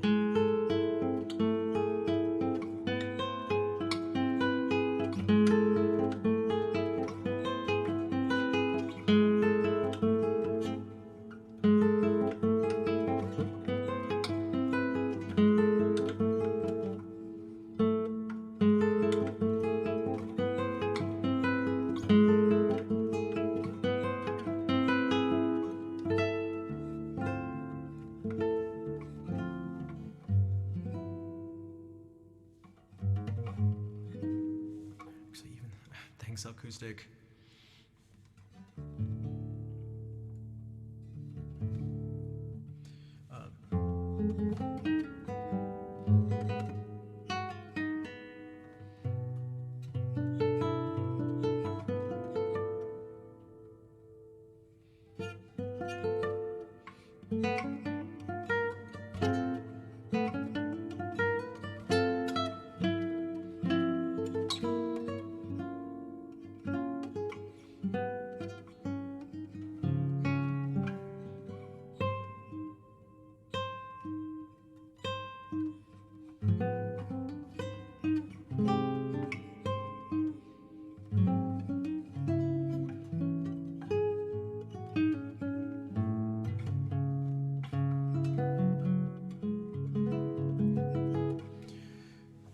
All over the lever.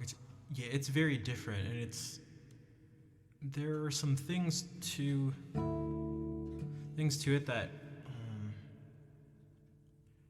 there's some difficult things that can be done. Again, the improvisatory aspect of music gets skipped over, which is difficult.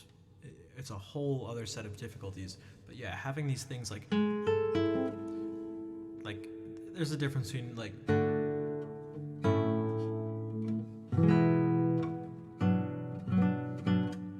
And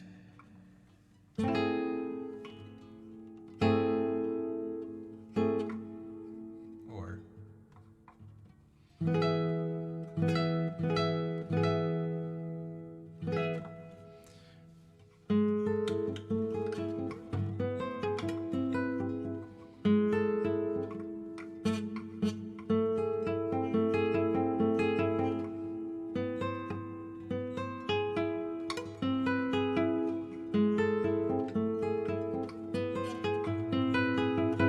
and that's just like one aspect to it. That's just the physical, one of the physical aspects of just one of the hands doing just one thing, because there's. And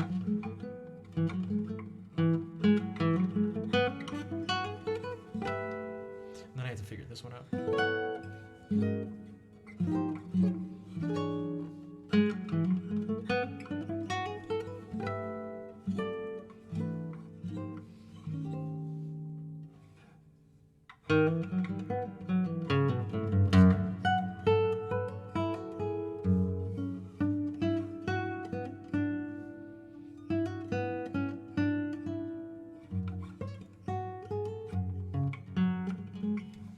Yeah, there are all sorts of difficult things here, actually. And so part of it becomes a puzzle where solving it, the end of it isn't just like, people's goals can kind of be different sometimes, and even what the goal of the puzzle is, and hence why there's some different fingering sometimes and different choices. Part of it can be just like anatomy, like there's certain, this is,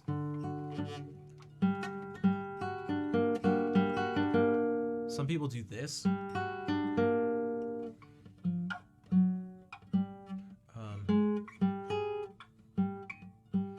Where's that one? I just physically like, that's, man, if this one is gonna be difficult,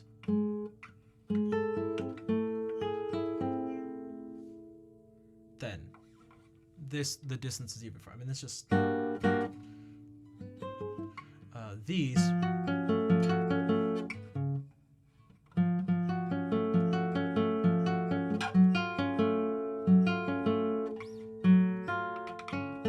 oh, this is even worse, yeah.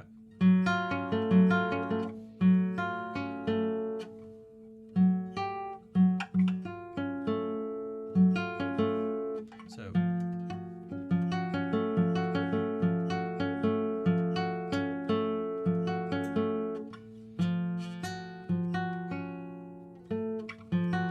like this is fine. That's easier than this. It's the same notes. But this, and in particular this movement, for me is easier than, I don't, my hand is gonna explode. I'm on like all the way on this side of this side of the fret, on the edge of this finger, stretching it out. I'm like losing circulation. And it's not just can you get your fingers there and play the notes, it's like how you play it. So this, I don't want it to feel like my hand is being torn off as I'm trying to play this thing.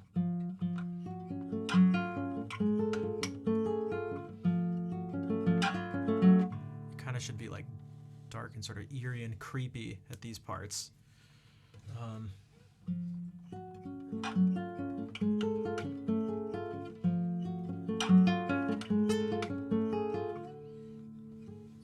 That's why this one,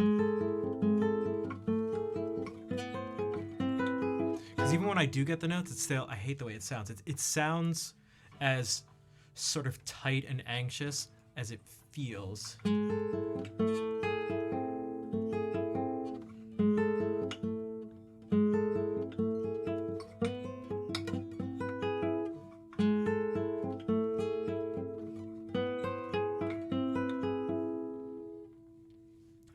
Being stretched and played on the side of some of the fingers, the extreme tips of others, to the same thing now, and then having them going from stretched to being squished and kind of stretched again, and it's just like,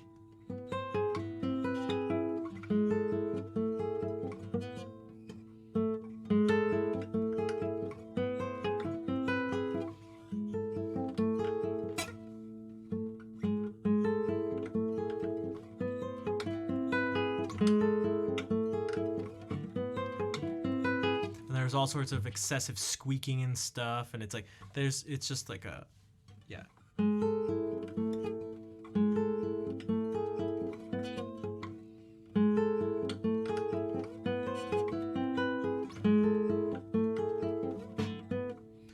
And then I want to use this as a guide finger, but I can't have it go.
dominant ninth. Or actually, no, it was a 13. It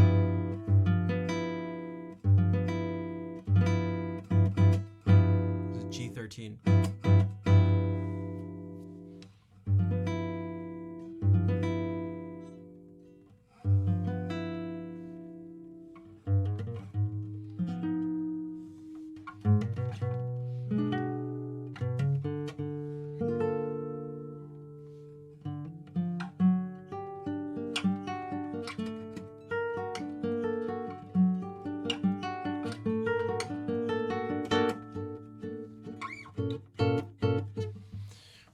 I really need to head out. I'm starving.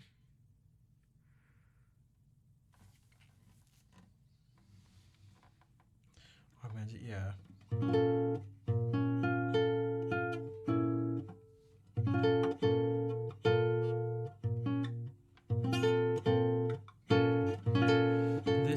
These chords are interesting because it definitely has that augmented feel. I mean, if it. But one of the ways to think about it is a minor 7 chord with a sharp, with a minor major 7 chord.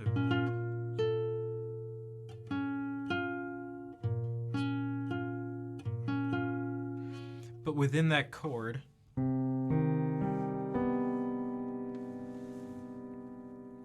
your ear can do 2 things. Oh my god, I need to go. So if we think about it like this,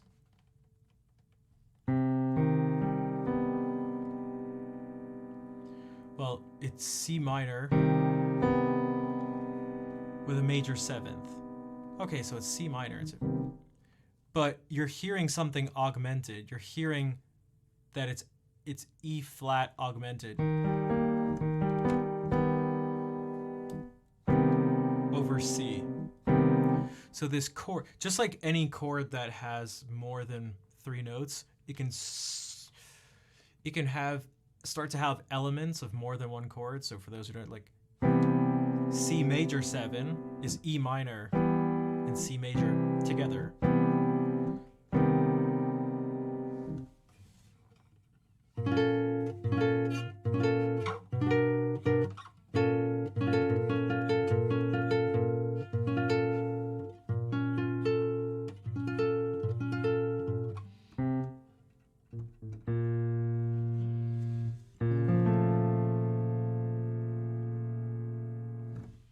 Do this stretch on piano. I don't think. What do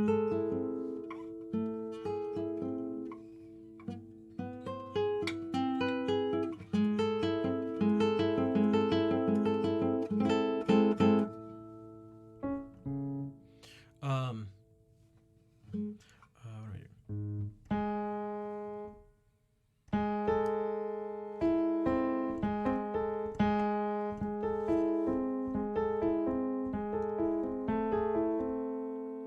It's way easier on the piano. I mean, for one, if you notice, these 2 notes are actually the same.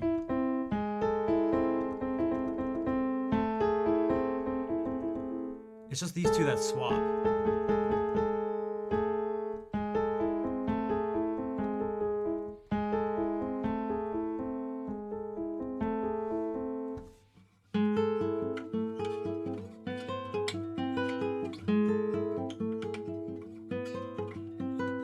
The guitar sucks sometimes.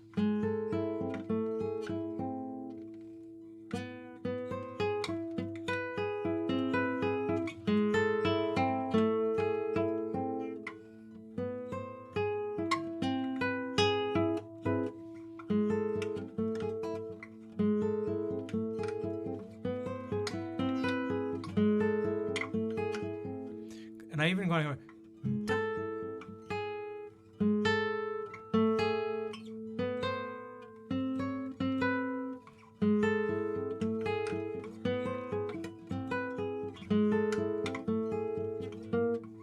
Okay, I really need to eat food. I need to eat food more than you guys realize, actually. I need to stop doing this.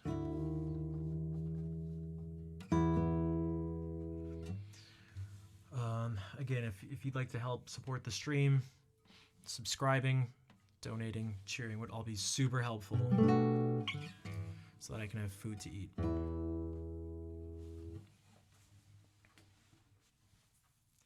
Fires I need. Well, that's.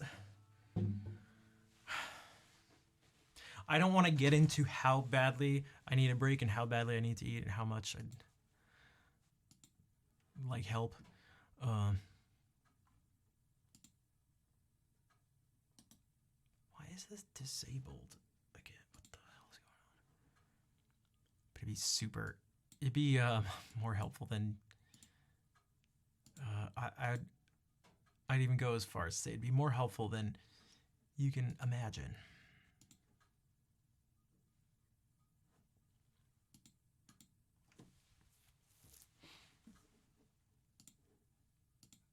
Especially as I do this, I give up as much as I'm struggling with the way the stuff is normally.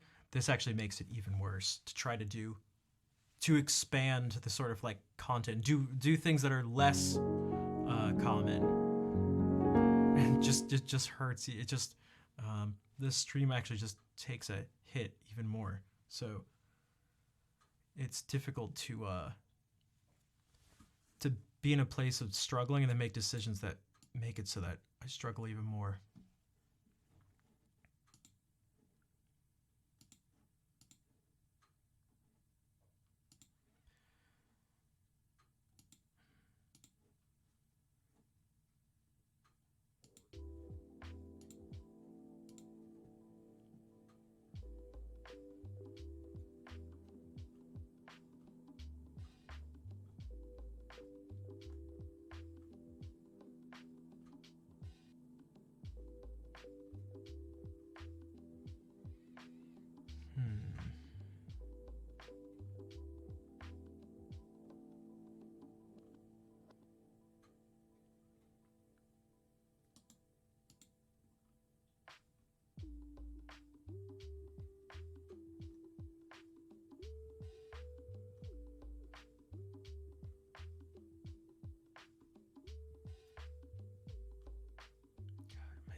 My stomach is burning. Yeah, maybe we can just raid Insomniac. He raided us earlier.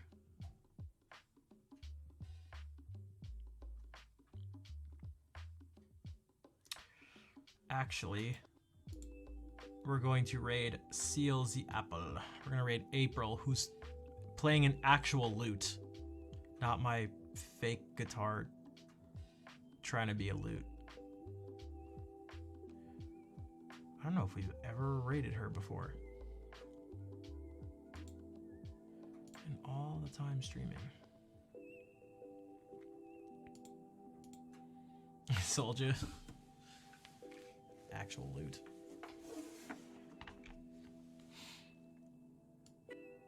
Man.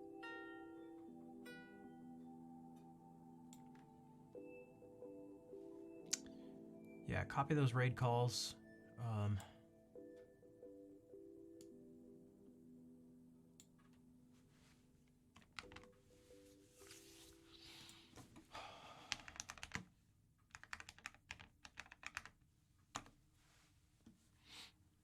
Mature audiences.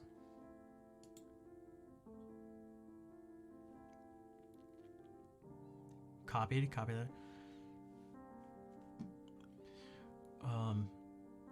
Thank you everyone for coming out tonight and hanging out as we tried to do something new and different.